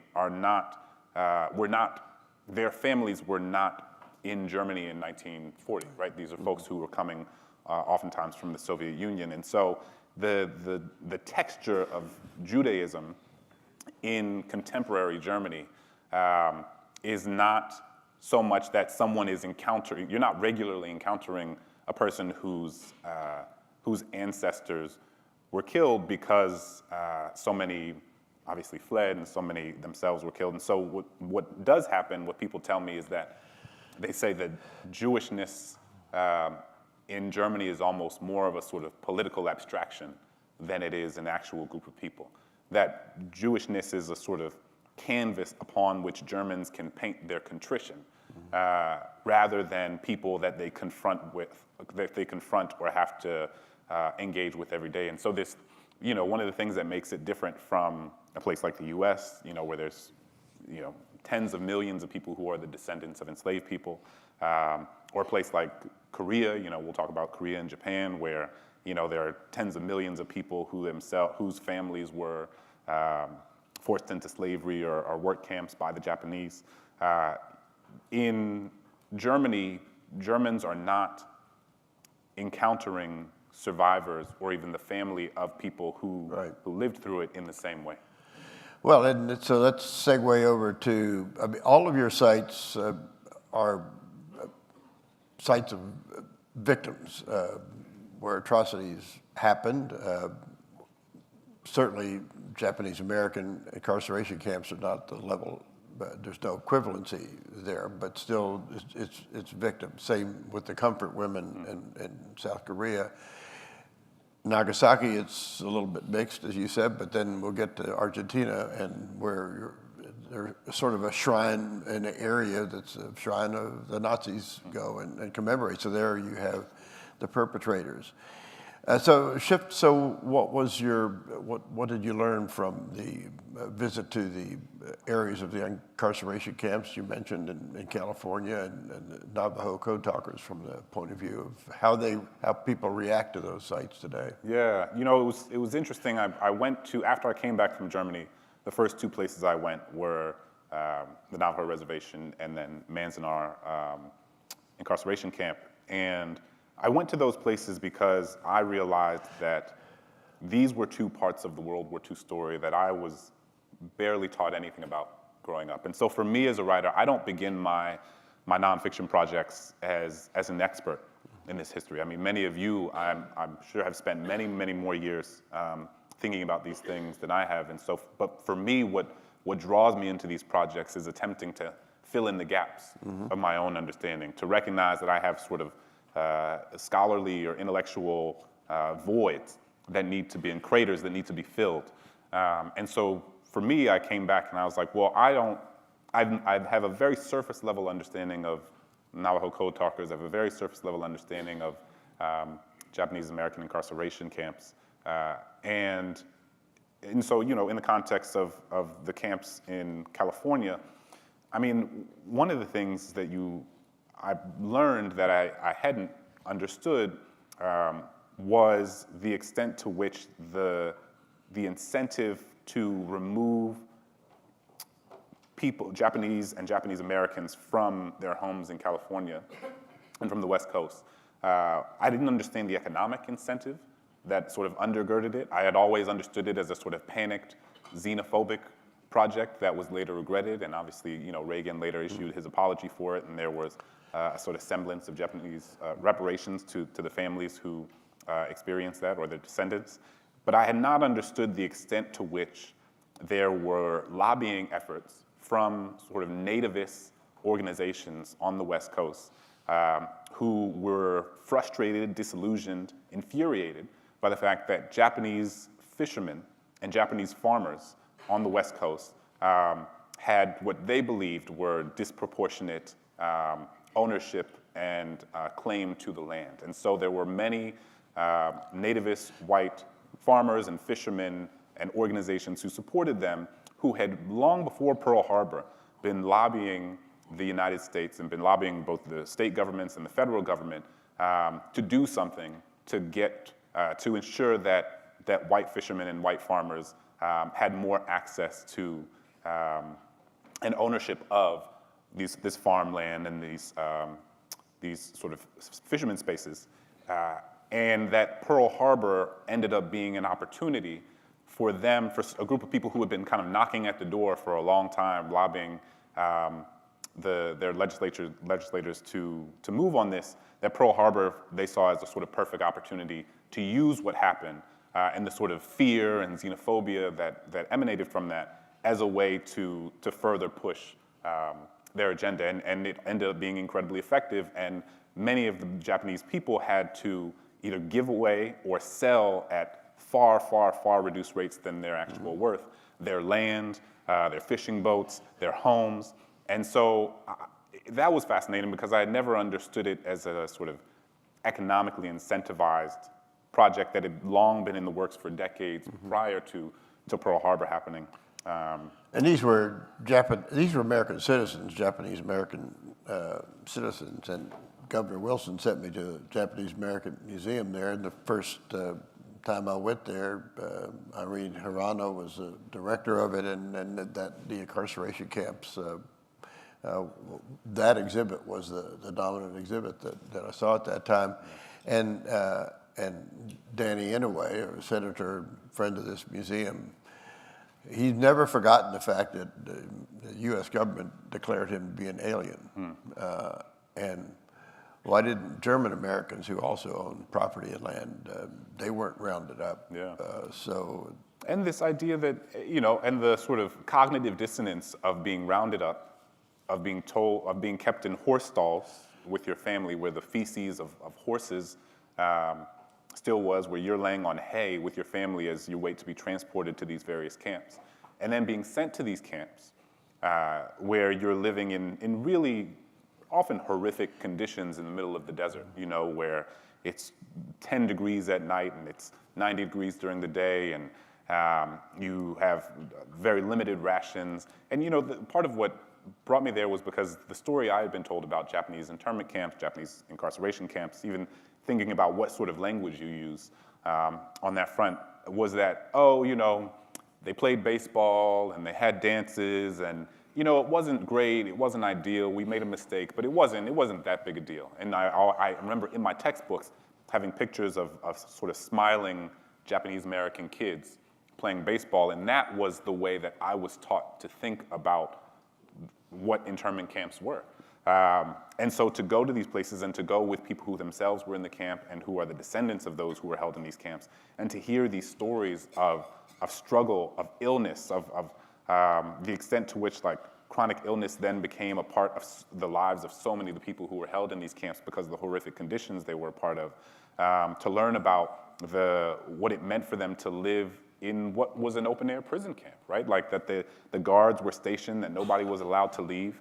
And then, as I was mentioning, the cognitive dissonance of being held in this camp, and then having the young men who were held in this camp then asked to go serve on behalf of this country while their families were still in the camps. That's right. And so, again, what does it mean? And to learn about the discussions that were had within the camp among the communities. All right, well, do we go serve because this is a way to prove our Americanness? This is a way to prove our commitment, and this will actually be better. And then people who were so disillusioned, they were like, why would I go serve in Europe for the very country that is incarcerating my entire family? And so to learn about the sort of discussions that were happening within the community, the disagreements that were happening in the community, the sort of cognitive dissonance that so many of the soldiers who were on the front in Europe felt even as they were there, the sort of irony, the kind of tragic and irony of the fact that among the first people to liberate Dachau was a group of Japanese American soldiers, while their parents and families were in these camps. I mean, so again, I have these moments in the book where I had visited Dachau, and then I go to the internment camps and learn the stories about the group of Japanese American soldiers who were among the first to liberate Dachau, and then thinking about the way that they were treated and their families continue to be treated even while that was happening. You begin to see the sort of connective tissue of the whole war in that way. And what are visitors taking away from that today, as just general visitors who know little about the story, as well as the descendants who go back now? Is it a relief for them? Is there any resolution that they get from that experience and sharing what their parents or grandparents went through? I think that there is a real, what's interesting is you kind of alluded to the silence that existed in Germany after the war. That there was this period, this sort of decades-long silence in which people who participated or were there in Germany at all kind of didn't want to talk about it, right? And it wasn't until the next generation and the next generation of their kids and grandkids came into the fold and started asking questions like, oh, what happened during the war? Where were you during the war? Like, who they're finding their father's uniforms, up in the basement after they passed away. And so these questions start to be asked that allows for a period of silence to come to an end.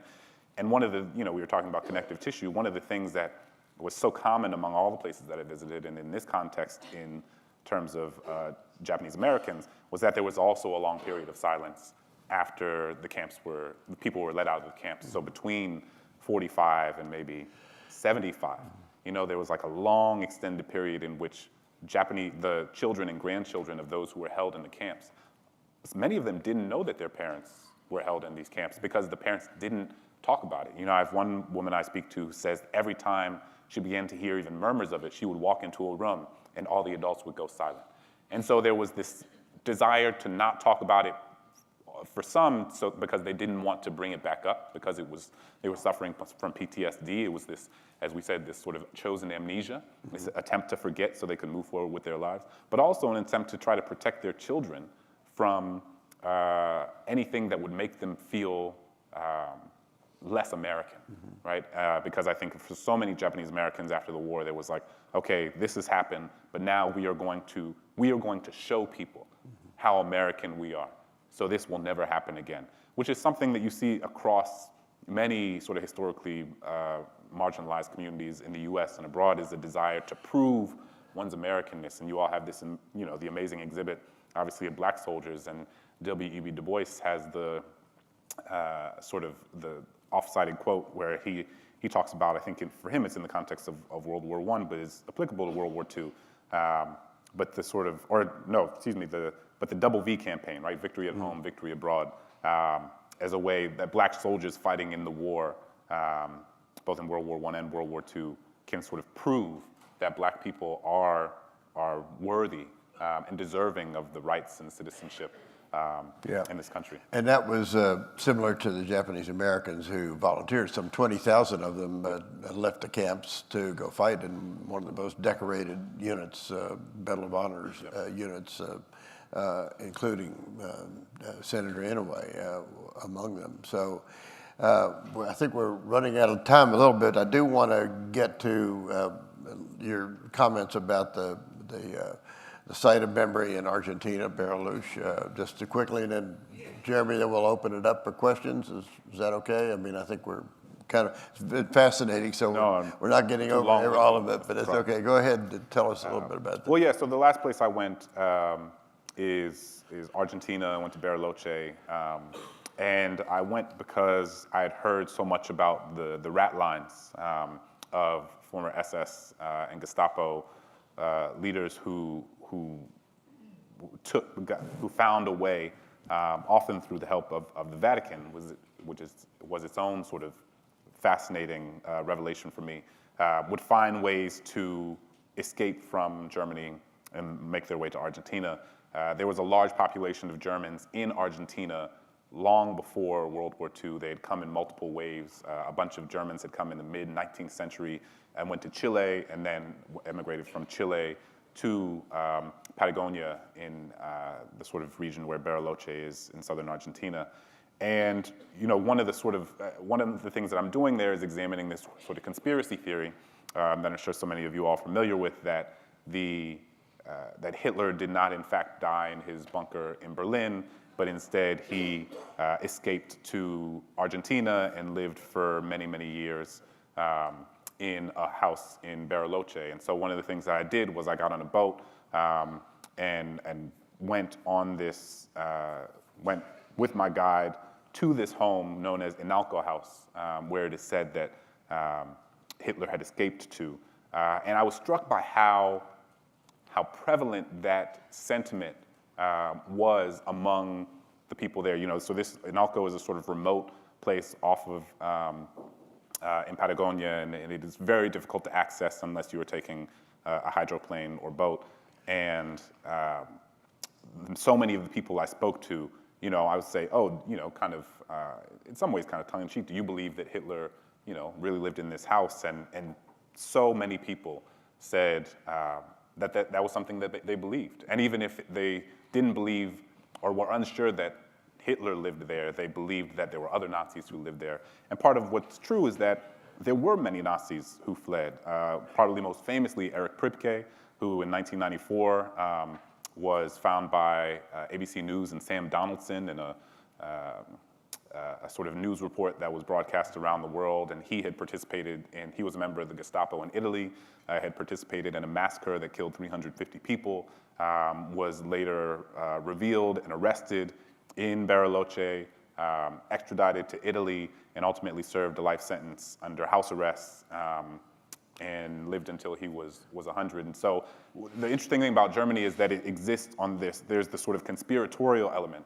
you know, that largely revolves around whether or not people believe that Hitler had actually made his way to Germany. And then there's the recognition that there are many Nazis who did flee, that Mengele, that Eichmann, that Priebke, among others, were all folks who had fled to Argentina, which fuels this sense of Germany, of Hitler's ostensible escape being a very real possibility in the minds of many people. And I spoke to one guy there, I spoke to many German Argentinians, and people whose families had emigrated from Germany, and I said, do you think that, you know, Hitler escaped Berlin and came to Bariloche? And he's like, I don't know, I can't say whether he did or he didn't, but he said, if you want to hide an elephant, what do you do?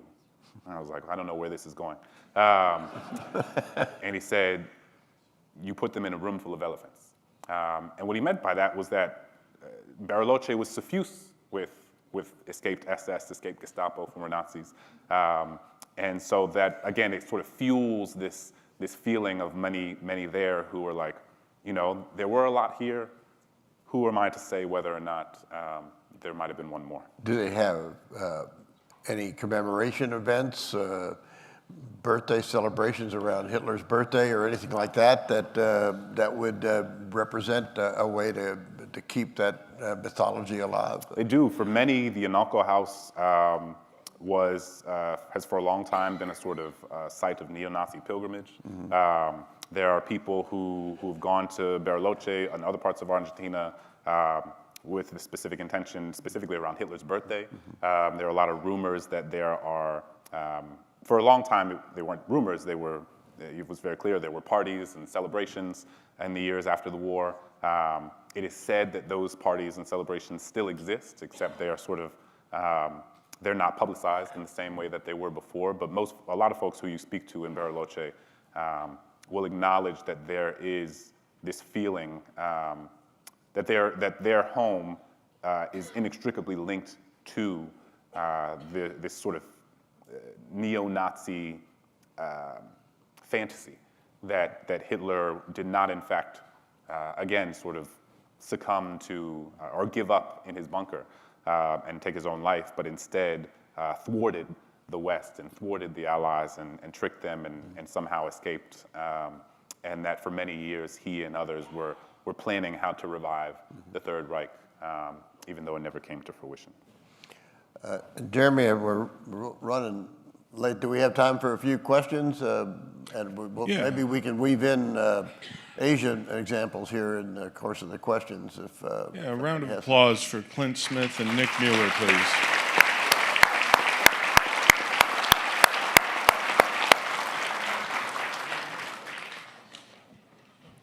We're going to go to your right, gentlemen, about a third of the way back. Sorry. Thank you. I feel like my worldview had changed a little today by you. Growing up,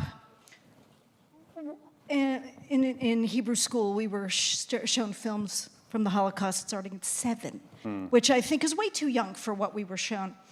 And I've developed an adverse feeling about ever visiting Germany. And I mean, my girlfriend's parents had numbers on their arms. I have family who were the only 2 survivors, married them each other, and moved to Paris to have a business. It's in my life memory. And yet, when you started talking about it, and I've known Germany has a very strong relationship with Israel and a strong sense of responsibility, I realized that one of the precepts is that you can't blame the children for the faults of the father. And you've changed that. Now, in reference to some of the other things you said, wherever we went, we would try to do, where it's applicable, I mean, it didn't work in Antarctica, but we'd do a Jewish tour. And in Barcelona, that involved 1492. And where was I going with that? Yeah, in Eastern Europe, we found in Budapest, they have little shoes statued on the Danube because they would line people up with their backs facing the Danube and, shoot them. And I realized that they are taking responsibility in some ways all over. They're not doing it, you're right, they're not really doing anything here. And nothing that's as overt. A lot of people don't want to remember or don't want to admit that they were wrong about things. I'm wondering, are you putting this together in a book? Because I kept looking, is there a book? Did he write a book? And I didn't see anything. So, oh, good. Please answer that question. I really, really want to know. Yeah. Well, thank you so much. Yes, my editor will be heartened to hear that. I have a book I just finished putting together the first draft of the manuscript. It should be out in 2026, Just Beneath the Soil. I have my book, How the Word Is Passed, which is about memory of slavery sites, and this one is a sort of taking the same conceit as I've discussed, but thinking about World War II memory. And so yes, all of the places I've talked about and that we didn't have the opportunity to talk about are in my next book, so stay tuned.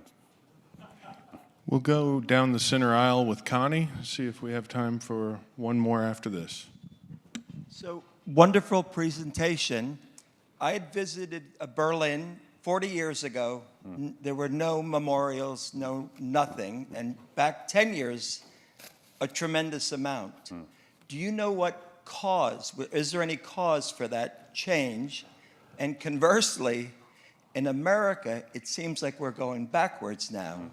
We're trying to deny slavery in high school books. We're trying to downplay it, saying that slavery wasn't that bad, that slaves were given trades, by being slaves. So anyway, it's one way, it's going this way, and in America, it's going back. Yeah, no, thank you for your question. So I think that in Germany, there were, as Dr. Mueller alluded to, the film in the US, The Holocaust, I think it came out in the 70s, was a huge wake-up call for many people. I think that because there was so much silence in Germany, there were many, children of those who lived through World War II that did not have any sense of what happened because that was not a part of the public consciousness, that was not a part of public memory. And so it was incredibly revelatory, almost in the way that, people talk about Uncle Tom's Cabin here in the US. For so many people in the North, Uncle Tom's Cabin, written by Harriet Beecher Stowe, was, in many ways, Lincoln, there's the story about Lincoln going to Harriet Beecher Stowe when she came to the White House and said, so you're the little lady who started this great war. Because she wrote, Uncle Tom's Cabin, which illuminated for millions of people in the North the realities of slavery in ways that they had never encountered. And in many ways, this film in the 1970s did so for many Germans and people across Europe. But there were also real grassroots efforts from people who themselves were the descendants of those killed, and also Germans who were simply horrified by what they hadn't known. One of those people is a woman named Leah Roche, and she was at the forefront of pushing Germany to establish, she was a television journalist, but when she became cognizant of this history, she was pushing and forcing and advocating for Germany to be more honest about its relationship to this history and to build what ultimately became a memorial to the murdered Jews of Europe. And here in the US, I think that the story of the United States, the story of America, and one of the places I went, I think I will end on this. It looks like they're trying to pull us off the stage, but one of the places I went for my book was Monticello. And Monticello was really interesting and important to me because I think that Jefferson, in many ways, embodies the cognitive dissonance of the US, in the sense that America is a place that has provided unparalleled, unimaginable opportunities for millions of people across generations in ways that their own ancestors could have never imagined. It has also done so at the direct expense of millions and millions of other people who have been intergenerationally subjugated and oppressed. Both of those things are the story of America. There is so much to be proud of, and there is much to be ashamed of. And we have to hold both of those things alongside one another, and recognize the entanglement of the two is part of what shapes the American project, and it is okay. We should encourage ourselves to hold both of those things together. We don't have to pretend America is only and has only ever been bad things, or that America is only and has ever been good things. That, like every other country, part of what this book has done for me is saying that like every country has their version of this, right? There's a lot of good, and there's a lot that's not good. And you have to hold both of those alongside one another. And so I think any effort to push us to, that disincentivizes us or dissuades us from not holding both of those realities alongside one another, from not thinking of Jefferson, that Jefferson was one of the most brilliant, important intellectual founders of this country, and he is also someone who owned over 600 enslaved people. And you have to hold both of those things alongside one another.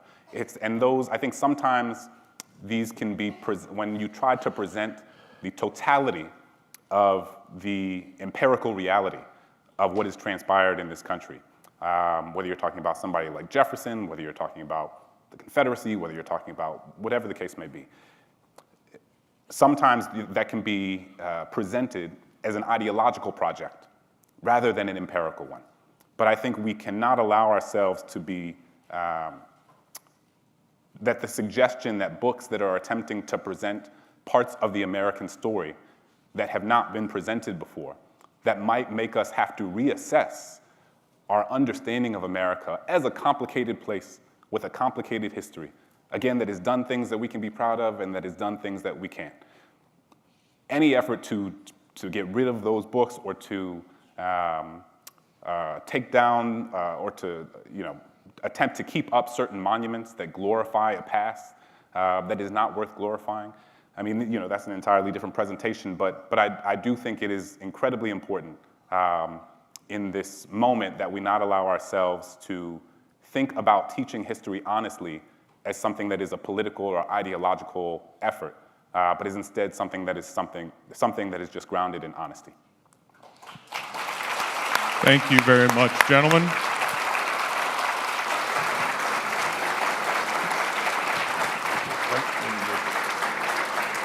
Let me just thank Clint on a personal level, and this has been an invigorating and important conversation to have, and just want to say that out of holding things in both hands, our exhibit in Liberation Pavilion starts off with finding hope in a world destroyed.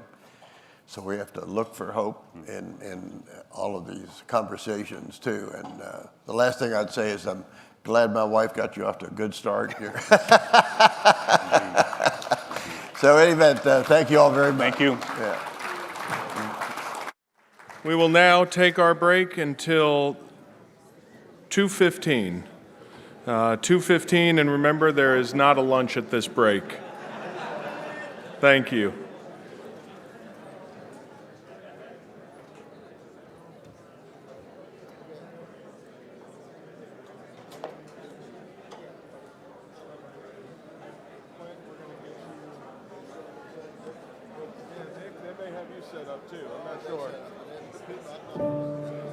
They were ordinary people, just like you and me, who never expected to find themselves like this.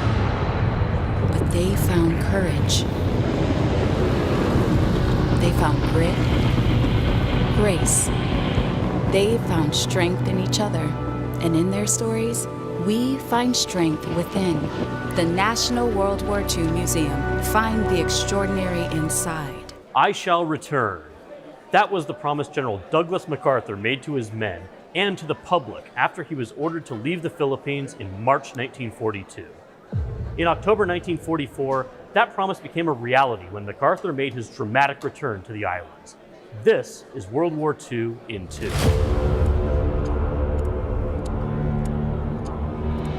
I'm Bradley W. Hart at the National World War II Museum in New Orleans.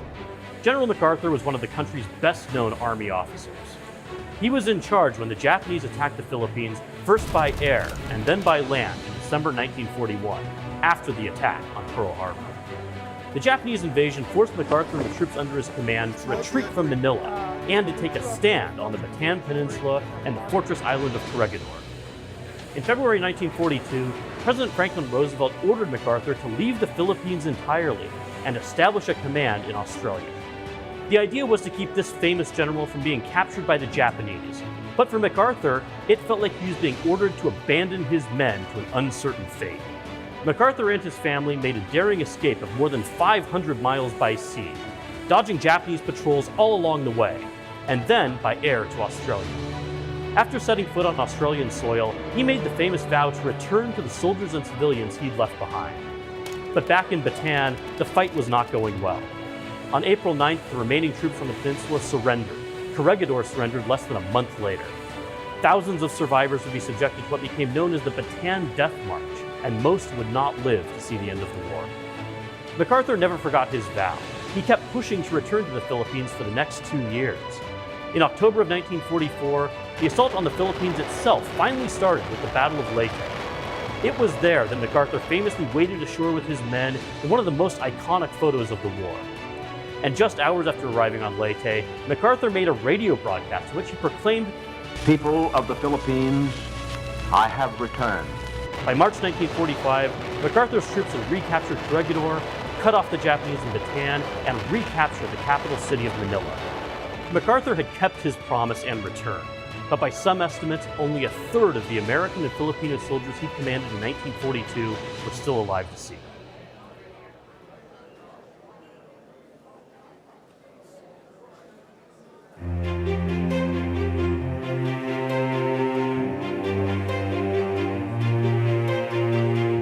I first participated in the conference in 2006, which was the first of the conferences. I've been to most of them since then. And watching the museum grow into what it has become with a full campus of pavilions and becoming the touchstone for research and an understanding of the most significant event of the 20th century is we're learning about our common heritage. It's supposed to be enlightening and it's supposed to be thrilling, and it has become that.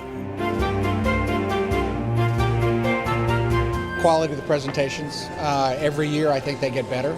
I think the quality of the researchers and the people you bring in, plus now the facilities are second to none. So this year is our first year here, but it is clearly the place to be. I was here at the first conference in 2006, and I was just so enthralled by it. I just fell in love with World War II history and the museum. An extraordinary collection of some of the best minds in the business, and the thing that I'm looking forward to is actually learning from them. Even though I've been working on certain aspects of the Second World War myself, nobody can know everything. And if you bring a couple of dozen world experts together to share what they know about their particular area of expertise, it's like having a living encyclopedia of dozens of people who really do know the answers to some of the most important and complicated questions about the war. It's great for me as a teacher. I'm usually in send mode. I'm usually talking to people. It's great to be in receive mode and hear from all these fantastic people who are here and get new insights. Not just the scholars, but the guests who are here as well. And just to be able, like I said, just to shut off the send part of your brain for a little while and sit back and learn about some things maybe you haven't thought about. I just fell in love with it. I've been coming back ever since. So it's the right place to be. When you can get with 500 other guys and gals that are interested in history, it's just the place to be. It's just one of those conferences that just keeps on giving to the history of our country.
Hi, I'm James Scott, and I lead the National World War II Museum's tour of the Philippines. And of course, the Philippines is really ground zero for much of America's experience in World War II in the Pacific. Of course, it's where the Philippines is a former American colony that we had captured after the Spanish-American War. We had helped develop it in our image. And of course, it also provided for the United States a sort of a jumping off place for all of our business interests in Asia in the lead up to World War II. Of course, all of that ends with the attack on Pearl Harbor and America's entry into World War II. In the Philippines, we visit, for example, the Bataan Peninsula, where, of course, the notorious Bataan Death March took place. We follow in the footsteps of the first kilometer of that march, where the Americans and Filipinos endured incredible suffering. We visit the fortified island of Corregidor, which is home to more artifacts, tunnels, and guns than anywhere in the Pacific. We visit former Clark Airfield, which also has the Kamikaze takeoff at runways that were used in the early Kamikaze attacks during the Battle of Leyte Gulf. What we're adding this trip that we've not done in the past, of course, is an excursion down to the island of Leyte. Of course, Leyte is where the Americans first returned in 1944. Of course, where MacArthur, had made his famous vow, "I shall return," and it is on the shores of Leyte where he completes that promise. Of course, Leyte is the scene not only of one of the most really difficult land battles that the troops are going to face taking that island, but of course it's famous for the Battle of Leyte Gulf, which is one of the largest naval sea battle in history, and of course it's also where we see the end of the Imperial Japanese Navy. So we'll spend a couple days there. We'll visit the landing beaches in Leyte. We'll visit MacArthur's old home in Tacloban. We'll also travel up to Breakneck Ridge, which was the scene of all the Japanese defensive fortifications in which American troops not only had to battle dug-in Japanese, but they also had to battle typhoons, literally 30 inches of rain in a matter of just 10 days, all while they're trying to defeat the Japanese there. So it's really, Leyte is it's an incredible piece of American and Filipino history that we're super excited to be able to bring onto this trip this time out. We spent a good bit of time as well in Manila. Of course, Manila was ground zero for the worst urban fight in the entire Pacific War. About 100,000 civilians were killed during that 29-day fight to liberate the Pearl of the Orient. We visit the University of Santo Tomas, which was one of the largest internment camps in all of Asia. It's where 3,700 Americans, men, women, and children were kept throughout the totality of the war. Many of them literally on the brink of starvation when they were finally liberated in early February 1945. We also visit the scene of some of the worst atrocities that took place, including De La Salle University, where Japanese troops massacred many Filipino civilians inside the chapel there. And of course, we also visit the United States Embassy, which before the war had been the High Commissioner's house.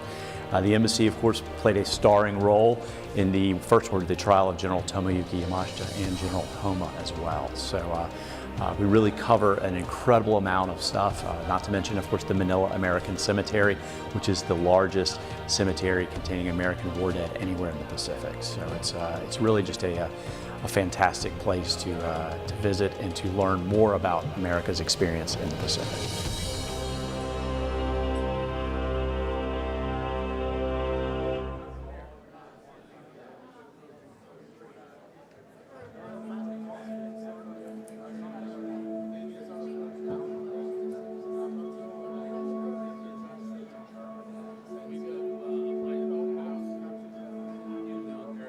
We write no last chapters.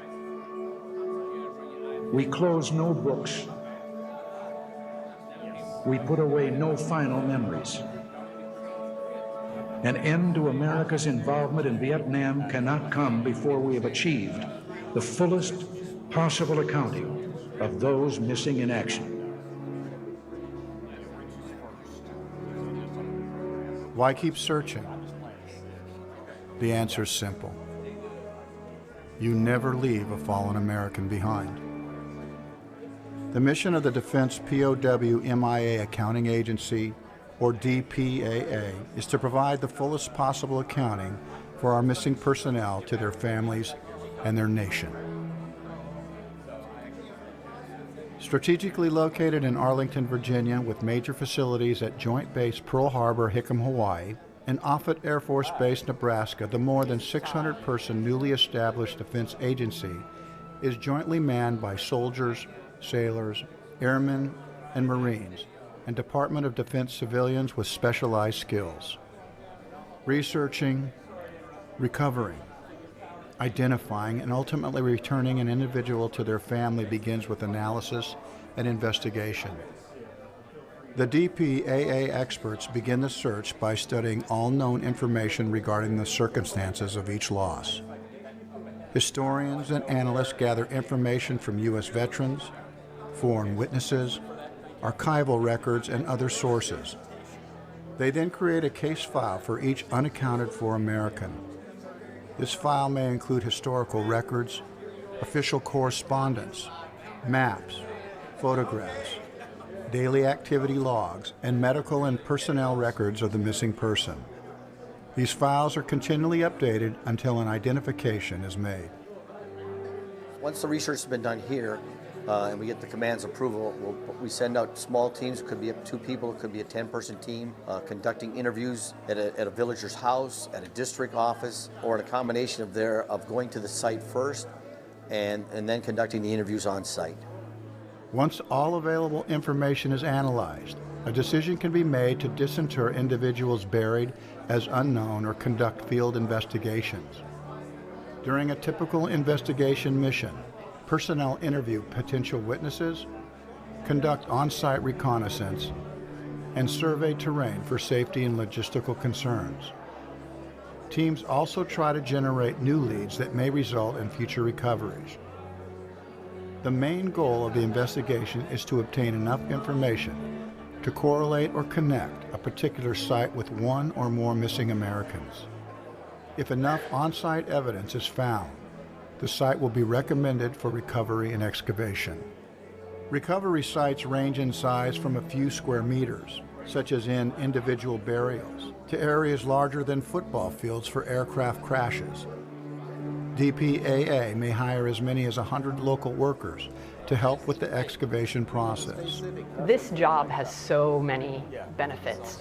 For me personally, it's an opportunity to serve the country, but also our fighting forces and kind of contribute to that as well. Professionally, it's just an incredible challenge to get to work in all the countries where we work, to travel to these amazing sites, to work with the local villagers and local officials, and just have the opportunity to give somebody some answers after decades of waiting to know what happened to their loved one, and maybe just wrestling with the grief that lack of information and lack of answers brings. We have the chance to resolve that for them, and that's just an incredible opportunity.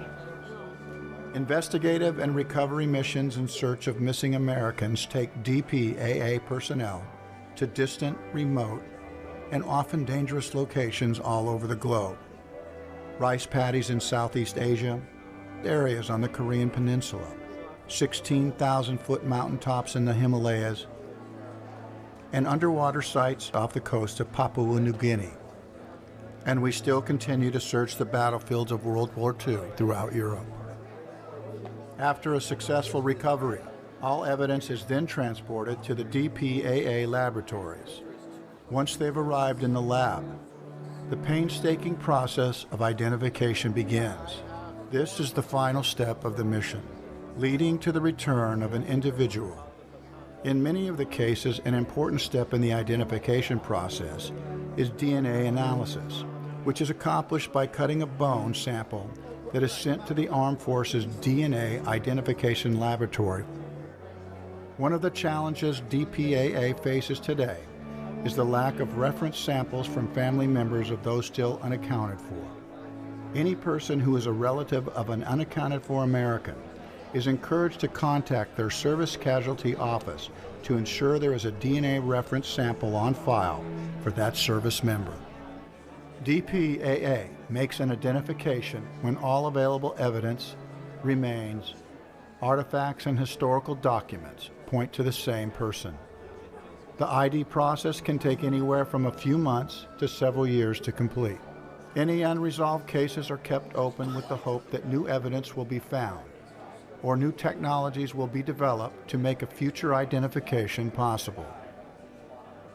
Once an American has been identified, their remains are returned to their family through their respective service casualty office. They are returned home with full military honors and given the respect they earn through their service and sacrifice for their country. Oh, as a family member, this agency, to me, is doing phenomenal work, and in a very personal way, because when somebody loses somebody like my father, and you really don't know what the story is for 70 years, and then you find an agency that knows about him and keeps his memory alive, keeps the mission alive to try to find him. It's very meaningful in a very personal way, because it means you're not just doing this yourself alone. You have a whole body of people who are concerned about finding your dad and bringing him home. That says something about how we honor our dead, particularly those who have served this nation. How are you? I'm very grateful to all of the DPAA and related agencies and the military in general, as they've pursued this in our government, and for our citizens, because they think it's an important enough mission to continue. And the way we value life, and very few nations, I don't think any other nation to this degree does this. Which, makes me proud to be an American. I just wanted to yell openly to everybody out there, he's home. Yes. He's home. I couldn't believe it. And when I went up and touched his name, I thought, you're home, you're home. It's unbelievable. I'm glad I live in the United States of America, and that we have this attitude. Leave no man behind. We're so fortunate. I want you to know, and I know from my own experience, that if something's happened to you, we will be looking for you.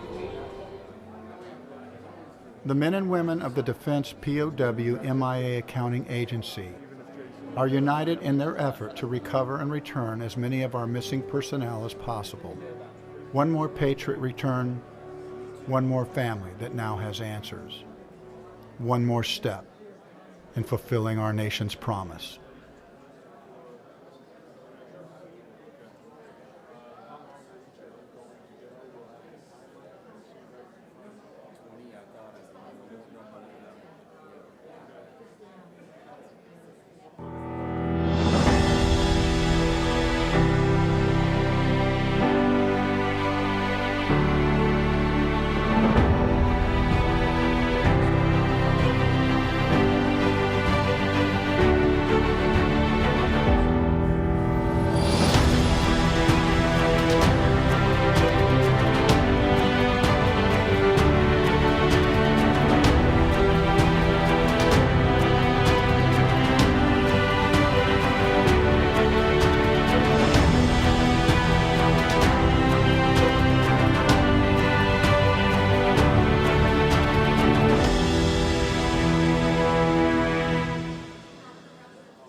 They were ordinary people, just like you and me, who never expected to find themselves like this. But they found courage. They found grit, grace. They found strength in each other, and in their stories, we find strength within. The National World War II Museum. Find the extraordinary inside. In November 1938, Nazi mobs rushed down streets, destroying Jewish-owned businesses, setting fire to synagogues, and arresting Jewish men in their homes. This is the story of Kristallnacht, the Night of Broken Glass. And this is World War II in 2. I'm Dr. Jennifer Putnam at the National World War II Museum. Kristallnacht, also known as the November Pogrom, was an organized escalation of violence against Jewish people in Germany, Austria, and parts of Czechoslovakia. Nazi authorities claimed that the night was a spontaneous outburst of violence after the assassination of a German diplomat in France, Ernst vom Rath, by a Polish Jewish teenager, Herschel Grynszpan. In reality, the pogrom was organized and encouraged by the Nazi government. On November 9, 1938, von Rath died of his wounds, and Chief of Security Police Reinhard Heydrich announced that Jewish people would be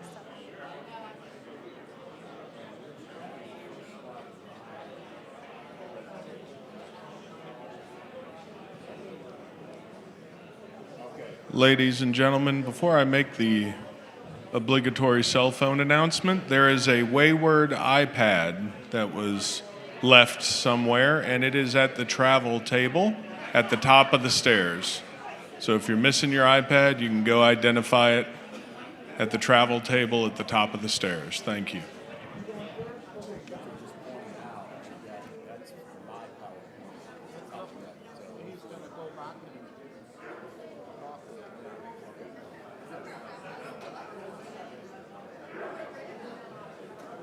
Okay, now it's the right one. Yeah.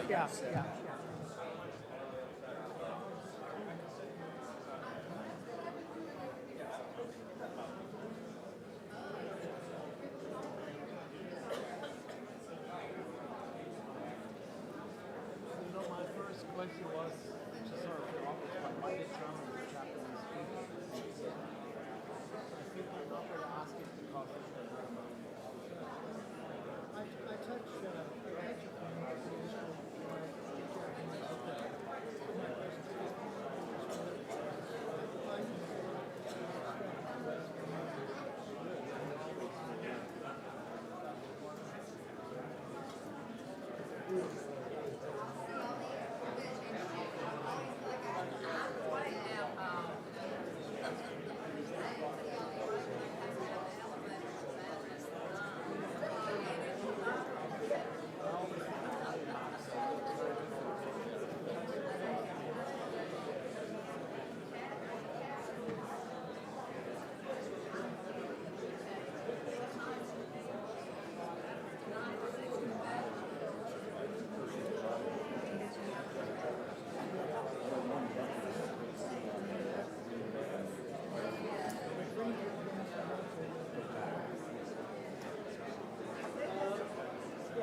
Welcome back, everyone.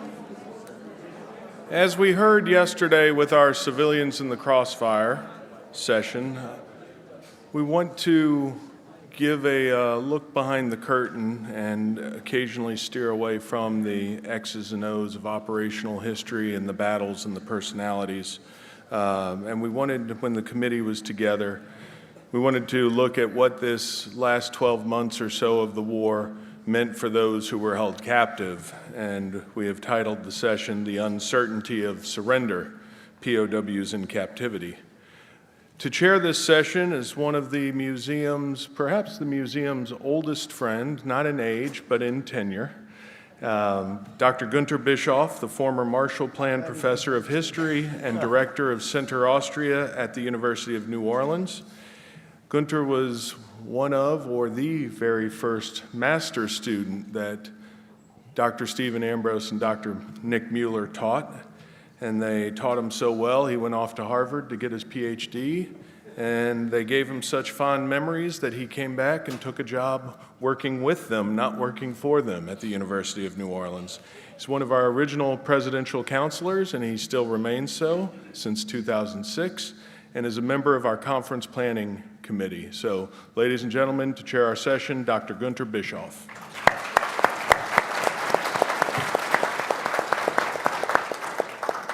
Okay, ladies and gentlemen, it's so good to be with you. Good afternoon, and also good afternoon to our folks online.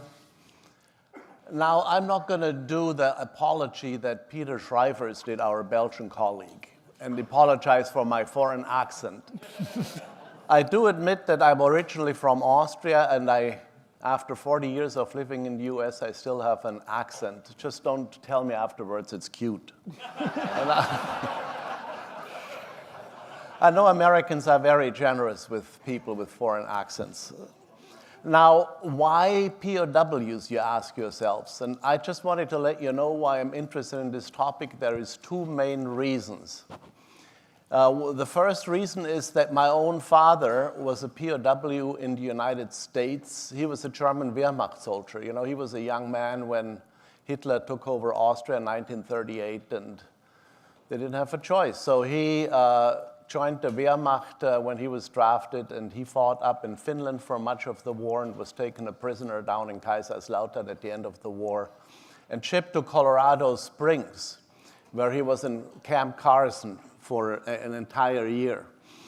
And the second reason why I'm interested in the topic is this, that I did a book with Stephen Ambrose when I got hired at UNO, Eisenhower and the German POWs. Some of you might remember the Buck Affair. Now, what was the Buck Affair all about? In a way, it was touched upon a bit by Rob Citino on Thursday evening when he talked about the Rhine Meadow camps. Buck was a Canadian writer who said, when he came out with a book called Other Losses, that Other Losses was a categorization in the American documents that meant actually war deaths. Now, I think Buck didn't really realize that the Americans had an impossible job at the end of the war in Germany. The entire army surrendered. If you recall, when the Ruhr Pocket, which we've talked about for a number of times in this conference, when the surrender came in the Ruhr Pocket, the United States got in one day 400,000 POWs. So they had to deal with millions, and in a way it showed they weren't really prepared for millions to take care of. So what they did is they put up cages in the so-called Rhine meadows. These are areas next to the River Rhine in Western Germany after the Allies crossed the Rhine, so they put them close by.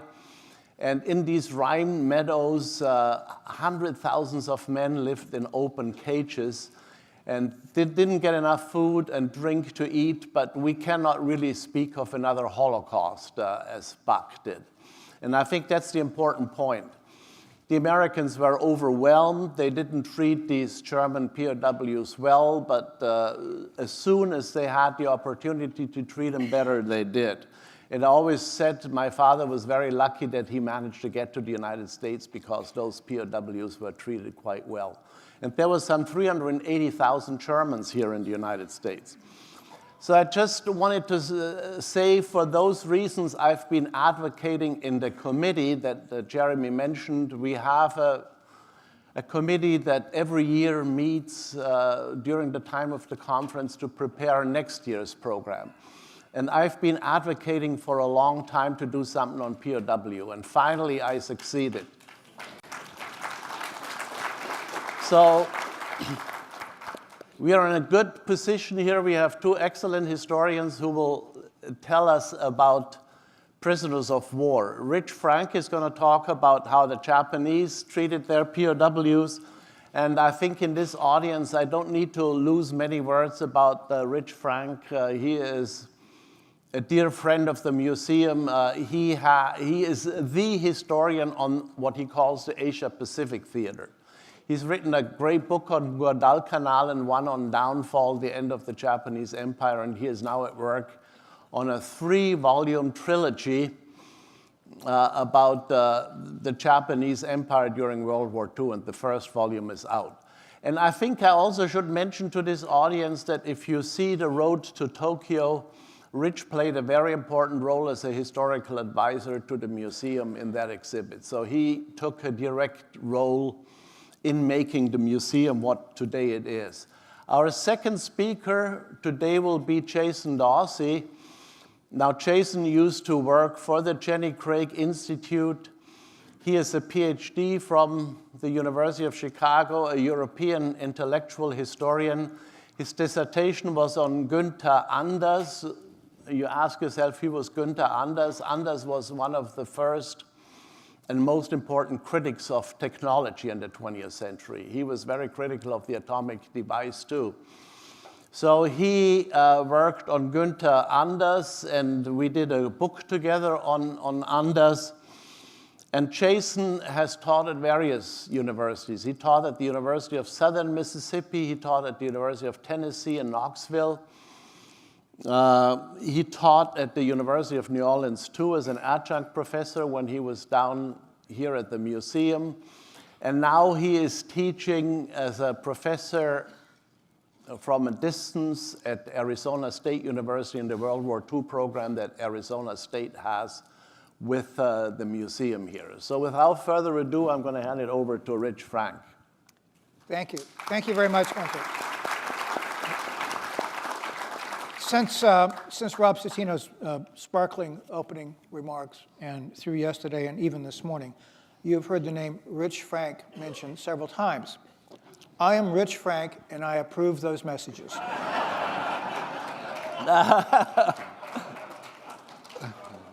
Okay. That's about the last humorous thing we're going to have in this presentation. Oops, what are we doing here? I'm not getting a side flip. Yeah, it is up there. Oh, is it back up there? Oh, there we go. First thing I wanted to talk about, I use two very old but very standard American reports to use the numbers for Americans in World War II. One by the Army, which you see there as you look at it on your right, and on the left is the Navy version. Because these cover all the campaigns, all the battles, and are very useful for the purposes of this presentation. Let me start then with a basic overview. Now, these are American casualties in World War II confined only to battle deaths, right? There's about 113,000 other deaths in World War II which were outside of battle deaths in the armed services. You have about 9,000 merchant mariners dying, and you have several thousand civilians dying that we know, although the civilian numbers, I think, are very soft.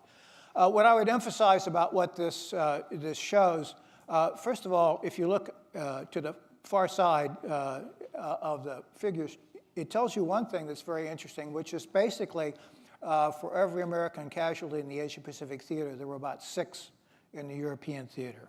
The second thing I would point out to you is that if you look just next to the total, you'll notice that there is this unaccounted theaters. Even as good as our numbers are of the total number of million battle casualties, about 32,000 the Army and the Navy were not able to actually associate with a specific campaign or battle. But you can tell, obviously, that this is, by comparison with most other combatants, as tragic as every individual number is, the United States got through the war with a relatively low total rate of casualties during the war. These are the Army and Army Air Force numbers. Now, back in World War II, we had no Air Force. Some would still say that's a good thing. And you'll see that you have the numbers for both the Atlantic Theater and what I call the Pacific Theater, and then again the undesignated theaters, and you'll see what the numbers are for that. When you look at that, it gives you some perception of just exactly how steep the death total is in the Pacific Theater, and how relatively lightly the POW death total was in the European theater, which of course is one of the reasons that made being a prisoner of the Japanese such a horrific experience during World War II. And I'd like to point out that basically when you're, I'm sorry, I think this skipped over one of my slides. Yeah. Army Air Force. Oh. This is a picture that was taken at the west entrance of the Malinta Tunnel on 6th May 1942. at the surrender corregidor. And the reason why I have this up here is if you look at this photograph, for every 10 individuals in this photograph, 4 of them, but statistically, were going to die as a prisoner of the Japanese. And I think this is in some ways more powerful than just giving you the statistics when you actually get to look at the actual individuals.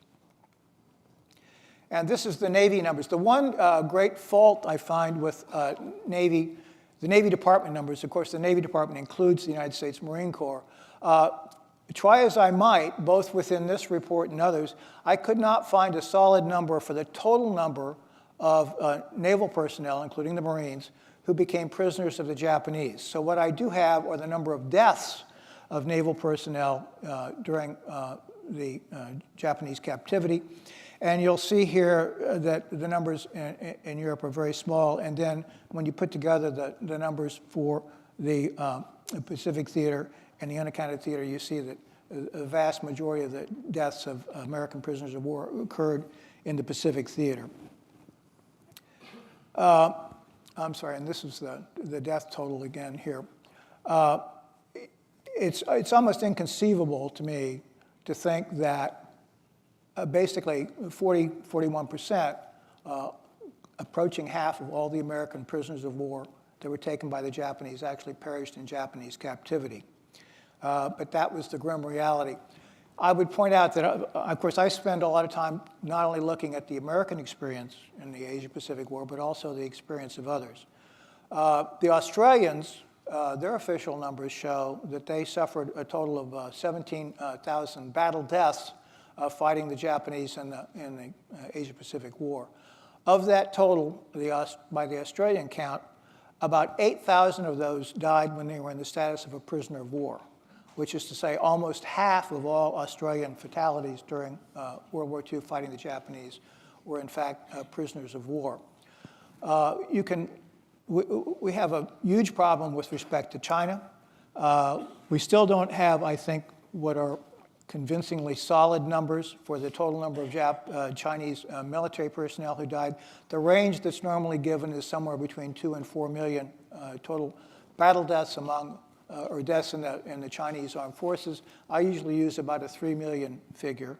And what's really disturbing is we don't really have what I deem to be good numbers with respect to how many of those Chinese were taken prisoner and how many of those survived.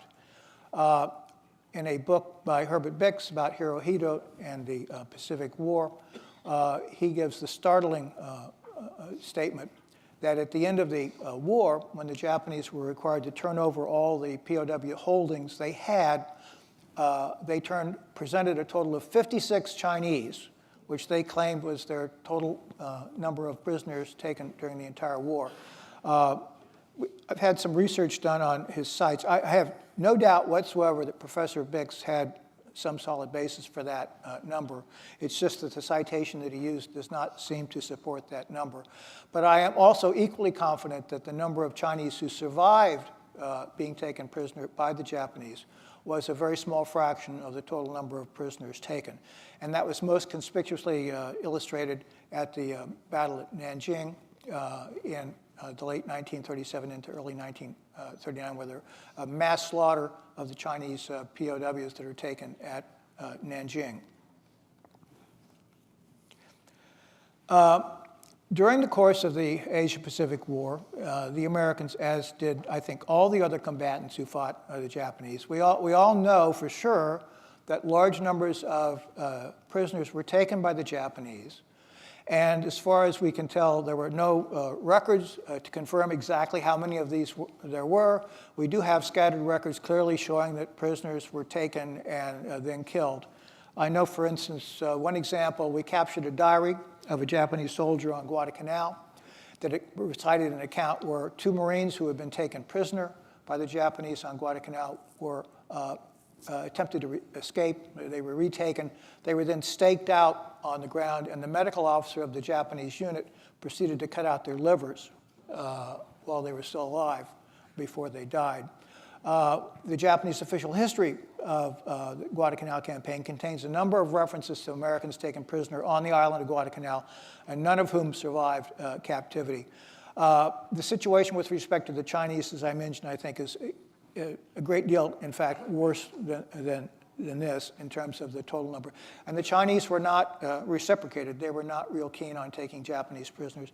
And this was characteristic of virtually everyone who fought the Japanese during the war. One of the things that becomes very clear if you look not only at the American battles against the Japanese, but if you look at the Australians, the British, the Indians, even the black soldiers that the British Commonwealth brought over from East and West Africa to fight in Burma, they encountered the same enemy that fought under the same set of battle ethics of not taking prisoners or conducting really horrendous torture deaths of prisoners they took.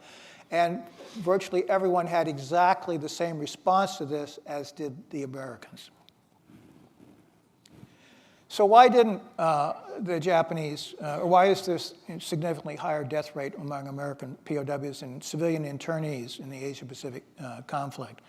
Well, I think the first and most important reason that explains the extraordinarily high death rate just with respect to the Americans is that for American military POWs, most of them were taken in the Philippines and in the Netherlands, East Indies in the first 6 months of the war. And these individuals were almost entirely captured under conditions in which they were very severely physically impaired and also psychologically impaired. Compared to, say, the Australians or the British who were taken prisoner in the Malaya campaigns, the Americans were in a much, much worse physical shape when they entered captivity than those other Western Allied forces. Secondly, the Japanese were never prepared to take that number of prisoners, and that clearly was an aspect of why there was a high death rate. For instance, in Bataan, they captured many, many more Allied, particularly Filipino and American prisoners than they expected at the time. And finally, there's just simply the fact that the Japanese armed forces had eventually evolved by 1941 into a set of dictates with respect to their conduct during the war, which told their combatants quite clearly that to be taken prisoner was the utmost in shame, and they should never be taken prisoner under any circumstances. And the corollary to this was that anyone who would surrender to them, obviously, they regarded as contemptible. There is some literature that's been written that attempts, in my view, to try to explain this away, that no, the Japanese really were not motivated by the things I've just talked about, but they simply had administrative problems or difficulties with handling so many POWs. But once again, if you go back and look at the entire sweep of the Japanese records with POWs going back to China in 1937, it seems to me it's quite clear that this was something that was simply endemic in the conduct of the Japanese armed forces during World War II. The other thing that became a tragic feature of prisoner captivity was that when the Allied forces, American forces, Australians, began closing in on Japan, particularly in 1944, the Japanese began attempting to evacuate a lot of POWs from areas that they thought might come under control of the Americans or the Allies. And they were put on ships, and tragically, these ships were unmarked, and in many instances, they were sunk by usually American submarines and some British submarines. And you'll see the numbers that died on these ships and the sinkings were quite high, as they lay out here in the slide. We don't have really good numbers with respect to the Australians because there's some mixed groups of British and Australians. The sources that we have available don't clearly segregate the two.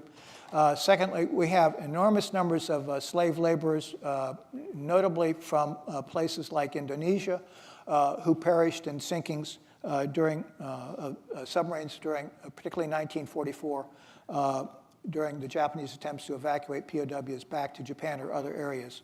The worst single instance of this came in September 1944 when a British submarine, the Tradewind, sank this merchant ship, Yuno Maru, and you'll see that this horrendous numbers of both POWs and slave laborers died in this one single incident during World War II. I've given you a lot of statistics, and I want to close out simply to tell you, I want you to just look at the faces of these men and know what fate awaits them, and remember. Thank you.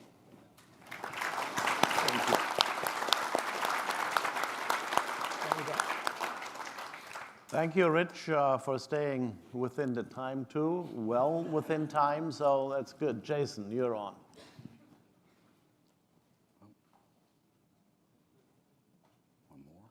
There we go. Ladies and gentlemen, it is great to be with you today. It's always good to be back with friends and colleagues here at the museum and such a passionate and enthusiastic audience. And I want to just very quickly thank Mike Bell, Jeremy Collins, and Connie Gentry for the opportunity, and to be on a panel with Gunter and Rich is just always just an extra, a bonus. So I want to jump right in terms of covering with you. I'm going to do things a little differently than what Rich did, and that I'm going to really focus on the last 6 months of the war in Europe and what happens with American prisoners of war. Then this lead image, I'm actually kind of getting this out of the way, is men of the 14th Armored Division are liberating O-Flag 13B. The site of this is actually first week of April of 1945, and some 10 days or so after the notorious Hammelburg raid. I don't want to get into that very much as it gets so much attention regarding American prisoners late in the war, General Patton and his son-in-law. If you're really interested in this, I would highly recommend the oral history with Abe Baum leading this raid and what he has to say about it, conducted by the museum. So what I want to do here is kind of have a couple of guiding points I'd like us to think about. And one is that we're now like on the cusp of these major commemorations, the 80th anniversary of the end of World War II, and to think about where POWs should fit in these narratives. You know, where do we include them in this story? How much attention should we get? We're certainly going to get a lot of attention, and rightly so, about the American liberation of the SS-run camps, the concentration camps, the kind of revelations about the Holocaust, other groups targeted for genocide. What we don't want to do is in the process lose sight of the fact that prisoners of war are also caught up in these events in the last months of the war, and their stories should be taken very seriously as well. So one point to note here before I kind of explain this map about the German Stalag system is that we're dealing here with dramatically different numbers than what Rich pointed to in the case of American POWs in Japan. And there are very good reasons, actually, for that. And so far as that, the Japanese contempt for surrender, certainly issues about race one can talk about.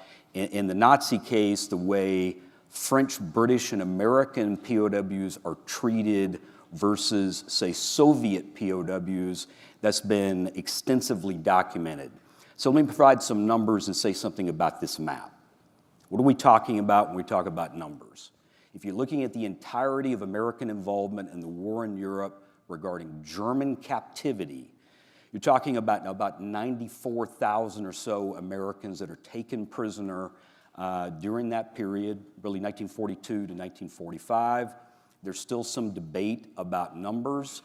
I'm drawing on some of my own experience working for the Defense POW MIA Accounting Agency. I'm still very proud of the fact I was the first DPAA fellow here at the museum, and a lot of work done by my former colleague at the museum, Kim Geis. So one number, and I think it's a solid number, that's been proposed is about 1,100 Americans perished in this German POW camp system. That puts around between 1 and 1.5% as a mortality rate. Gunter Bischoff and Stephen Ambrose, in the book that Gunter has in front of him, they talked about 1%. You will sometimes see people push that up to between 2 and 3, but I think in general, you're saying between 1 and 2% of American prisoners in the German system did not survive. So one can say easily 1 is too many. But when we think about, and we have to think about the fact that According to Christian Streit, a German historian in the late 1970s, he estimated that 57% of Soviet prisoners of war in German captivity perished. That totaled about 3.3 million individuals. So these discrepancies we can't lose sight of, and I'll actually say a little bit about them as we get further along. Now this map, and this is just very quickly showing you a map of the German Stalag system. According to the United States Holocaust Memorial Museum, they're counting all camps that were maintained by the Nazi regime. You're talking about 30 to 40,000 camps of all sorts. Everything from concentration and extermination camps to ghettos to forced labor sites to POW sites. So one of the inmates in this Nazi system, David Rousset, he was a French leftist, a resistance fighter. He coined this very evocative phrase right after World War II, that the Nazis had a concentrationary universe. It's quite a phrase, and yet it's too narrow to really capture just the full vastness of the system here. And this shows camps in Germany and present-day Austria. Some of these are now in present-day Poland or in present-day Lithuania or present-day Czech Republic, if you were really looking at where they're at. Stalag, by the way, I think many of you are aware of this, is really just an acronym for the German Stammlager, which you could translate perhaps as base camp or main camp. They're often sub-camps of these, and then you see the Roman numerals. That has to do with the German Armed Forces defense districts around the country. So a Stalag 9 or a Stalag 4 lets you know what district you're in, and sometimes there are A, B, C, D, etc. camps in each of these districts. So I wanted just to get that out of the way. And I'll say something here about Angelo Spinelli in a second. Just wanting to show the human side of this about being a prisoner of war. There had been American prisoners of war in this system since at least the second half of 1942. Those were primarily airmen, most of those shot down over Western Europe and then brought into this system. And the first real infusion, big numbers that come in, is 1943, Kasserine Pass. And then with the air war, especially American involvement, 8th Air Force in 1943, those numbers steadily grow. Angelo Spinelli is one of those individuals. He was a photographer of the U.S. Army who was captured at Kasserine Pass, ends up in Stalag 3B and Stalag 3A. It's a remarkable story. He was able to do a little bartering with one of the German guards, was able to obtain a camera, and he would move around, especially Stalag 3B. He would put the camera in his trousers, unzip, and just take photos left and right. And then he made deals with, in fact, German guards to develop the photos. We think about 300 or so of those actually survive.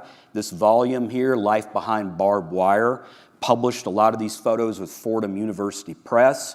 And it's amazing, in fact, what he shows. I mean, he's showing the barracks, he's showing, in fact, a lot of the American prisoners who are involved in calisthenics, they're playing sports, they're playing cards, etc. And one of the things that his volume captures, I mean, he's in there very early, some 24 months in captivity, is that in this very early phase, that a lot of the American prisoners, what they remember of it is boredom. They remember feeling helpless in some ways about the fact they could no longer be with their buddies, they could no longer really participate in the war, but it's not onerous. They were generally treated fairly well according to the Geneva Conventions. The food wasn't great, but it was reliable. You know, in terms of having blankets, you know, in terms of having footwear, etc. So relations with the guards, you don't want to romanticize it, but often were not that difficult. And they were very well aware from early on that the way they were treated, if there was a Soviet compound there or a place that held people from Poland or Yugoslavia, was starkly different. And Spinelli, in fact, and this would have got him into serious trouble, took images, in fact, of some Soviet prisoners who were executed there and was able to smuggle those out. So what I want to kind of note here, though, is that this notion about The Geneva Conventions, a fairly stable, not the most pleasant environment perhaps, but human at some level. This really does begin to break down in 1944, and it certainly will break down after the Battle of the Bulge. I want to note here very quickly a couple of instances of this. Most of the American prisoners you look at, if you look at their memoirs, if you look at oral histories, they will talk about the fact that later, after the war, they really start getting a full sense about this parallel universe, this SS run, about the concentration camp system. Many of them, of course, at the end of the war see all the footage that we're familiar with, the photos and the newsreels about the liberation of the camps. But there are some cases of American POWs who find out firsthand what this system is like. These are two examples, L.C. Beck Jr. and Joseph Moser, both airmen shot down over France, June 1944, and then late July or August 1944 from Moser. They're actually rescued by members of the French resistance, and it's a stunning story. What it ended up happening is that these groups had been infiltrated by informers. Still not clear, in fact, who they were, a man and a woman, and they're taken to Paris and promised that they're going to be taken to Allied lines. Again, this is after D-Day, the summer of 1944. And then sometimes one by one, in some cases, it may be 3 or 4 of them, they're brought to Paris and they're turned over to the Germans. Not the Luftwaffe, not the Army. They're turned over to the Gestapo. And what many of these men recall is being dragged out of the cars and being beaten. And then they're actually held in a prison at Frayne that the Gestapo used for French resistance fighters. And then as the Allies are nearing on August 15th, 168 of them, Allied airmen, they're not just Americans, people from Britain, from Canada, from New Zealand that are there. They're put on a train, and they believe, in fact, they're going to be taken to a Stalag Luft camp, a camp maintained by the German Air Force for airmen, POWs. It's a several-day journey in August, and they begin to get something like the experience of what Jews and others had gone through. They travel across Germany, and where do they arrive at? It is not a Stalag Luft, it's Buchenwald concentration camp. And when they're taken off the train, they're greeted by black uniformed SS men. And all of them, when you see them talk about this experience, what they never forget, because they're expecting to see Luftwaffe personnel, is they get there and these SS men relish it, right? You see the chimney right there? That is the only way you're ever getting out of here. So what saves these 168 Allied airmen, in fact, is an American air raid nearby in Buchenwald. There's a Luftwaffe team that investigates in the fall of 1944, and while they're there, these airmen realize these are Luftwaffe, and they are able to contact them and say, we should not be here. We are airmen. We should be under your custody. And so almost all of them except 2 are taken by the Luftwaffe. There's a team that comes back a few days later, and they tell the SS, quite extraordinary, these are our men and we're taking them. Unfortunately, L.C. Beck had contracted pneumonia, one of these endless SS roll calls that they would subject inmates to, and he perished in that camp, we think, in late October of 1944. He left an extraordinary journal behind that was published by his parents right after the war, where he talked about, in fact, being taken very good care of by the French resistance before the informer was involved. Moser will be transferred to Stalag Luft 3 and eventually to Stalag 7A. I'll come back to that later. And he survives and lives to be 94 years old, died in the last decade. So talking about the last 6 months of the war, you have to really deal with how from December 1944 forward, the German Stalag system, this POW system that had been fairly stable for several years, really goes into deep crisis. And it goes into crisis for reasons I think we can all appreciate, which is that the Germans in that last phase, first they get a big infusion of American prisoners from the Battle of the Bulge, just tying in things we've been talking about the last couple of days. Anywhere from 20 to 25,000 are funneled into this system, and they're funneled into this system right at a moment where the Americans, of course, will turn the tide against the Germans at the Bulge, regain the initiative late January, early February 1944, and the Soviets hit them with a Vistula Oder offensive in mid-January. So they're now pushing deep into German territory, and the Germans themselves finding increasingly difficult to just feed their own personnel at these camps, much less the prisoners that are there. One of the men who comes in, not part of the Battle of the Bulge, but is Colonel Hubert Hub Zemke, pictured right here. He's shot down. His P-51 comes down in late October 1944. He's taken prisoner and is sent to Stalag Luft 1 at Bart. It's up on the Baltic. The American inmates there love to talk about beautiful Bart on the Baltic, how they refer to it.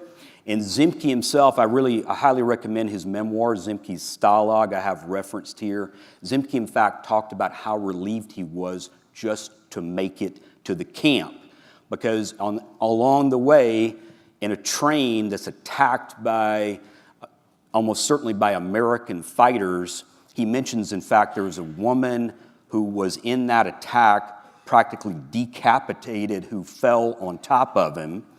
And once the train kind of ground to a halt, he helped with the wounded, but there were German civilians nearby who saw him and wanted to take revenge on him. And Zemke mentions the only thing that saved his life was a Wehrmacht lieutenant who pulled a pistol and told the crowd to move back. So he's one of those, in fact, that was just thrilled to make it to this POW camp and be under the control of the German Air Force. Once he's there, he will note, in fact, Zemke, he's of German descent. He knows German. He also has a little Russian. He can communicate very well with the commandant, and he realizes how things are deteriorating in the camp.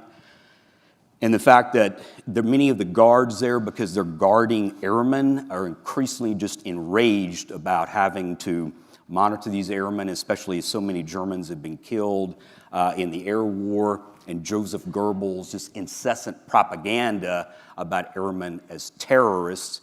And he also notes that his own men, just talking to the Americans, would enjoy walking up to the German guards and just shouting, "Come on, Joe, come on, Joe," Joe being Joseph Stalin, taunting the Germans that the Soviets were getting closer every day.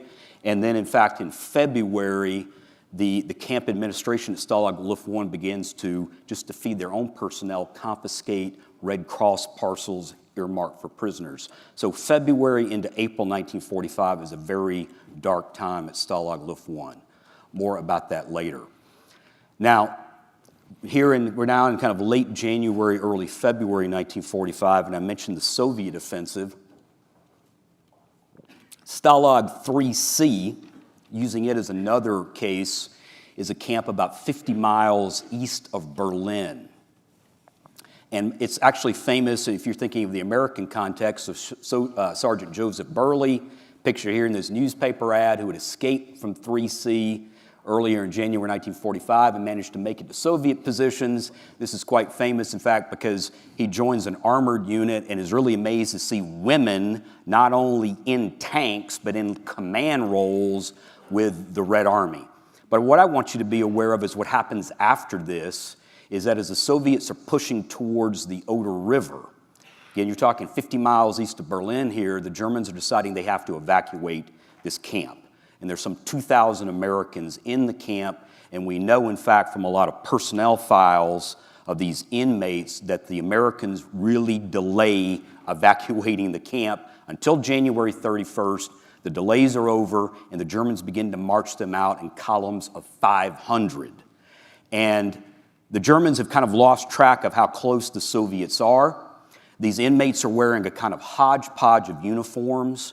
Again, the Germans having problems just keeping food, about keeping blankets, about keeping footwear and coats for these inmates. They're wearing really whatever they have, and a Soviet spearhead surprises them. And when the Soviets show up, they've really only gone a few hundred yards out of the camp.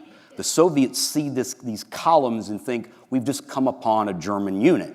So they open fire on the head of the column. And then absolute pandemonium ensued. The people at the front of the column, and here I'm just talking about the Americans in this evacuation, they make it to the Soviet positions and they say, oh, we're Americans, we're Americans. And the Soviets take them in, and the group at the back, still closest to the camp itself, the Germans keep control of them, and there's this terrible situation where people in the middle flee into a nearby field, are pinned down, and caught in a crossfire as the Germans begin to return fire. This is an awful situation.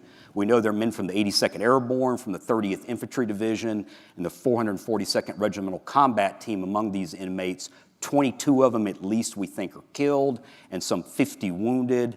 The Germans will counterattack the next day and push the Soviets back, and it's just absolutely vicious fighting in this area until March. I mean, the whole area is just destroyed, especially by Soviet artillery. And these Americans that were fortunate enough to make it to Soviet positions, they go through an extraordinary journey, eventually going out through Odessa and Ukraine before their return to Allied positions. I'm running out of time here, ladies and gentlemen, so I just thought I would also note here a couple of, very quickly, some fairly famous cases. Stalag 11B in Eastern Germany. It was noted as one of the harsher camps within the German system, overall known for the Geneva Conventions following those.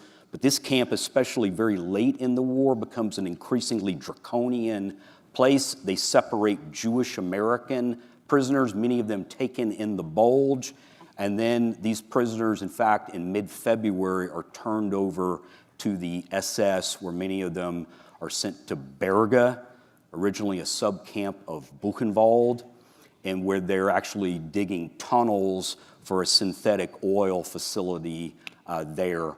And then as the Americans, Third Army, are getting closer to this whole area, the SS will evacuate them. And speaking of these Americans, these service members finding out more and more the experience of what Jews and political victims had gone through, they're marched, a kind of death march, and maybe up to 300 of them evacuated, forced to march in early April. 73 of them perish.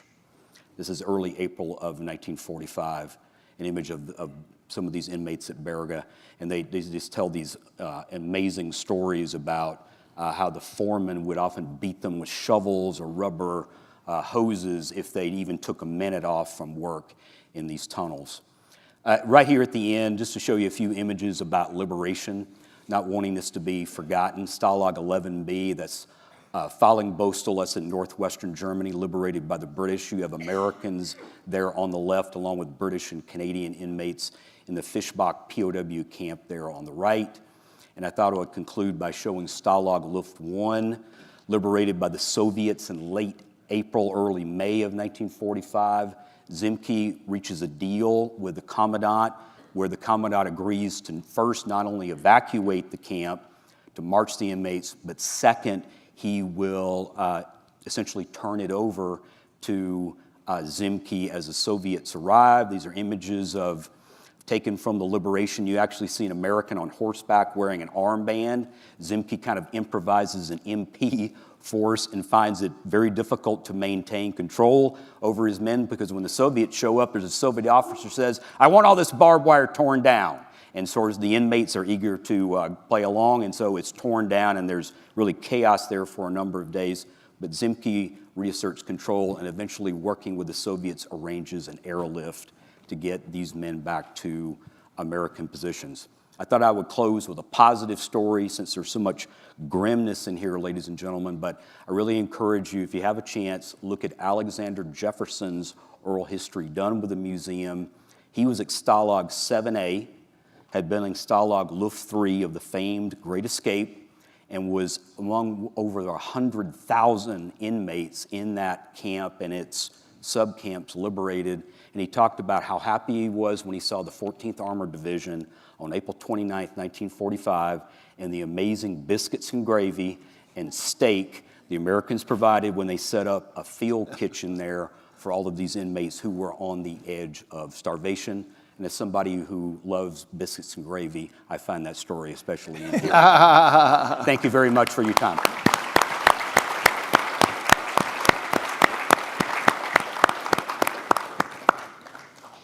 Okay, we got two very different approaches to telling the POW story. Rich Frank gave us the statistics. Jason gave us a lot of personal stories. I think they're both good to get this history uncovered. So, ladies and gentlemen, you know the routine. I'm going to ask them a couple of questions, and then we're going to turn to the audience. So, Rich, you know, you have the picture of the Bataan prisoners, and I think American authorities had a good idea of the atrocities that happened to the Bataan prisoners. How was the story then handled with the American public? Do you tell the public or you don't? Right. Well, actually, there was a void for quite some time after April, May 1942, where we didn't really know exactly what had happened. There were some little pieces of evidence, but nothing that was really full and compelling. In 1943, however, 3 American officers escaped from a POW camp on Mindanao, and through a long chain of events, they eventually managed not only to survive, they were picked up by an American submarine and taken to Australia. General MacArthur was very insistent that anyone who came out of the Philippines, civilian, military, whatever their age, he would personally interrogate them. So these 3 individuals, particularly a fellow named William Diess, who was an Army Air Force officer, who had the most graphic account of the Bataan Death March, really, that was the crystallizing event to alert at least American leadership as to what had happened to American POWs. What then happened, however, was a real conundrum, which is that the message that they gave, particularly Diaz, was how horrific the conditions had been at the Bataan Death March, how really difficult was the life of POWs, how many had died shortly after the Bataan Death March, how many were starving in Japanese captivity. That was one part of the story. But the other part of the story was that the one thin barrier between extinction and life for most of the POWs was that occasionally the Japanese would let through these Red Cross packages.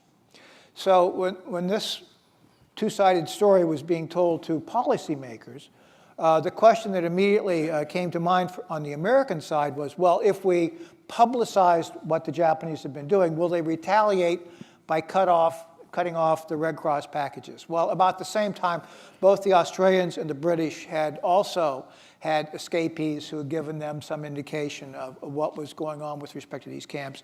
And both the Australians and the British were quite insistent that the story should be publicized. And this conversation went on into the fall of 1943. And finally, basically, there was a fiat issued by the British and the Australians that they were going to go ahead and publish regardless.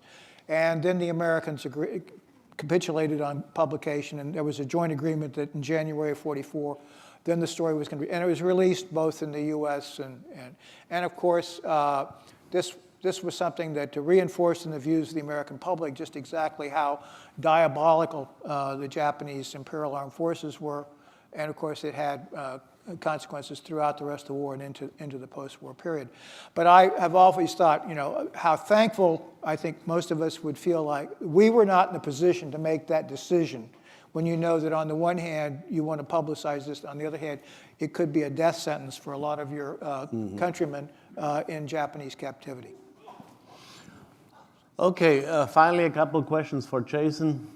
Jason, you make a big point about how the Germans treated Allied POWs before the final 6 months and during the final 6 months.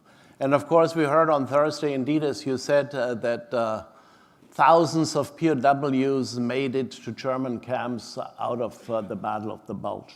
So they all encountered very bad circumstances. So can you tell us a bit about why the circumstances deteriorated so badly?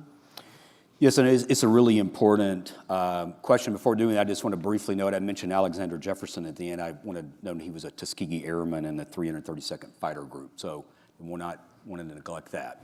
But about the last 6 months, so a couple of things that go back to Rob's keynote on Thursday night, I'd just like to reiterate, is, he mentioned, in fact, the destruction of German infrastructure that was already well underway and then really just accelerates into early 1945. As the Allies are pushing onto German territory, they have total dominance over the skies in terms of the Germans being able to move anything by truck or train.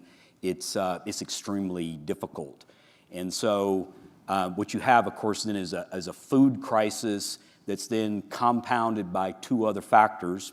One, of course, Rob mentioned too, which is the historic winter of 1944-45, and then overcrowding as the Germans are moving POWs from one camp to another to keep control of them. And that just varied depending on where they were at, keeping them from the Americans or the British or from the Soviets. And so you have these big influxes of inmates into camps that are not prepared for them. They're simply not prepared. And I mentioned about Stalag 7A. They actually received like several thousand British prisoners and moved there, and the camp commandant is not even notified these men are on the way. So they have no preparations really to accommodate them. So you have all of this overcrowding, and what of course follows with that. Typhus and dysentery become major problems on top of what you would expect during winter, influenza, and pneumonia. So these are really become catastrophic conditions in many of these camps.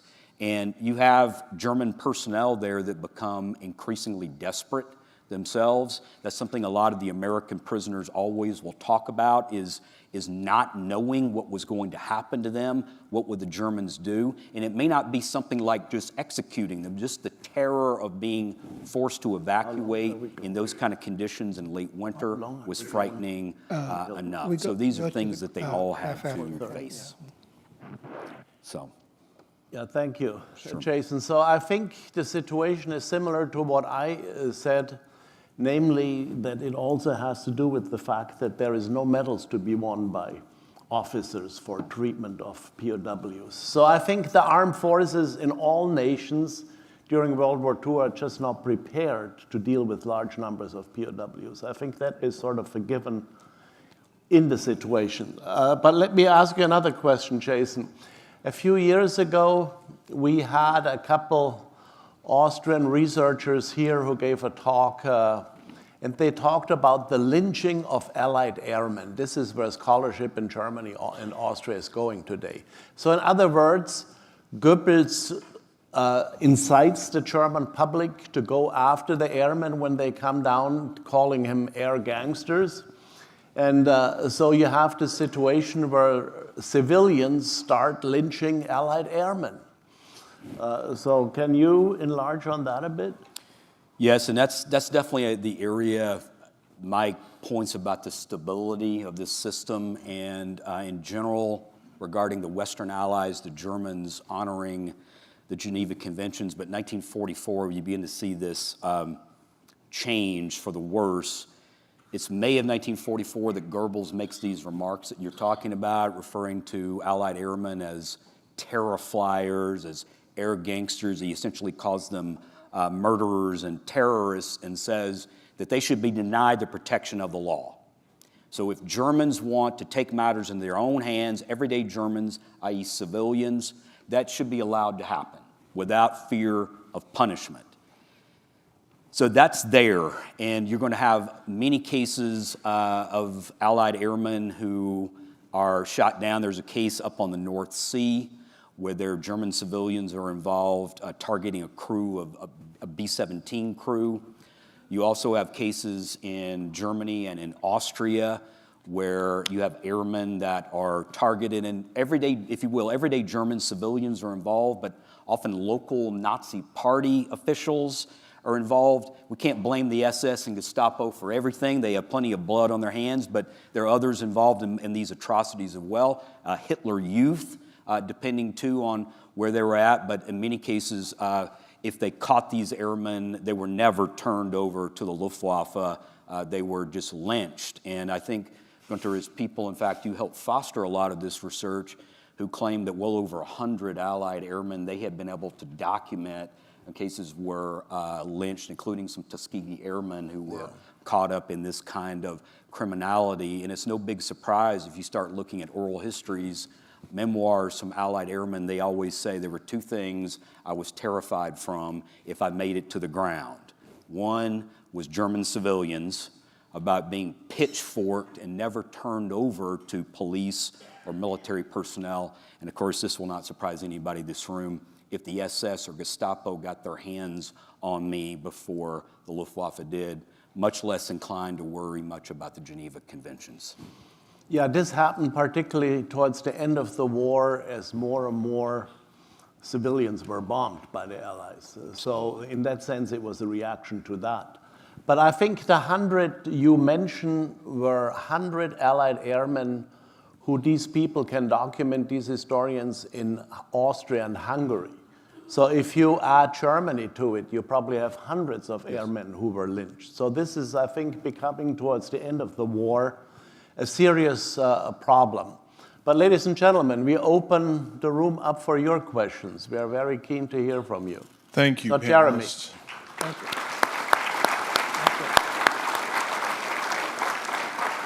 By the way, I think I forgot to mention at the beginning that Jeremy was promoted this year, and you've seen his new role, so we should all congratulate him, I think. Hey.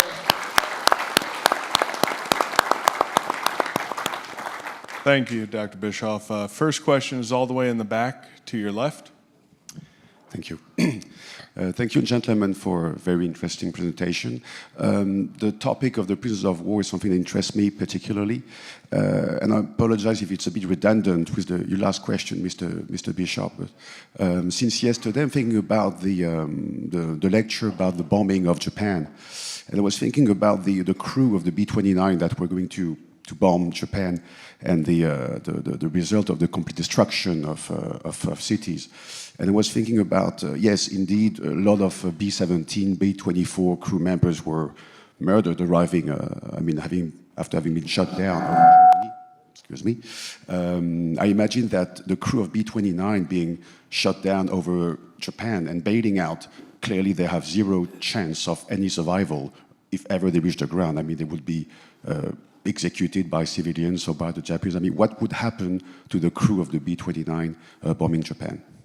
Thank you. Yeah, that's a good question. One thing about bombing Japan is that the Army Air Forces sustained a much lower rate of total aircraft losses and aircrew losses than in Europe, much, much lower.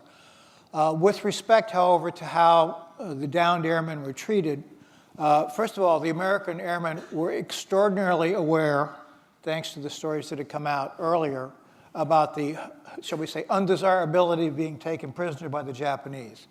So one aspect about that usually gets overlooked is that aircrew, if they had any ability to get their aircraft out over the sea, would normally attempt to do that and ride the plane down rather than bail out over Japan. And indirectly, I'm sure that caused a pretty fair number of fatalities during the air war over Japan.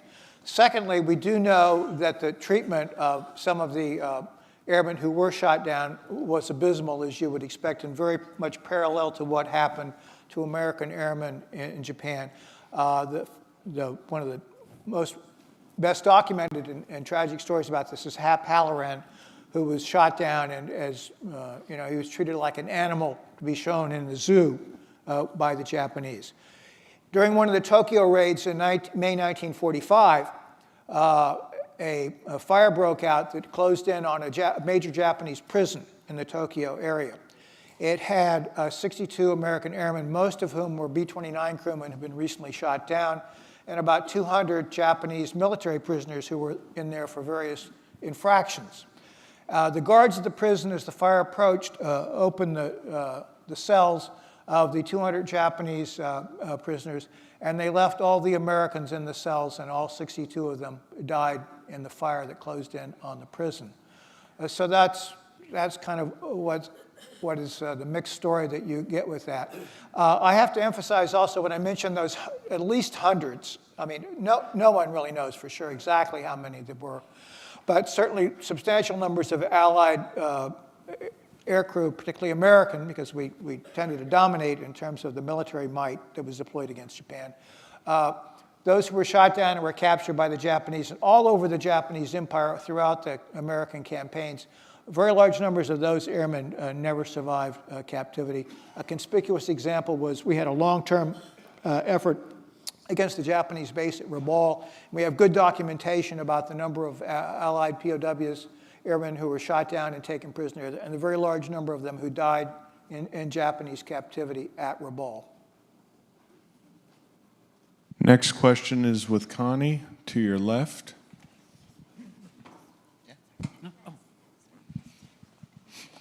Thank you. Do you know anything about any Allied merchant mariners that were captured by the Japanese? Were they treated as military or as slave laborers?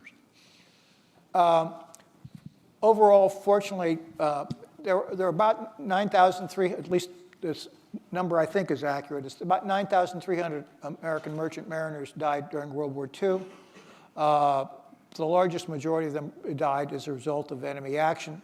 The number who were killed in theaters involving the Japanese is a little unclear, and it's a much smaller fraction of the total, particularly because the largest number of American merchant mariners who died in 1942 during the big U-boat campaigns off the American and Gulf coasts.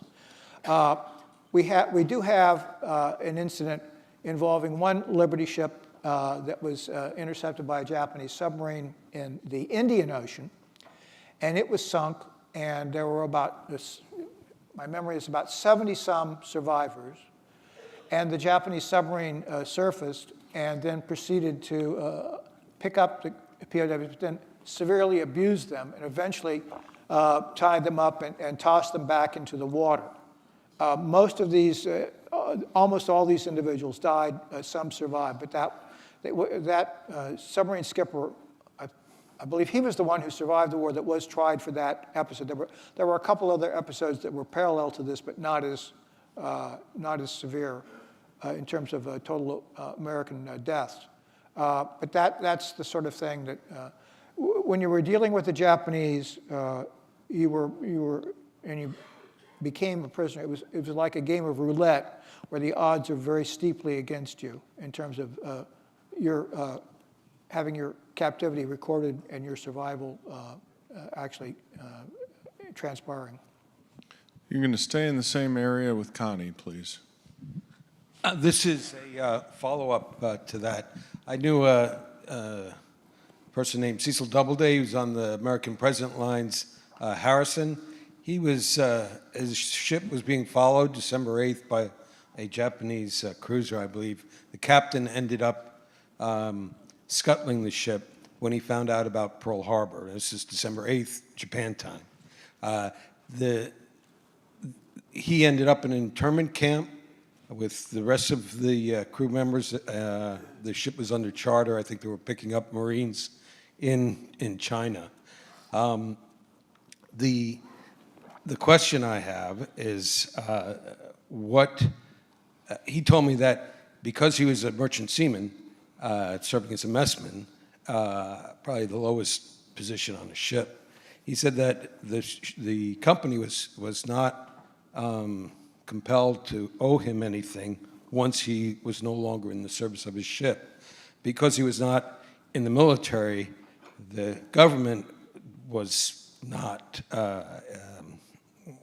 paying, going to afford him anything once he was interned, and literally spent the entire war in a Japanese internment camp from till August 45.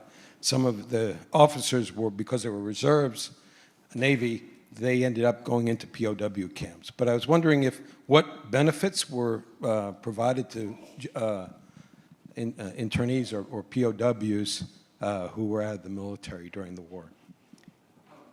Thank you. You mentioned, were you talking about the President Harrison? Correct. Yeah, okay. Which was a large merchant passenger ship, which was, as indicated, was captured by the Japanese immediately upon the commencement of hostilities. With respect to Americans who became prisoners of war, the Japanese, and the issue of compensation. If you were an American serviceman, you accrued pay and benefits during your POW captivity. The catch was that typically you were not promoted during your period of captivity, or when you were given a retroactive promotion, it was significantly less than you would have had you probably been in the armed forces throughout the entire period of captivity. So those people, which would include the Filipino scouts, who were American servicemen, they were not in the Philippine Army, they were American servicemen, they would have been entitled to pay and benefits of the period that they were held. Merchant mariners, it was not just being a merchant mariner and captured by the Japanese. The general rule with merchant mariners was you only got paid while you were serving at sea, right? If you're not serving at sea, you were not going to be paid. So the fact that the companies refused to pay you for POW time when you weren't working for the company, there was nothing different from that from what the ordinary, and the whole issue of recognition of merchant mariners, that would drag on for decades thereafter. And I can tell you from my personal experience dealing with U.S. Navy sailors, including the principal of my high school, they were not real keen about benefits for merchant mariners because the rate of pay that they were drawing was so much higher than the average sailor or whatever here. And I remember Mr. Baker had, shall we say, strong views on the subject. And particularly because his destroyer attempted to load ammunition before the Battle of Leyte Gulf. They tied up next to this merchant marine ship after work hours. And the merchant mariners wouldn't refuse to assist the sailors in loading ammunition. Mr. Baker never forgot or forgave that particular episode. With respect to American civilians, again, I went to law school, I was a lawyer. I can think like lawyers, which is not a meritorious thing to have on your record. Okay, the deal was the State Department took the position with respect to the war with Japan, as opposed to the war in Europe, which was that in November, December 1941, American citizens in the Far East were warned specifically that they needed to get the hell out before war broke out, okay? And this applied everywhere except in the Philippines. So if you were taken as an internee by the Japanese and you weren't in the Philippines, you were not entitled to diddly squat as far as the U.S. government's position was at that time. I think later they softened it up. But initially, it was a very hardline position. That, okay, Charlie, you were warned. You ignored our warning. We don't owe you a nickel or whatever here. And of course, the great majority of Americans who did become captives, internees of the Japanese, were in the Philippines. And let me just, while I'm on that, the great majority of these people were gathered at Santo Tomas in Manila. It had, offhand, I think it was over 4,000 internees there, including women and children and whatever. About 75% of them were American and more than 20% of them were British. And they were held through the war. And as the food situation in the Philippines went downhill, they set up schools for the children. And the schools were on the top floor of some of the buildings. And by December 1944, they stopped the schools because the kids were so weak that they couldn't climb the steps up to the school area. And what this connects to is the fact that one of the aspects about the whole situation in the Philippines in World War II is that if you understand what happens in places like Indonesia, where like 2.4 million Indonesians would die of starvation, of about 7.5 million. In northern Vietnam, 1 million will die in 1945. Had we not gone back into the Philippines, and the Filipino people had been left to their own devices in the hands of the Japanese in 1945, we would have had horrendous numbers of deaths of Filipinos during World War II because we did not return. Next question is going to be all the way in the back to your right, please. Thank you. I enjoyed your presentation. My question is, American POWs could not sue for reparations against the Japanese. Is that correct? Is that yeah, the question is under the Treaty of San Francisco? Right. The position of the Japanese government was and remained that at the Treaty of San Francisco, which basically was the terms under which the Japanese regained their sovereignty, included provisions which basically the Japanese could validly claim that we'd waived the rights to any basically reparations for anything that was done, and that remained the position of the Japanese thereafter. And of course, this was an extraordinarily contentious issue with respect to the American POWs who were held in such terrible conditions with the Japanese. And that went on literally for decades until the number of surviving now Japanese POWs is very small. And I certainly spent hours with people like that listening to their horrific stories, and the fact that we had waved that away. And I think that was a great oversight by our State Department and legal individuals, that they did not recognize that there was something there, that there was unfinished business with respect to our relations to the Japanese with respect to that issue. We're going to get one more question here. Yeah, this better be for Jason, or I will hold you Got a question for Jason.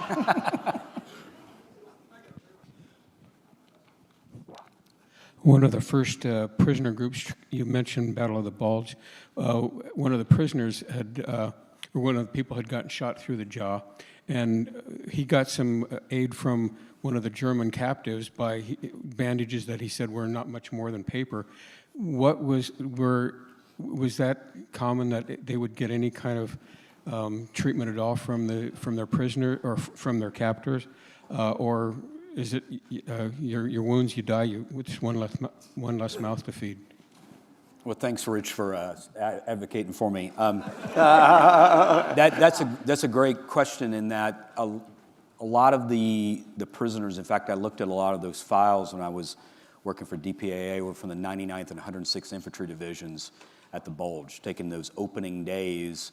And there is, at the very beginning, so they're processed late December, early January of 1945, and there's already a lot of improvisation going on in terms of what the Germans are providing in terms of food and water and medical care and shelter. And you see that as weeks, just every week go by, get worse. So this story you're talking about with bandages, it doesn't surprise me. You see a lot of that in terms of just like having a uniform, if you're taken prisoner in December 44, is just pieced together often from different things. And it really is just kind of holding together what kind of duct tape sort of uniforms that they have. And it's totally improvised, and it obviously adds all of this deep terror for a lot of American prisoners, that even if the Germans don't take action against us, we might just die from exposure to the elements, from disease, or from malnutrition. And that's, of course, what happens. The vast majority of that 1,100 I mentioned are from just December to May of 45. Ladies and gentlemen, Gunter Bischoff, Rich Frank, and Jason Dawson. Thank you. Pleasure, as always. Rich is great. Thank you, gentlemen. All three of them will be out for book signing. This is the last break for you to register for the 2025 conference. Outside at the table, you could still phone it in or email later, but Molly is still outside at the travel table.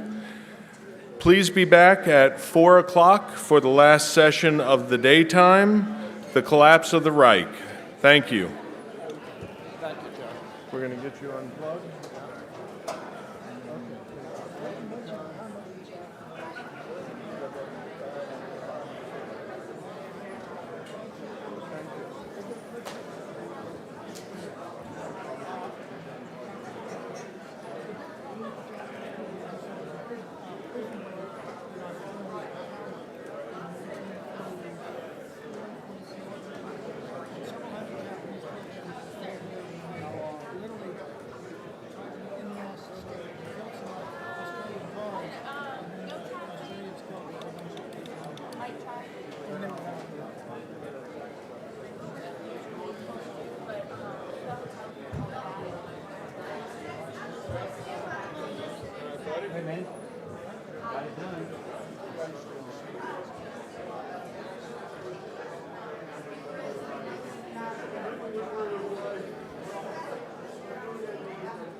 right?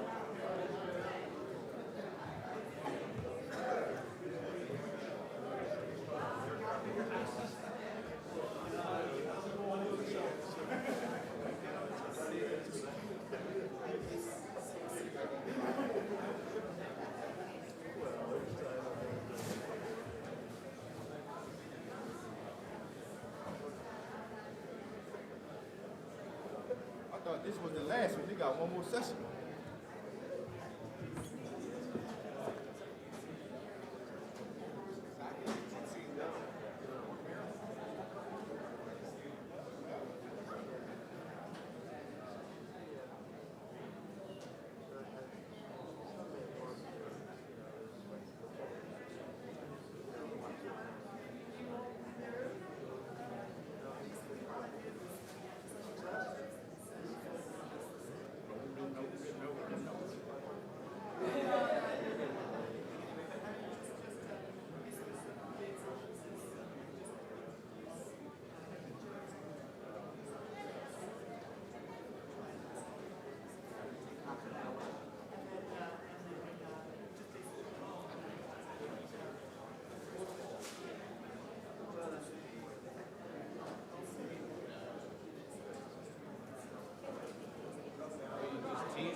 They were ordinary people, just like you and me, who never expected to find themselves like this. But they found courage. They found grit, grace. They found strength in each other, and in their stories, we find strength within. The National World War II Museum. Find the extraordinary inside. In November 1938, Nazi mobs rushed down streets, destroying Jewish-owned businesses, setting fire to synagogues, and arresting Jewish men in their homes. This is the story of Kristallnacht, the Night of Broken Glass. And this is World War II in 2. I'm Dr. Jennifer Putnam at the National World War II Museum. Kristallnacht, also known as the November Pogrom, was an organized escalation of violence against Jewish people in Germany, Austria, and parts of Czechoslovakia. Nazi authorities claimed that the night was a spontaneous outburst of violence after the assassination of a German diplomat in France, Ernst vom Rath, by a Polish Jewish teenager, Herschel Grinspan. In reality, the pogrom was organized and encouraged by the Nazi government. On November 9, 1938, vom Rath died of his wounds, and Chief of Security Police Reinhard Heydrich announced that Jewish people would be subject to spontaneous acts of retribution. He ordered potential rioters not to harm non-Jewish people, and that local police and SS officers should arrest as many young Jewish men as possible. Overnight, mobs of civilians, police, and SS men in plain clothes roamed the streets, looking to inflict harm. They shattered windows, looted, and vandalized Jewish-owned businesses. They stormed into synagogues, ripping out the benches, bimas, and Torah scrolls and throwing them into bonfires. They torched Jewish homes. The local fire departments only intervened when the fire spread to adjacent buildings. Jewish people found in the streets were beaten, forced to perform humiliating acts, and some Jewish women were sexually assaulted. Overnight, hundreds of synagogues were destroyed, and 7,500 Jewish-owned businesses were looted. More than 100 people died as a result of the violence committed during Kristallnacht, and more succumbed to their injuries or died as a result of suicide in the following days. That night and the following morning, over 30,000 men were arrested. After being held in local prisons, they were sent to concentration camps. Hundreds of these men died in the camps. Those who were released in the following weeks and months were forced to agree to leave their countries, even though visas were expensive and limited. This was the first time during Nazi rule that Jewish people were imprisoned based solely on their perceived race. But it would not be the last.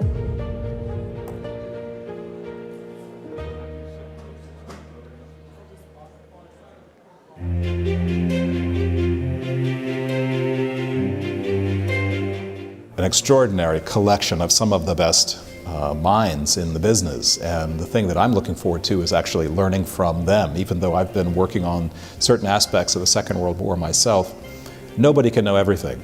And if you bring a couple of dozen world experts together to share what they know about their particular area of expertise, it's like having a living encyclopedia of dozens of people who really do know the answers to some of the most important and complicated questions about the war.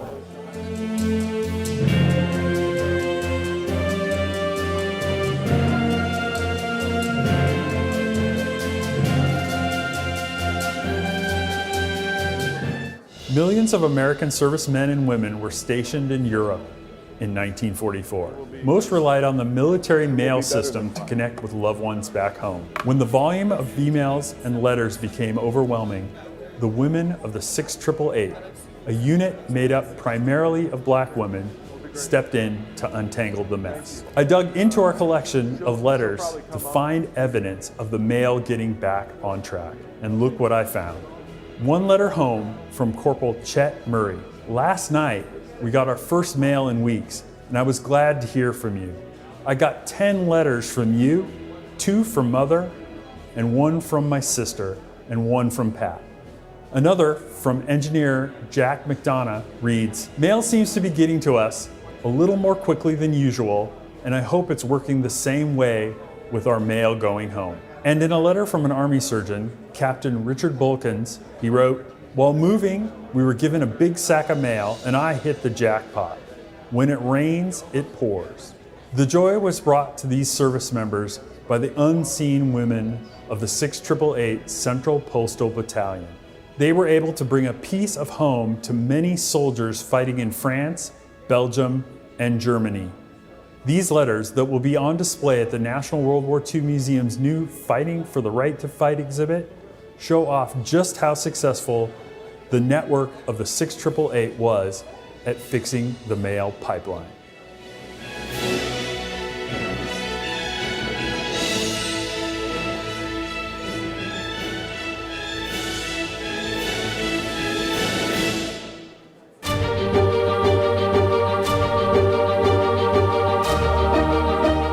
So let's talk about the bombing of Dresden and what took place there. Who wants to start? Yeah, I mean, Dresden was it was known as the Florence on the Elbe because it's such a beautiful city, a Renaissance city with these incredible artworks and architecture and really gorgeous. It's part of the grand tour of Europe. People would always make a stop in Dresden. It survived most of the war intact because it was really on the edge of where the British and American bombers could reach to, and they didn't see. The reasons why they didn't bomb it is a whole other story. But anyway, it made it through till February 1945, and then the decision was taken to bomb it. And by this point in the war, both air forces were very efficient at destroying whole cities, setting them on fire. And this is what happened in Dresden. It caused a huge firestorm which raged through the city, destroying all these beautiful 16th, 17th century buildings all along the river. Famously, the Frauenkirche, the Church of Our Lady, was the fire went through there, weakened the whole building, and it collapsed in on itself. After 1989, they decided to try and rebuild the city centre as a kind of an exact replica of what it used to look like. So when you go there now, you would be forgiven for thinking you're walking through this beautiful Renaissance city. It does look like it, but all the buildings are only technically about 25 years old. City construction started in 2005. Yeah. One other thing that we'll be doing or offering while we're in Dresden is actually a cultural option. This is something Darcy is the Director of Educational Travel Operations. She's always trying to bring in different things to appeal to maybe you really are into World War II, but you just need a break for the day. So what is the cultural option while we're in Dresden? So we'll be offering a walking tour of the Dresden City Center. You'll be seeing the old Opera House, the Our Lady Church, but you'll also have an opportunity to visit the Old Masters Gallery at Zwinger. It is just remarkable. You walk in and it's got that gorgeous hall of antiquities, Roman and Greek marble carvings and sculptures.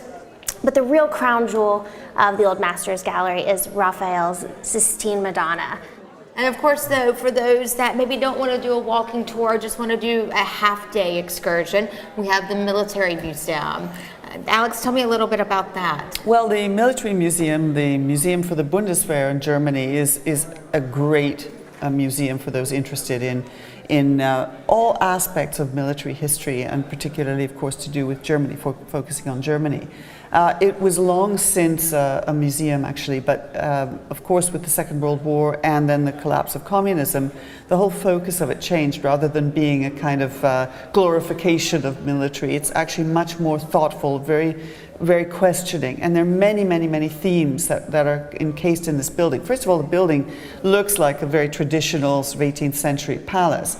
But Daniel Libeskind was brought in to try and modernize and make one more thoughtful about this place. And there's a sort of gigantic shard which faces the very place where the first bombs were dropped during the bombing of Dresden. And that sort of thoughtfulness and the kind of echoing of that history is focused throughout the entire building and all of the exhibitions. And so it's not just following through the history of the Bundeswehr in a kind of traditional way, but also how does the military affect fashion? How does it affect music? How does it affect the way we think about violence? How were formations changed over the years? How were horses used? So the museum covers those things, but of course it has a great deal to offer for those interested in World War II. An actual V-2 rocket, for example. It has the miniature submarines that were produced at the end of the war. It has boots from Stalingrad. It has all sorts of coat, his big, ginormous overcoat. Goering's light blue, powder blue coat, which shows a little bit of the arrogance of the man, even the coat standing there. And many, many other things which show the technological developments of the war, but also the way in which the Germans, in a way, were stymied by their own prowess, engineering prowess, because they kept developing all these amazing technical things, great Tiger tanks and everything else. But they never had the chance to test them properly. They were over-engineered. They broke down, whereas the T-34 didn't, or they could be repaired. And also they started to run out of fuel and so on. So it tells the story of the German experience of the Second World War, but through many, many different facets. As I said, cultural, but also technological, purely historical. And so, one could spend hours and hours and hours in that museum. And I think we offer a choice as to whether or not people can go for a longer time or not. But nevertheless, it's certainly a must-see for anybody who's interested in the history of the military generally, and particularly World War II history.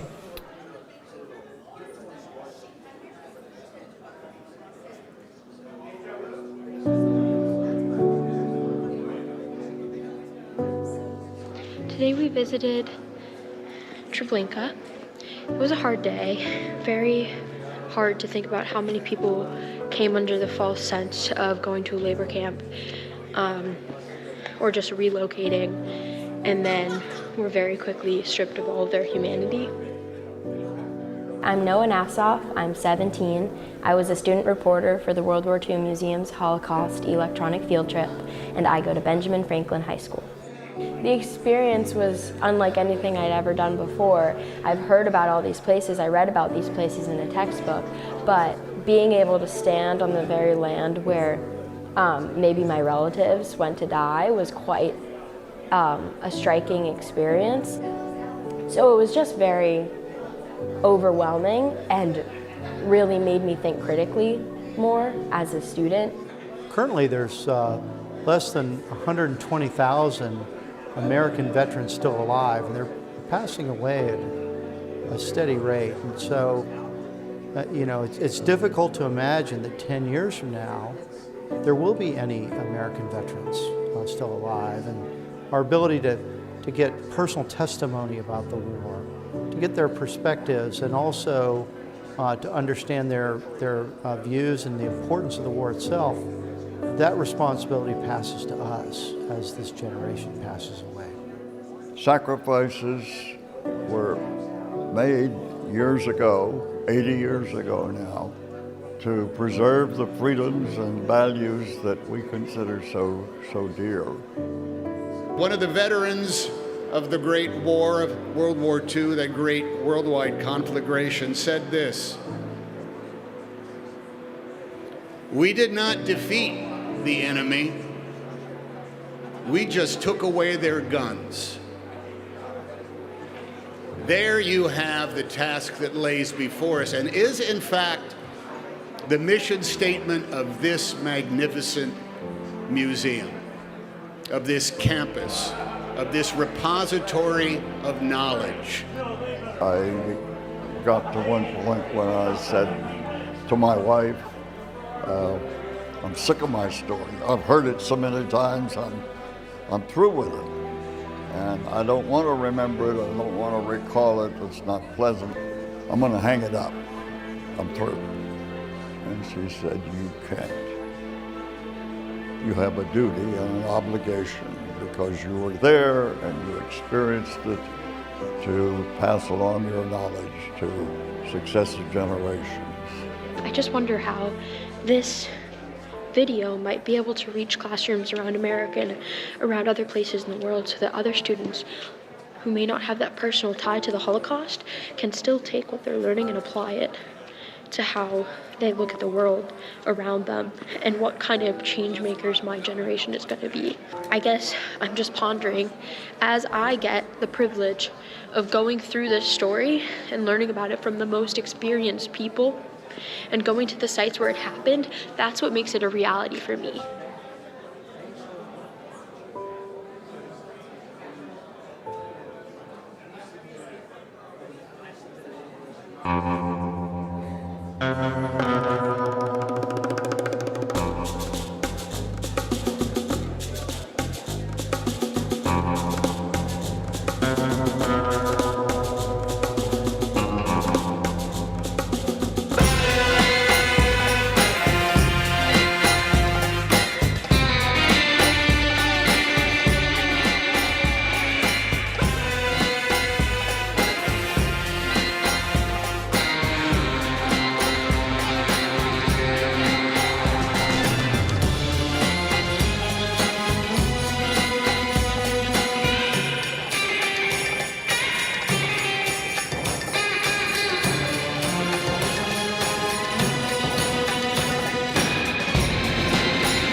World War II saw the initiation of an unprecedented form of warfare, daylight precision bombing.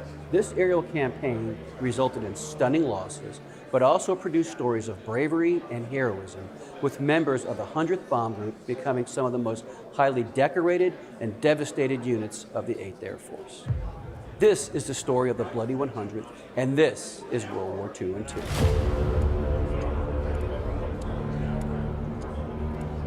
I'm John Curatolo at the National World War II Museum in New Orleans. The early days of American strategic bombing efforts saw heavy losses of both bombers and air crews. This was an intense new way of fighting war, with American bombers facing deadly missions in horrific elements which left physical and psychological scars. The 100th Bomb Group stationed at Thorpe Abbotts in East Anglia appeared to suffer more than the others. Arriving in England in June 1943, the Bloody 100th took part in several high-stakes missions, but 3 operations cemented its notorious reputation. On August 17, 1943, they were part of a larger American formation attacking German aircraft production at Regensburg, Germany. The 100th was placed in the low and in the rear of the formation. This placement was ominously called Purple Heart Corner and was often targeted by Luftwaffe fighters. Of its 22 planes on the mission, the 100th lost 9, a staggering 40% loss rate for one mission. But the story doesn't end there. One B-17, crippled and falling behind, extended its landing gear as a signal of aerial surrender. German fighters reportedly began escorting the bomber when its second engine came back to life. The crew then supposedly opened fire on the German aircraft, breaking the rules of aerial diplomacy. In response, the Germans retaliated, shooting down the bomber. The incident started rumors that the Luftwaffe was then specifically targeting the 100th Bomb Group. Despite this false premise, the tale spread rapidly. The group's bad fortune continued weeks later on an October mission over Bremen, when the unit lost 30% of the plane's sortie. But the myth was firmly established with the 100th mission over Munster on October 10, 1943. Flying into the heavily defended Ruhr Valley, the group lost 12 of 13 planes. Only one B-17, piloted by First Lieutenant Robert Rosenthal, made it back to Thorpe Abbotts. The saga of the 100th over Munster became legendary. Nearly 80 years later, the story of the 100th Bomb Group is still being told, a testament to their mission, tragic losses, and a powerful symbol of brotherhood and resilience.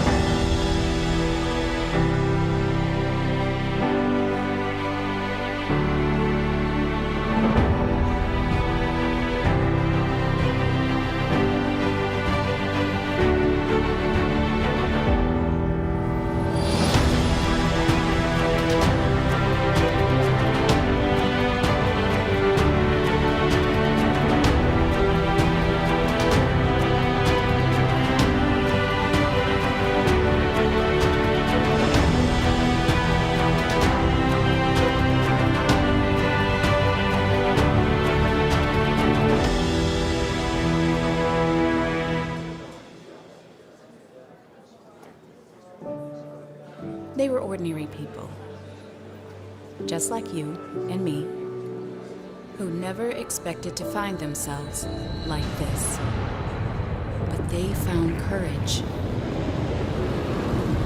They found grit, grace.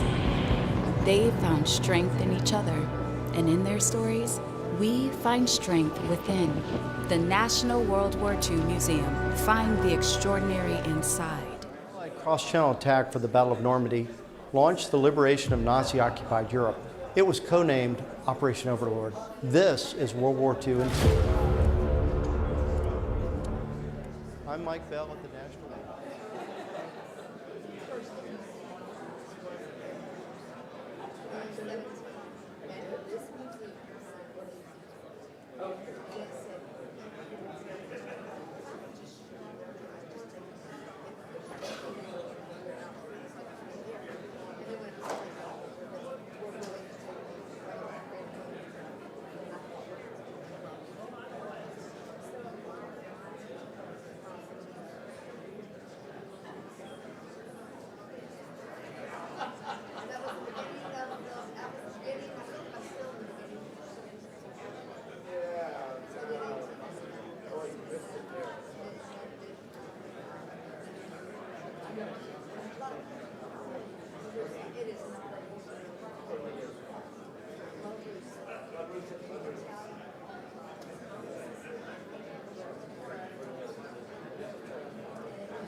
Ladies and gentlemen, please find your cell phones and silence them.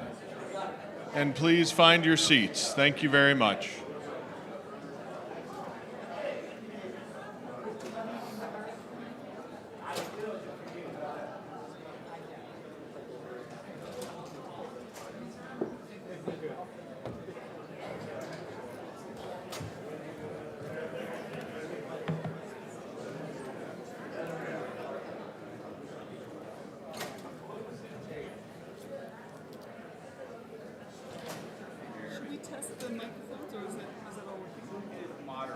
Alex is.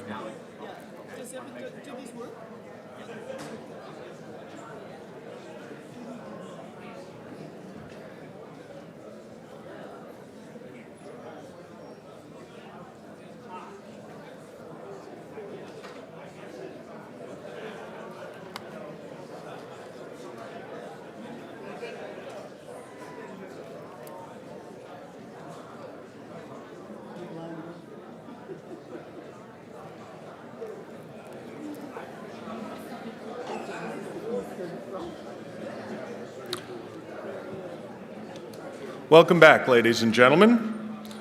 Our next session, The Collapse of the Reich, features an author and historian we have long had in our sights, but just have not happened to connect and to get him here until now.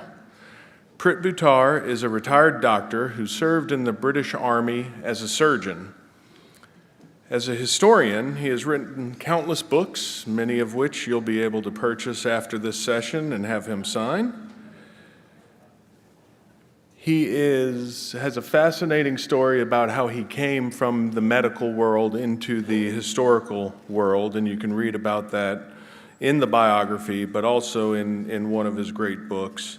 But I also wanted to point out that he has been joined by his daughter, Lottie, who's been a marvelous guest with us this weekend. So thank you for being here, Lottie. And thank you, Prit, for being here. Interviewing Prit will be Dr. Alexandra Ritchie. Alex is very well known to everybody here as a frequent, constant presenter at our international conferences. But many of you, show of hands, who has traveled somewhere outside of the United States with Alex Ritchie? Sort of what I thought. Not enough. I actually thought more.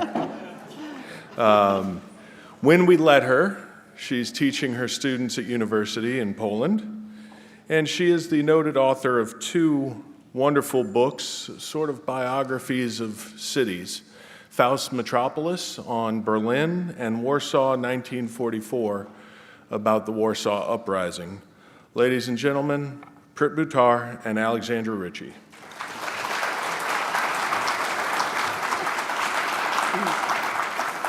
Well, thank you, Jeremy, and welcome, Prit. It's such an honor to have you here and to talk about this subject.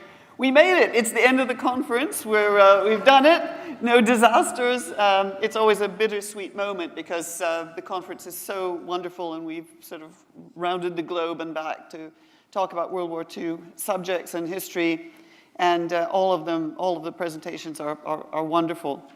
We're talking about something that hasn't been touched on yet so much, which is the Eastern Front. The Eastern Front from our perspective, so that's a kind of a shorthand. The Soviets obviously didn't talk about it. And the Eastern Front is just hugely important as well because, as we have been talking for the last couple of days, that this was a global war. I mean, it touched the whole Earth. Everybody who lived on the planet at the time was in one way or another touched by the war. And of course, the history of what happened on the Eastern Front is no exception. And in fact, because it was such a huge field of battle, really, there's nothing in the war that can be understood or explained without understanding something about that. Even things like the Normandy invasions, when you think that 75–80% Wehrmacht casualties are on the Eastern Front, the SS, all of the things that are going on, tying up German soldiers. If all of those troops had been waiting for us at Normandy, we wouldn't have managed to do it. And so there's a symbiotic relationship between all of the things that are happening, including there. And so sometimes when people ask me, well, what's the relationship between the Eastern Front and the American experience of World War II? Because after all, that's what this museum's DNA effectively is. But there are many, many, many points of contact and points of interest. I know lots of you have traveled with me before, and you've seen some of these things. So, for example, Jason was talking a little bit earlier about prisoners of war. We go to Stalag Luft 3, and we go to Auflag 64, the largest American POW camp for American officers, for example. And they also endured a death march at the end of in January 45. We talk about Lend-Lease, for example. Of course, the British got the lion's share of Lend-Lease, but there were 3 avenues of Lend-Lease going into the Soviet Union from the north, from Iran, across from Vladivostok over the Trans-Siberian Railway. Hugely important. Operation Frantic, the 3 air bases that were set up in Vinica and elsewhere behind Soviet lines, which, interestingly enough, became a kind of a bellwether for the coming Cold War. Stalin began to treat these Americans worse and worse over this time. And, of course, the Holocaust, which touched many, many Americans through their family stories and so on, and also refugees, for example, German refugees who managed to get away from the Red Army, crossed maybe the Frischeshof, got to the United States, and their families live here. And also the harbingers of the Cold War and all of these other things. So the Eastern Front is enormously important for all sorts of reasons, but also, of course, because of the huge conflict that it was. And so my first question to you, Prit, is really, before we do a deep dive into, because the theme is really the end of the Reich, so Bagration, the fighting going on into Berlin. But even before that happens with Barbarossa, I mean, this is a massive, massive fight from the very beginning. So maybe you could just start off with giving us a picture of what the Eastern Front means and how big it was. Absolutely. In many respects, you can think of the Eastern Front as the reason why Hitler goes to war in the first place. In Mein Kampf, he spells it all out, that Germany's destiny is to have a land-based empire, and the only place that's going to come from are the European territories of the Soviet Union, and he intends to carve that out. Everything is, he even says at one point when the British and French are threatening hostilities, if he enters Poland, he tells his generals, the Western powers just don't understand. Everything I do is directed against the Bolsheviks.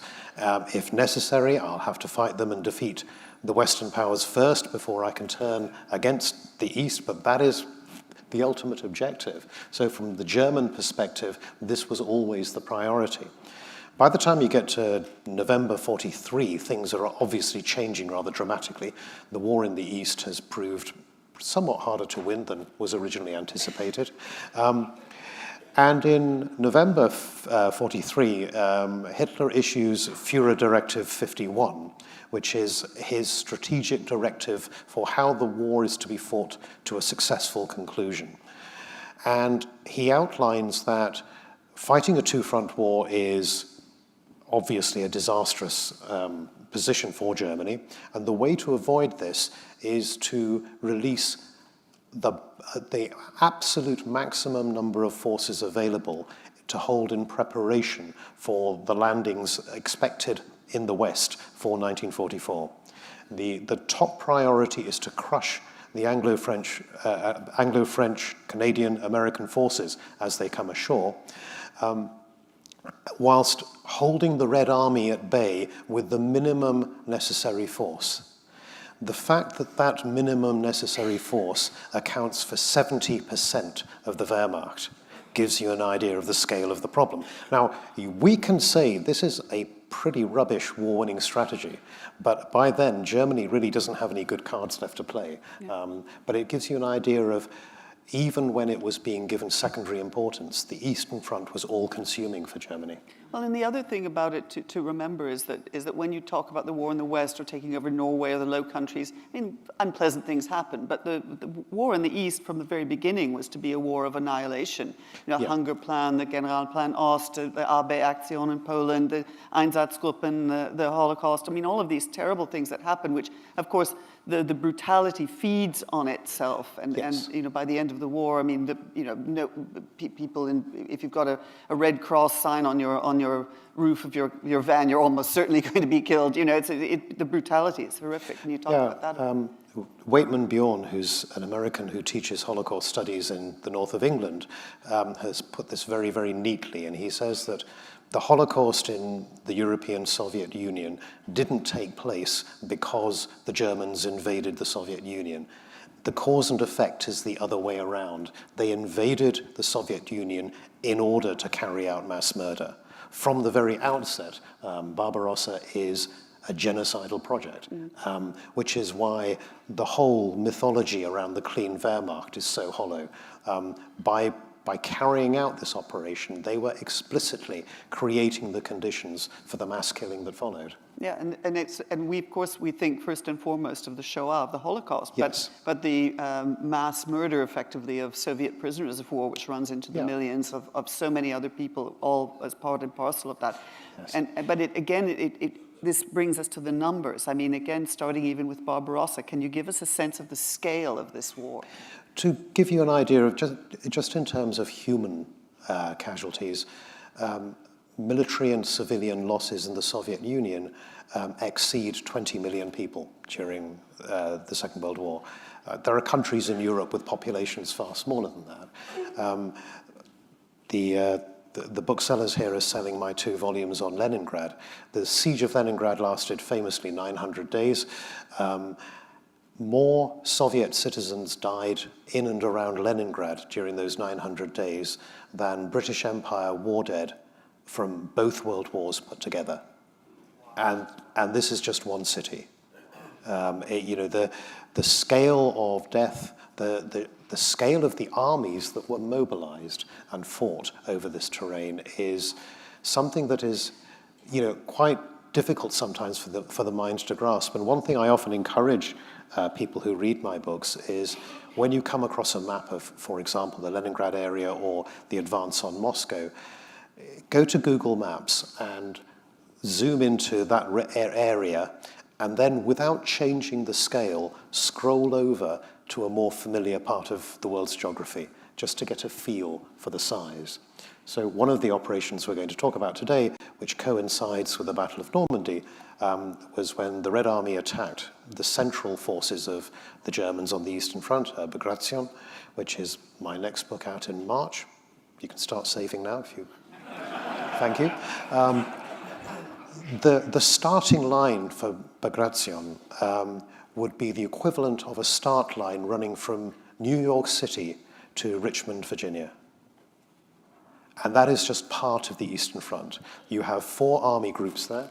North of that, you have a further 4 army groups that carry on the front line all the way to the Arctic Circle, and another 4 army groups south of it, extending the front line to the Black Sea. The advance would be the equivalent of our start line from New York City. To get to Berlin, they have to go from there all the way to Minneapolis. And they're going to do that in 10 months in 3 major operations. And as the Germans are pulling out through that territory, they're destroying every bridge, every railway line, flooding areas, and the Red Army has to maintain a tempo of operations through that area at tremendous cost of life, as Rob Citino mentioned at the outset. The scale of this is something that really takes your breath away. And if you think about the intensity of the fighting in Normandy, as you said, and as Rob said on the first day, the heavy losses suffered in clearing the Schwarzwald and the Rhineland, that's against 30% of the Wehrmacht. And even a modest release of resources from the east would have made it almost impossible for the Anglo-American forces to reach the Rhine. And it brings up this whole question about the perceptions of this war as well, which, of course, as you write about, the Soviets after the war were quite keen on the propaganda to try and make us believe certain things that happened that hadn't, and so on. But nevertheless, of course, the idea and Goebbelsian propaganda was very much, the Wehrmacht, the Germans are going in, they're all motorized, and, let's ignore all the horses in the background because we're going to just show pictures of the tanks and everything else. But nevertheless, the Germans did have this, of course, their concept of war, which is to go in hard and have a quick defeat. The boys will be home by Christmas, and it's all going to be perfect. And of course, as you mentioned earlier, that didn't quite go to plan. They did very well at the beginning, but it wasn't quite enough. And of course, the Soviets are, thanks to Stalin's purges, thanks to not being prepared, thanks to his own paranoia, not believing in the invasion, and then the disasters that happen right away. We get that sense of the Soviets at the beginning being in a terrible rout and a disastrous situation. And then as the war goes on, it changes. But the question, I suppose, to you is maybe talk about that a little bit, and these different armies, how they fought and so on. But also, how much of the Soviet successes in something like Bagration and going on into Berlin were because the Germans had run out of fuel and run out of men and run out of everything practically. And the Red Army was maybe not improving as much as we think, or we were told they have, but they were also up against forces that were far inferior to what they'd been in 1941. Yes. So talk a little bit about those changes. Yes. Both of those points are absolutely right. You can think of this as two lines crossing on a graph. So in summer of 1941, the Wehrmacht is in many respects at the peak of its power. Very experienced soldiers. They've fought in France and Poland.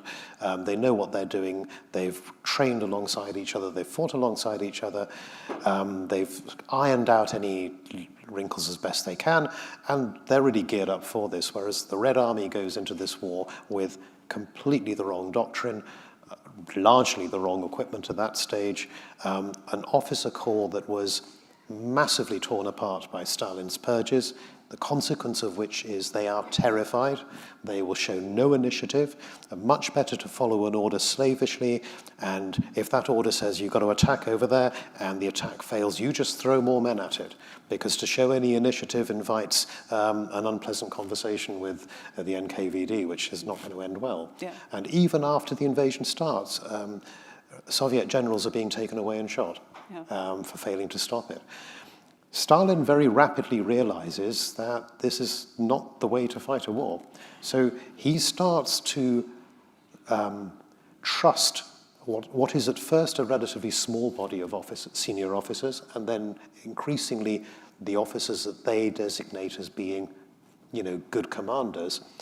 So he starts relaxing the tight control that he attempts to impose at the start of the war. And almost in parallel, Hitler is gradually increasing his micromanagement. And even by the first winter of the war, at one point he's on the phone to a division commander outside Moscow, and he's telling this guy, I can see that you've got a battalion deployed in a cemetery in this village. How many machine guns do you have covering that cemetery? This is at the head of state dictating to the deployment of support weapons in one battalion on this vast front line. And it gets worse. It gets to this, by the time we get to the summer of 44, you can't move any armored forces without the explicit permission of the Führer. If he's asleep, that means it's going to have to wait till he wakes up. No territory it can be given up without permission. Meanwhile, Stalin is increasingly relaxed and saying, okay, I now have a team that can win. But I think it's worth saying something that I mentioned in a couple of my books, that in many respects, the Red Army is a blunt instrument. You find yourself in a fight against a guy with a very effective sharp sword, and you're armed with a cudgel. Now, as the war goes on, the Red Army gets better at swinging that cudgel. And in some respects, the cudgel becomes a slightly better cudgel, but it's no sword. And the thing is that they do this whilst very literally fighting for their existence. And although we can criticize their development and in many respects, even at the end of the war, despite their great victories, they are not really anywhere near the professional standards of Western armies. For them to have come as far as they did in an existential war is actually an astonishing achievement. Yeah, but it's also, of course, to do with resources as well. I mean, natural resources and men, material, Lend-Lease, all of these things come into play as well. And of course, that Germany is a relatively small power by comparison, and it's just running out of everything. But I think that's interesting to talk about the comparison between Hitler's leadership style, if you will, and Stalin's, and to also remember when we're talking about the Eastern Front that we're dealing with two absolute dictatorships. I mean, two of the most horrific human beings ever to have walked the planet. Yes. Both of them in pretty well complete control of their respective militaries or whatever. And as you say, Stalin is intelligent enough to give way a little bit, to understand that someone like Zhukov or Rokossovsky might actually be able to do the job. But it's interesting looking at Stalin's management style in the sense that he actually isn't a particularly great military brain. But he's very good at things like understanding what production, what factory production, and so on. I mean, he's quite an interesting guy. He's not the sort of monolithic character that we tend to see. Exactly. He also, I think his strength lies particularly in an area which is almost devoid of strength on the German side, which is he has a very good eye for the highest level. So he has a good idea for setting strategic objectives, yes. And then absolutely stealing from the German playbook. So the strategic objective is to do this, and then all of the operational directives have to be subordinate to that to deliver that. Whereas on the German side, even their so-called best strategists, people like Manstein, etc., actually they're good operational commanders. But there is, because strategy has been left to the Führer, whose military training consists of being a corporal in the First World War, it's not a good basis for strategic decision-making. Well, except, I mean, he is interesting in the sense that, and there are all of these debates. Of course, the generals all wrote their memoirs after the war to say it's all Hitler's fault, and they were all brilliant and perfect. But also, I mean, for example, understanding the importance of oil fields in Romania and so on, that some of his generals weren't so... Well, that's an interesting thing because, you know, Hitler said on more than one occasion, my generals don't understand economics. And, you know, I can't retreat out of Ukraine because we need the molybdenum mines at Nikopol, and without that we can't make decent quality steel and the manganese from those mines. At one point, Albert Speer, who's been mentioned in this conference before, the armaments minister, goes to Hitler and says, I've spoken to the industrialists.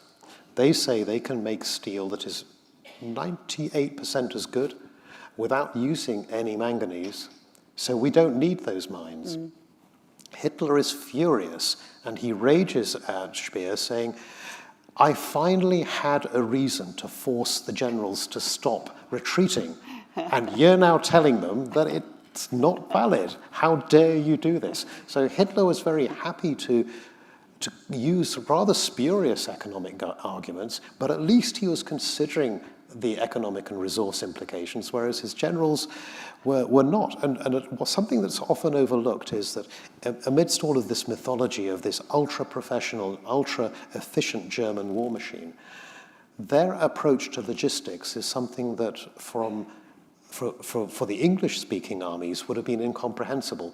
It was explicit in German military training that logistic limitations should not limit the scope of operational planning. Now just stop and think about that. So, you know, in what planet does that make sense, particularly in an era of mechanized warfare?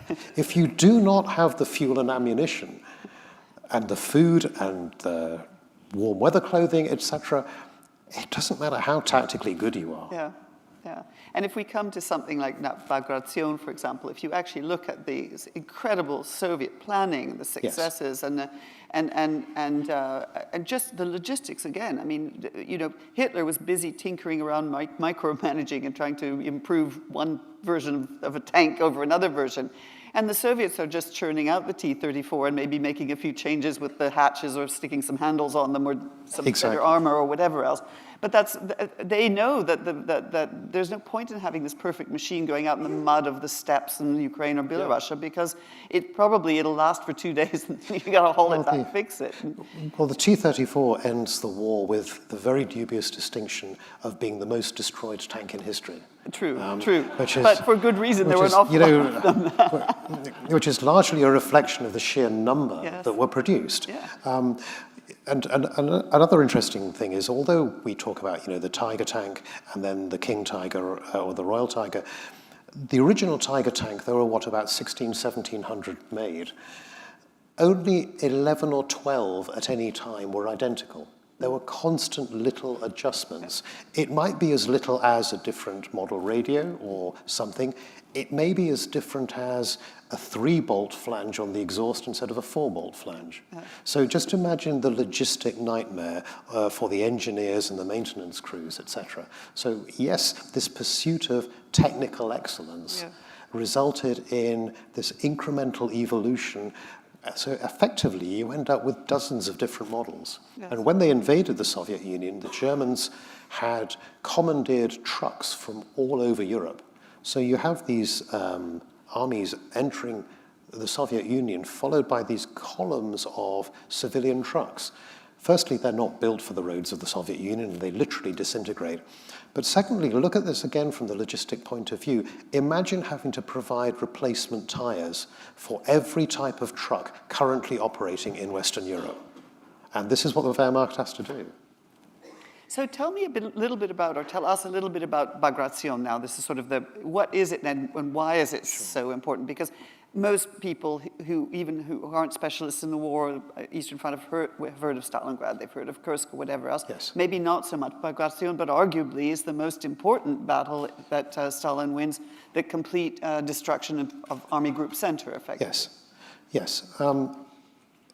Stalin had promised Churchill and Roosevelt that the Red Army would launch a major operation, ideally to coincide with the invasion of Europe, but even if it didn't kick off at exactly the same time, it would follow in short order in order to help with the land warfare that was going to follow the landings.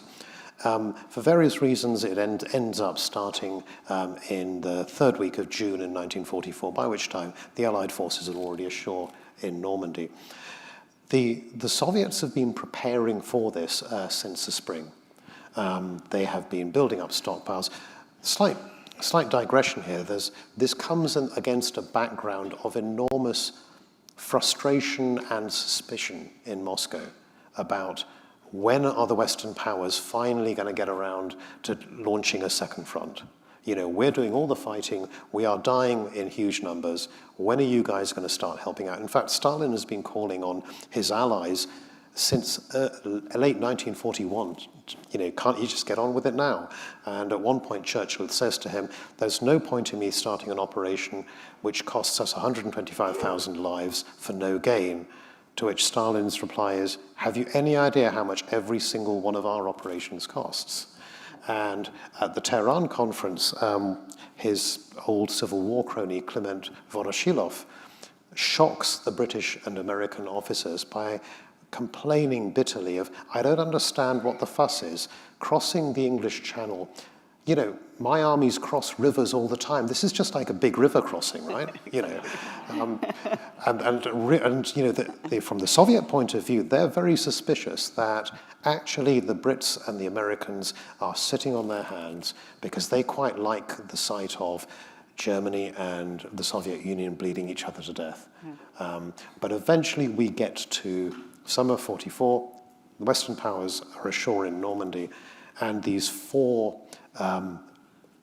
the Soviet terminology is they're called fronts.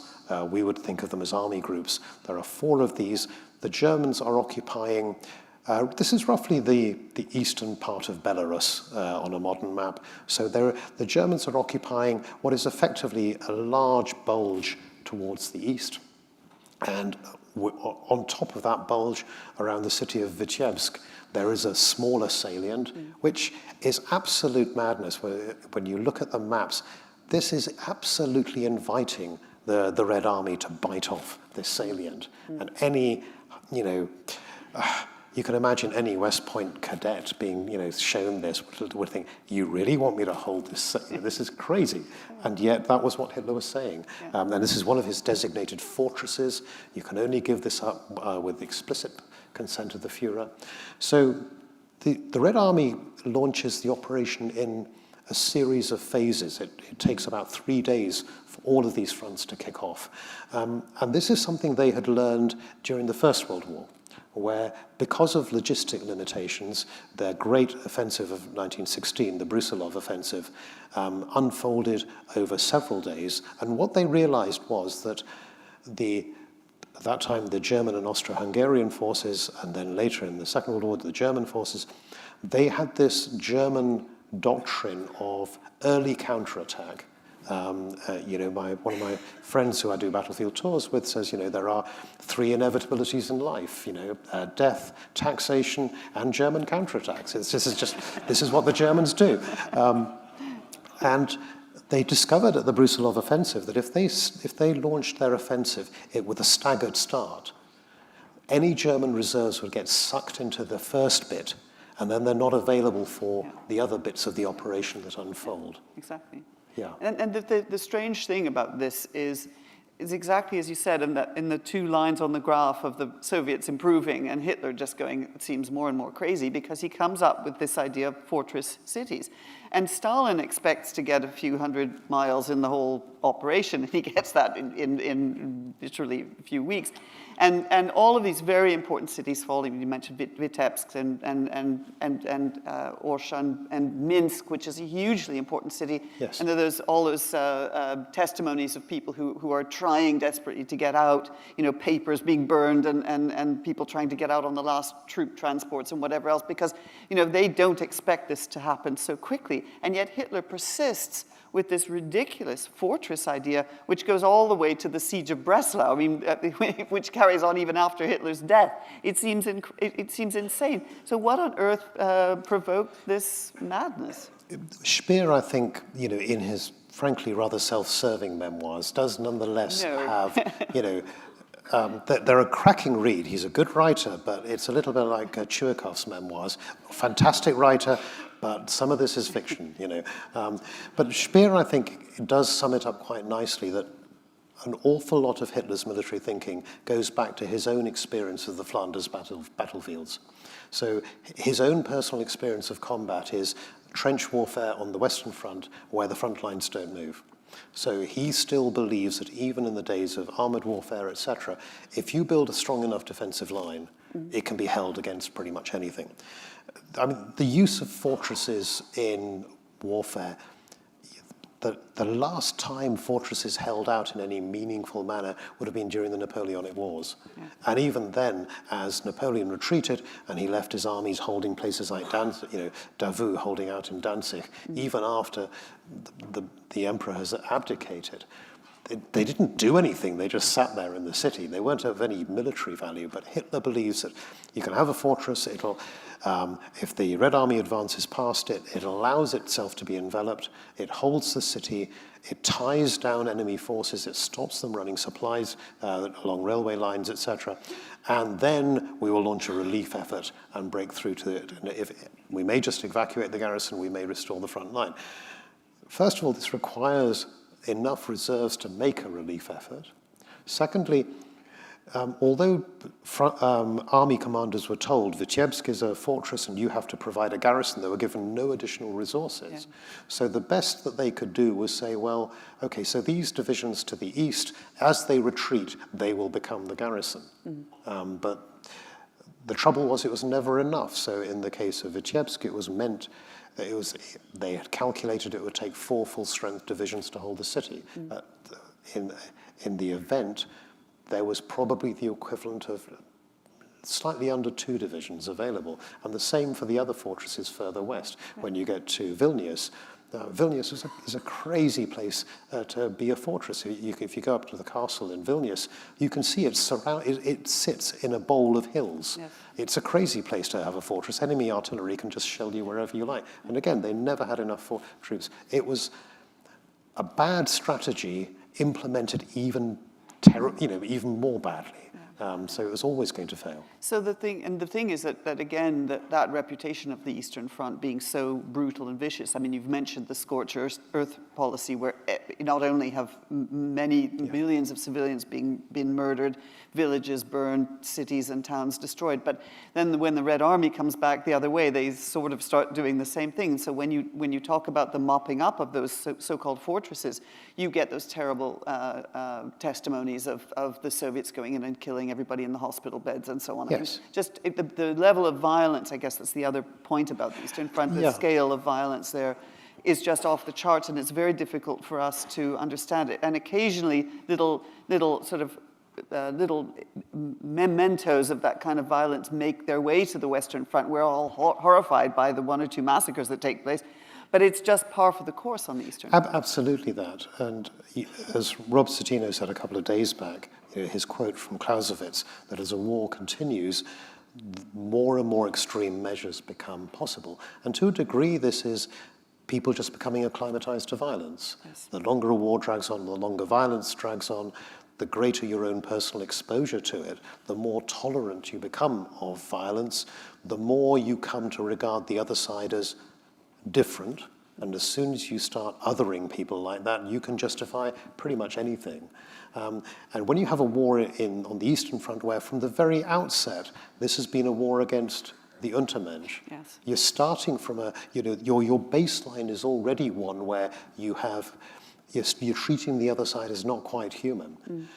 You also, the other aspect of this baseline that's worth considering is that, there was the slightly flippant line yesterday that after the Tokyo firebombing, US public opinion appeared to be more interested in when horse racing was going to be permitted than the fact that tens of thousands of Japanese people had burned to death.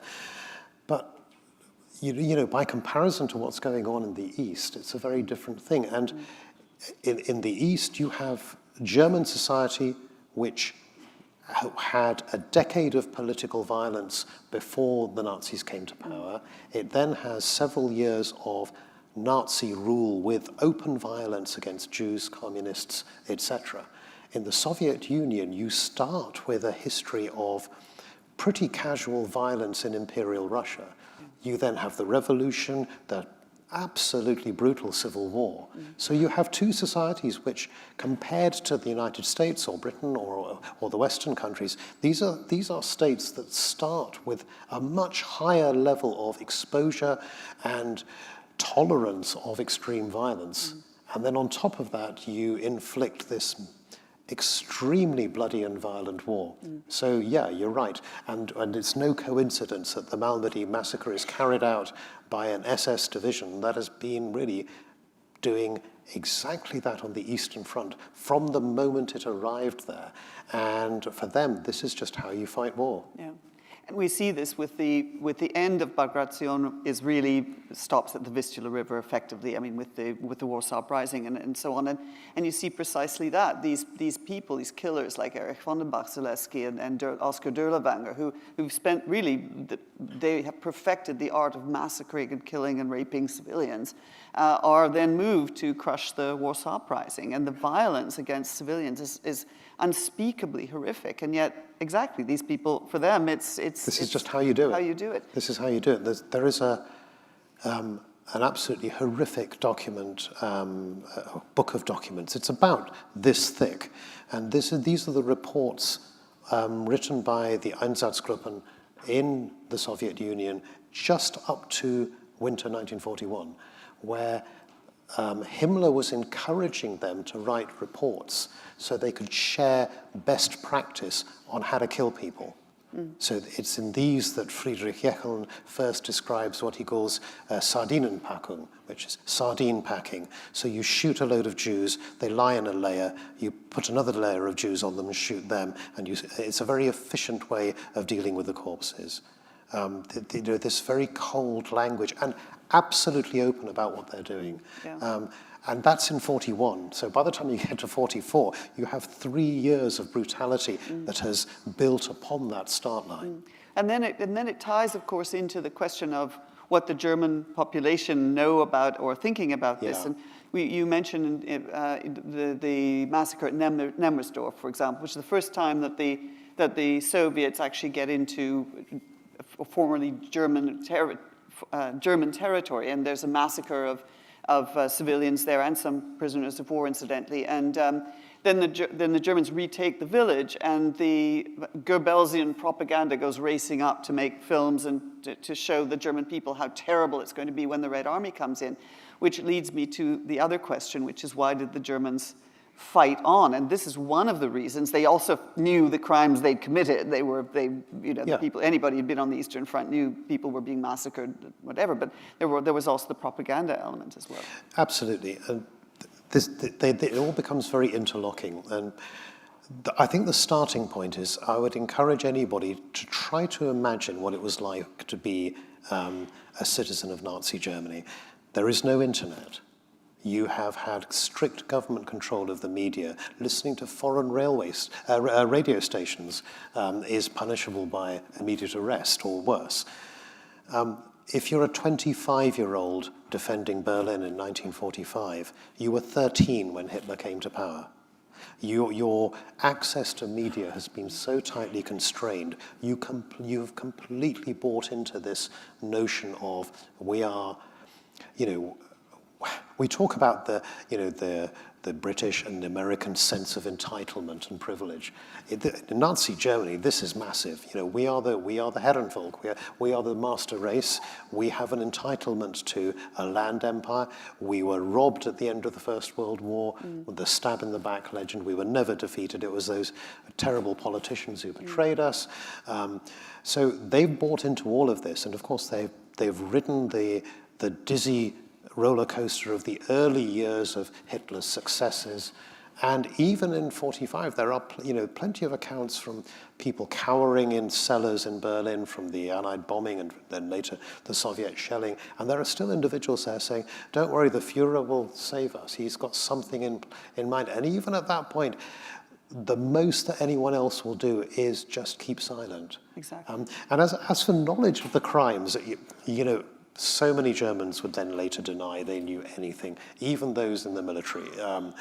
Some of that was just patently ridiculous. Certainly any officer must have known what was happening on the Eastern Front. And even the ordinary civilian population, I am increasingly left with the feeling that they knew or suspected a great deal more than they ever let on. People were coming back on leave for short periods from the Eastern Front. Inevitably, some of those tens of thousands of soldiers would have broken down in tears at home and said, you have no idea what we're doing, and someone would have put a hand around their shoulders and said, tell me. So word would have got out, and they knew that they faced a horrendous collective punishment. And then, of course, after the example of Nemmersdorf at the end of 1944, they have seen that in practice. Yes. And the attempts by Goebbels to portray to the world the bestial behavior of the Red Army kind of fall on deaf ears, because this is shortly after the Red Army has overrun the first of the concentration camps, and those are the images that are circulating in the world. No one's interested in about 72 German civilians being raped and massacred. Yeah. And then I see we're just about to run out of time and go to questions, but so that really brings us to the end of Bagration, then to the preparations for the final attack on Berlin. And once again, there's this feeling, why did the Germans fight? I think you mentioned a number of these reasons, but one of the reasons that the fighting is so vicious in the East is partly because they knew what they'd done, but also because there was a sense of, well, if we can at least keep fighting on the Eastern Front, we can, hopefully the Americans and the Brits will come in. So at very senior levels, there is an awareness of the intention of the Allies to partition Germany. But even with the knowledge of that, people like Heinrici, who commands Army Group Vistula defending Berlin, even when he is told by Jodl, you do realize this is all going to be handed over to the Soviets, he still says, I've got to fight as long as I can in the hope that the Americans change their mind. Yeah, and maybe something will happen. Yeah. And then, of course, when Roosevelt dies, Hitler thinks the whole thing is great. Yeah, this is great. The tide has turned. Goebbels comes in with the runes and says, oh, yes, there's going to be a magnificent change. And, of course, it's all absolute nonsense. And then, of course, another aspect which is sometimes brought up is this question of unconditional surrender, and then Hitler's wonder weapons. And then there's so many of these layers of reasons that... There are, and the other thing that I've found, which I personally found quite hard to understand until I then started reflecting on recent politics in Britain and I dare say in the United States, the ability of people to hold completely contradictory points of view at the same time with great ease. So on the one hand, you can look around and you can see Berlin is in ruins and the city is being bombed flat, and you haven't heard from your son in the army for months, and your neighbor's 2 sons have been reported as dead. You can see for yourself how terrible it is. And yet the Führer says we're still going to win. And people can hold these contradictory views. There were even many in Germany who, even knowing that the end was coming, They were so terrified of another stab-in-the-back legend. They said, well, if the end is going to come, it is better that it comes as such a catastrophic defeat that there is nowhere to hide. Yeah, well, that was rather Hitler's idea. I mean, he had a sort of strange neo-Darwinist racial reason for it, but we didn't deserve to win against the Russians, so let's just destroy everything. His Nero order and all of these other things as well. Like, just destroy everything because we didn't win, so we might as well not be on the planet. Horrific. And again, the wave of suicides that follows his death, and people have, I think in some cases, trivialized this. There were multiple motives. Some of these people knew they were going to be punished. A lot of the generals who shot themselves, they knew they were guilty of war crimes. But in the case of many of the civilians and also many of the military, these were people who had already experienced the bitterness of defeat in 1918, and they literally could not face that emotional catastrophe again. Yeah. And for them, death was better than that. Yeah, absolutely. Jeremy, I think we've run out of time according to the clock up here. So thank you so much. Great. Brilliant. We could go on for hours. It's fabulous. We could. Please raise your hand if you have any questions. First question is going to be up in the front to your left.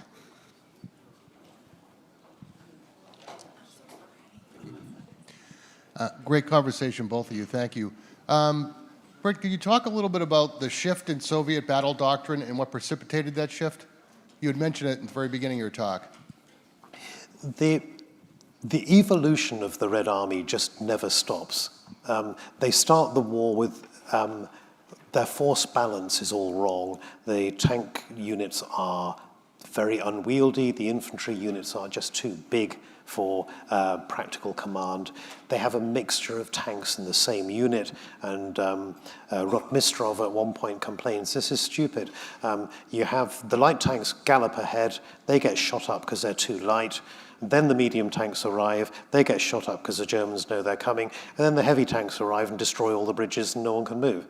And so all the way through the war, they're tinkering with the way that their forces work. One of the interesting things is that compared to other armies, and indeed even the Western armies, the Red Army is very good at the end of each operation of holding, if you like, a detailed debrief and an analysis of, so what went well, what went badly. And inevitably, the same things come up. Very, very poor inter-arms cooperation. Artillery fires according to fixed fire plans. Tanks motor off, leaving the infantry behind. Infantry doesn't press forward close enough behind the advancing barrage, etc. The problem is they identify this and then do it all again. And there's very little evolution until you start getting this relatively small core of experienced veterans who are surviving long enough. And all the way through this war, the Red Army's losses are absolutely colossal. But as with so many wars, the losses are borne predominantly by the most inexperienced troops. So by the time you get to 1944, that little body of real experienced veterans have a pretty good chance of surviving to the end of the war. They know how it's done and how to get the job done. But nonetheless, the Red Army does remain a blunt instrument. Engineering support, logistics support, these just continue to get better and better and better, but nowhere near what we would have regarded as normal in the West. Even by 1944, summer of 44, when the Red Army retakes Crimea, one of the generals talks about this great innovation he had of during an attack, he personally grabbed hold of a radio to speak to the fighter bomber pilots who were overhead to direct their attack. They had no forward air observers that would have been absolutely normal in Western forces and the Germans had from the outset of the war. They still used air power, it was drawn up in the battle plan. At this time, the bombers will bomb this bit and then they'll bomb that bit. There was no flexibility, no ability to call in an airstrike to facilitate your movements. So this does remain a blunt cudgel. Bagration, which we talked about, so this unfolds at exactly the same time as Normandy. And so some interesting numbers for you.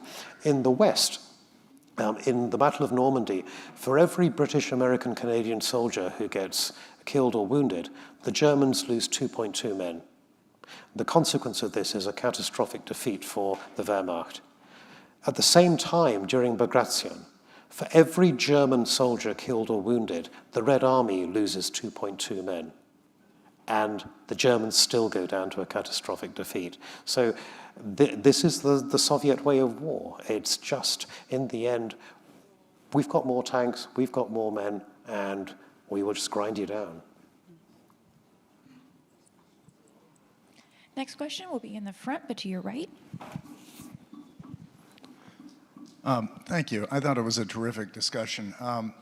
My question is, to what degree would you ascribe the Soviet success to the amount of Lend-Lease aid they were receiving? I believe it was said earlier that Britain was receiving more aid than the Soviet Union, but I don't think the statistics show that. I think probably by the time you add in the huge amounts of food that kept Britain fed during the war, in terms of sheer tonnage, you may well find that the United Kingdom benefited more than the Soviet Union. I'm not sure. But we absolutely must not underestimate the value of Western supplies.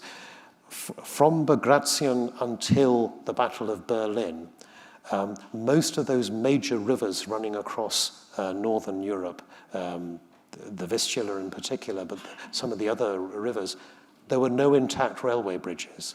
And this is an era where the Red Army was very dependent upon railways to move its supplies. So all of those supplies, so to go back to the analogy from the start, your start line running from New York down to Richmond, when you're preparing to attack Minneapolis in Minnesota, all the supplies for those armies have to be brought across that distance by truck. And nearly all of those trucks have been built in the United States. Many of them are fueled with gasoline provided by the United States. Without that, they wouldn't have got to Berlin. They'd still have got to Berlin, but it would have taken a heck of a lot longer than it did. Within the Soviet Union, there was this great mythology around this. Many Soviet veterans believed that Sherman tanks that were being provided by the United States were actually being built in some obscure part of Siberia. Because it was, this was again part of the Soviet mythology. One thing, as a slight digression, I would encourage people to avoid this very easy and slightly lazy English language approach. Try not to use Russian and Soviet as synonymous. They're not. If you describe in the Second World War this as the Russians, you were ignoring the huge numbers of Ukrainians, Belarusians, Caucasians, etc., fighting in the Red Army.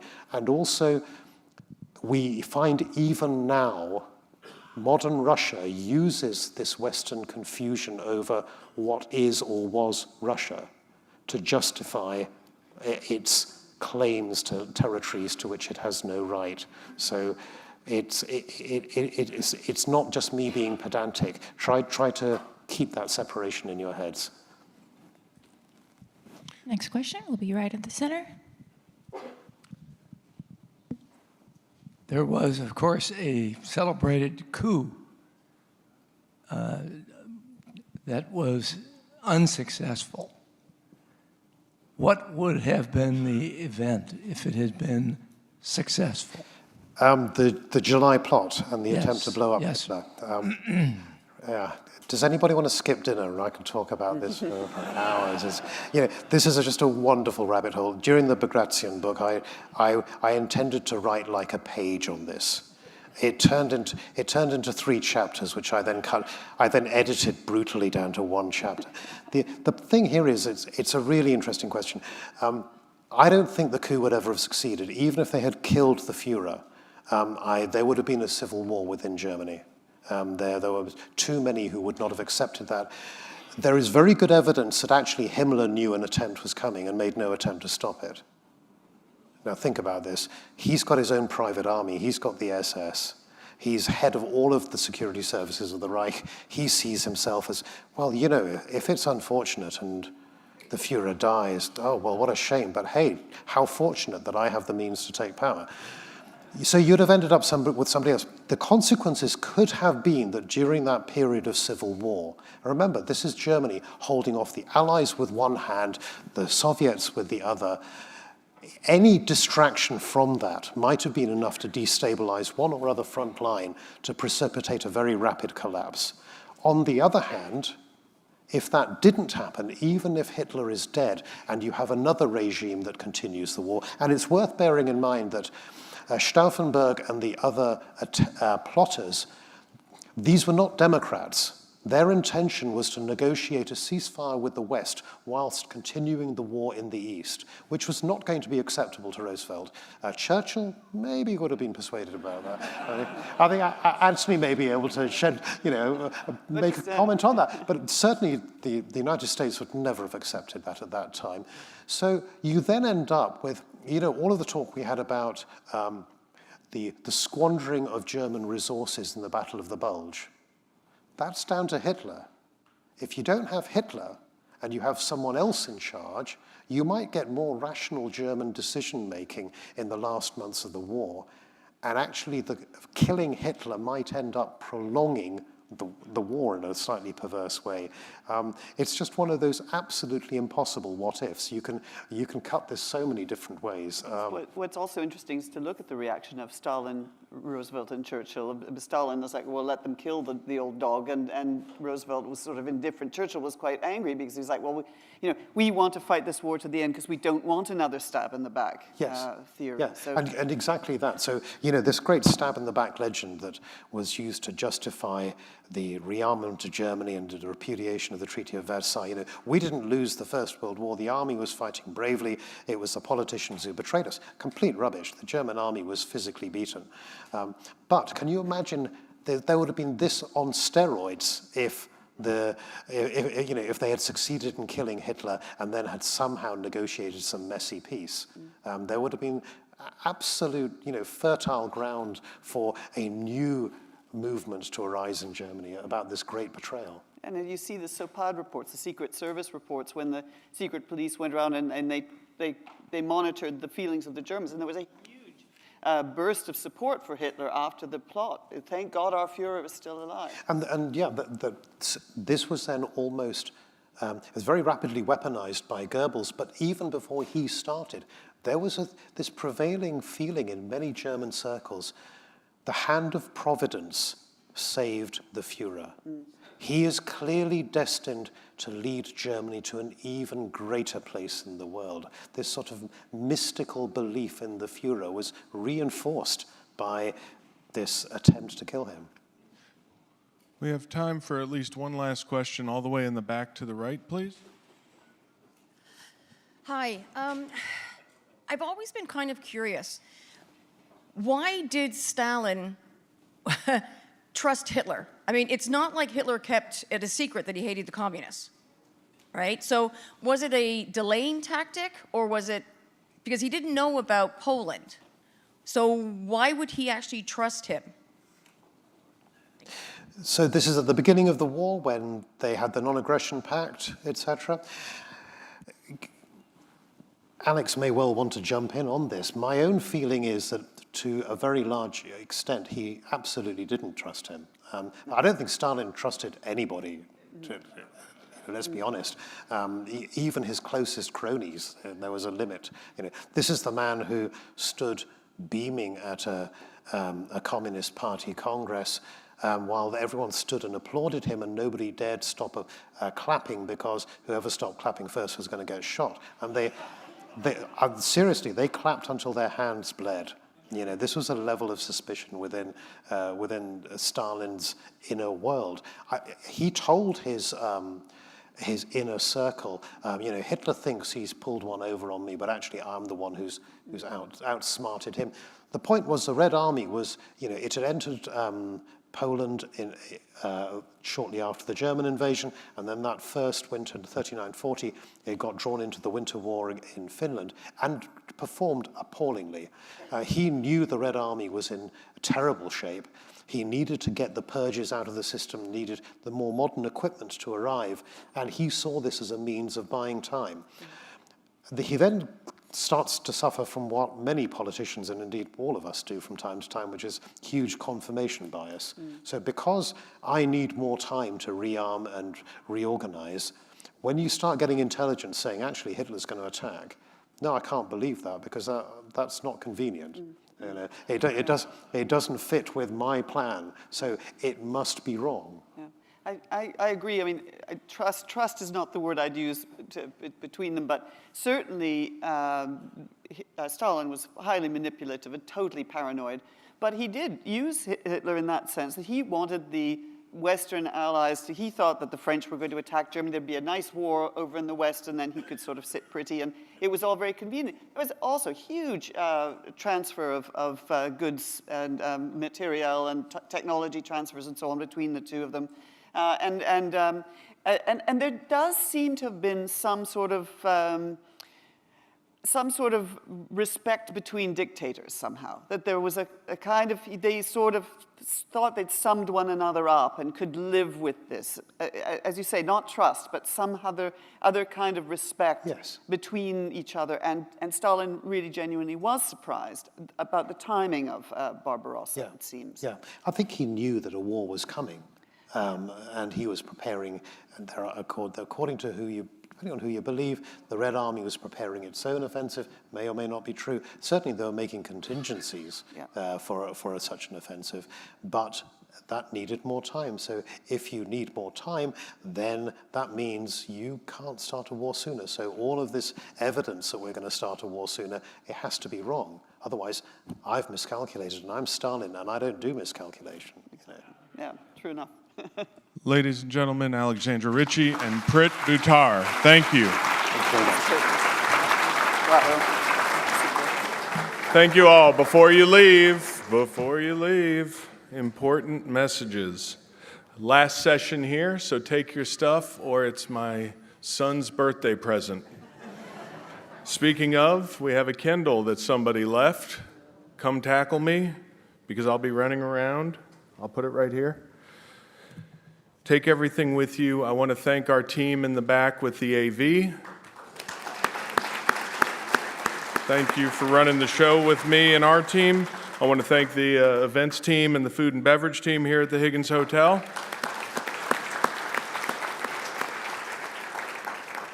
After you buy all of Prit's books out there and Alex's, this is your last time to drop books in your you take with you and don't put in your boxes as far as the books go will be overcharges on your luggage flying home tomorrow.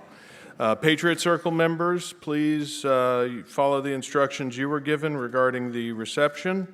Speakers, please meet our team outside of the Solomon Victory Theater at the FDR statue at 6 p.m. Guests, you all can enter the firehouse at 5:30 tonight.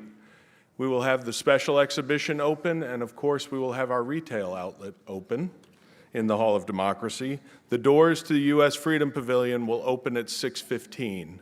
So you can enter the firehouse at 5:30 and enjoy the new special exhibition and spend more money at our store. And you can then get your seat at 6:15 when the doors open. Thank you all very much, and looking forward to a wonderful concluding.